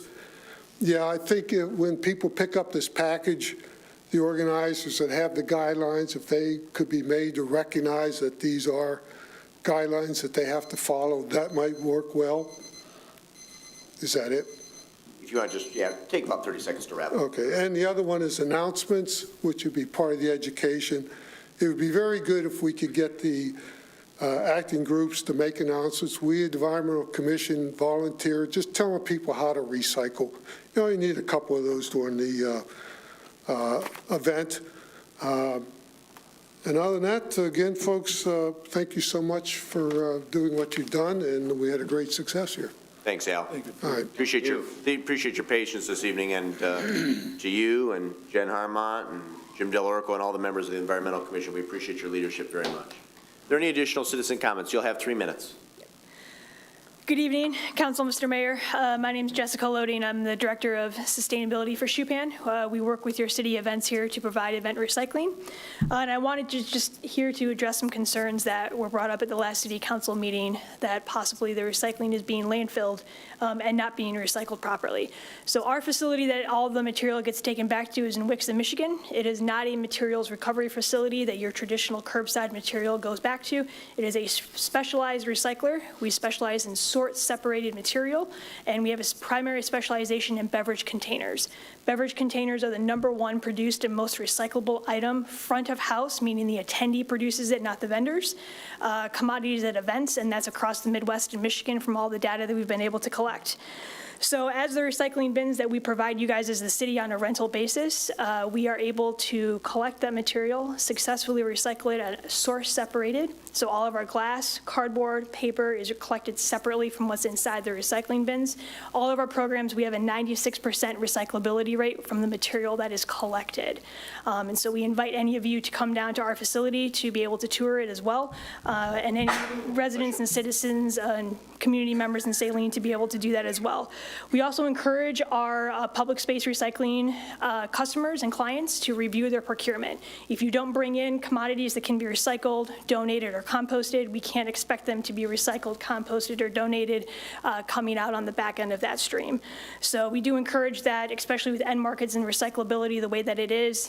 We do encourage certain product types to be brought on site to increase recyclability and decrease contamination within the streams. So thank you very much. Very good. Thank you, Jessica. Appreciate your remarks. Thank you for your attendance this evening. Any additional citizen comments? You'll have 3 minutes. Hi, Ben Goodman, SCTN, Digital Production Coordinator. Back in 2021, we had a conflict with scheduling between myself and the school district and the city, and you weren't on council yet, so I'll explain to you what happened. Strictly put, Ms. Dillon and Ms. O'Toole were part of this, as well as Dr. Latch, and I think you were involved too, Brian, if I'm not mistaken. City council meetings are reserved for SCTN, transparency purposes, the YouTube channel, to get it out to community members Monday. School does not schedule anything on Mondays. Tuesdays, school boards. Wednesday, planning commission. Thursdays, whoever gets to me first. We need to stick with that. Next Tuesday, it's been on the schedule for a year. School board meeting's been set. It's on there. It's clear. You can find it on the website. Wednesday, 15th is open. I already booked it for Ben Harrington because we were going to do a planning commission meeting that night. Then we moved it to the 29th, so it's wide open. I recommend the 15th or 16th. It will be transparent on the YouTube channel, and then it'll be up on the TV station within 24 hours. So we need to stick with that. Because you know what? Last time it was the school board that did this when they had a special meeting to elect a new school board member, and they didn't communicate it with Ms. O'Toole. They didn't communicate it with the cable commission. They didn't even communicate it with me until like 2 days before the meeting. So please, let's stick with that, and we can get this meeting up so the community can see it live on the YouTube channel where everything else goes to. And then I want to talk about the parking meter issue. In here, I was disappointed nobody addressed what my concern was. I go downtown a lot to get a lot of footage. If you guys enact a parking policy, I'm not using my own money to go down there. Plain and clear, I won't go down there and get footage anymore.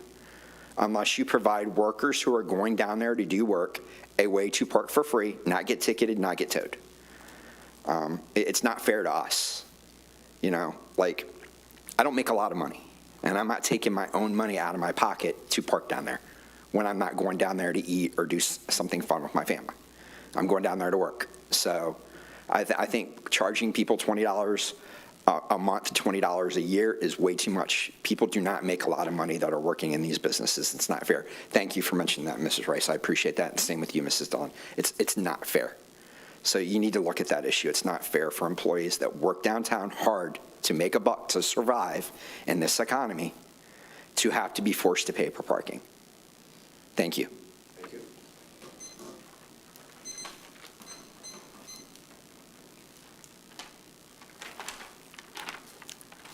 Hey. Hi, I'm Jen Harmount. I'm a resident, and I'm also here to represent the Saline Environmental Commission as the vice chair, and I'm also here to represent Jen Thomas as the chair for the Environmental Commission. I want to start with a quote by Dr. Jane Goodall, what you do makes a difference, and you have to decide what kind of difference you want to make. And the greatest danger to our future is apathy. So I appreciate the fact that for the first time, the Saline Environmental Festivals have diverted 1,000 or almost 800 pounds almost from the landfills.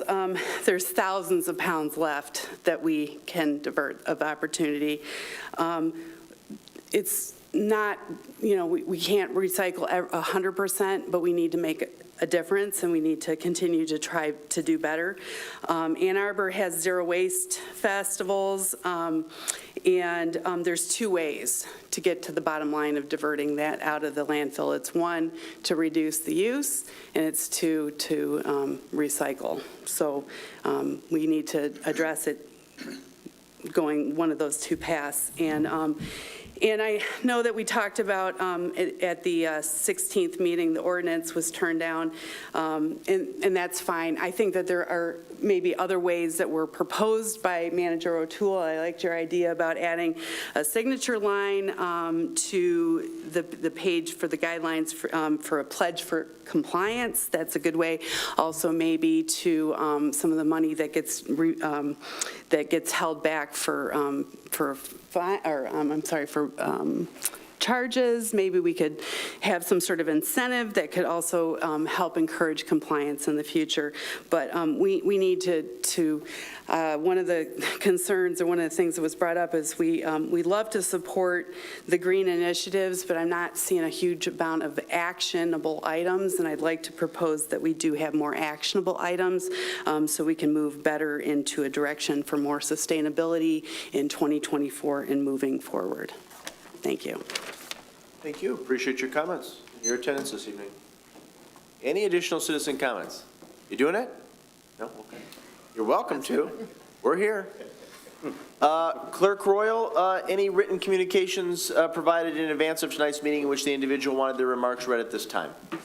Easy enough. Then please note our upcoming meetings, including strategic planning, work meetings, regular meetings, and then there's a plethora of city boards and commissions that you are welcome to attend as well. If there's nothing further to be brought before City Council this evening, the chair would be absolutely delighted to entertain a motion to adjourn this regular meeting at 10:15. So moved by Gearbuzzer. Second? Second. Seconded by Rice. I'll get you next time, Mr. Kamara Sulak. All those in favor of adjourning, say aye. Aye. Opposed, say nay. Meeting is adjourned.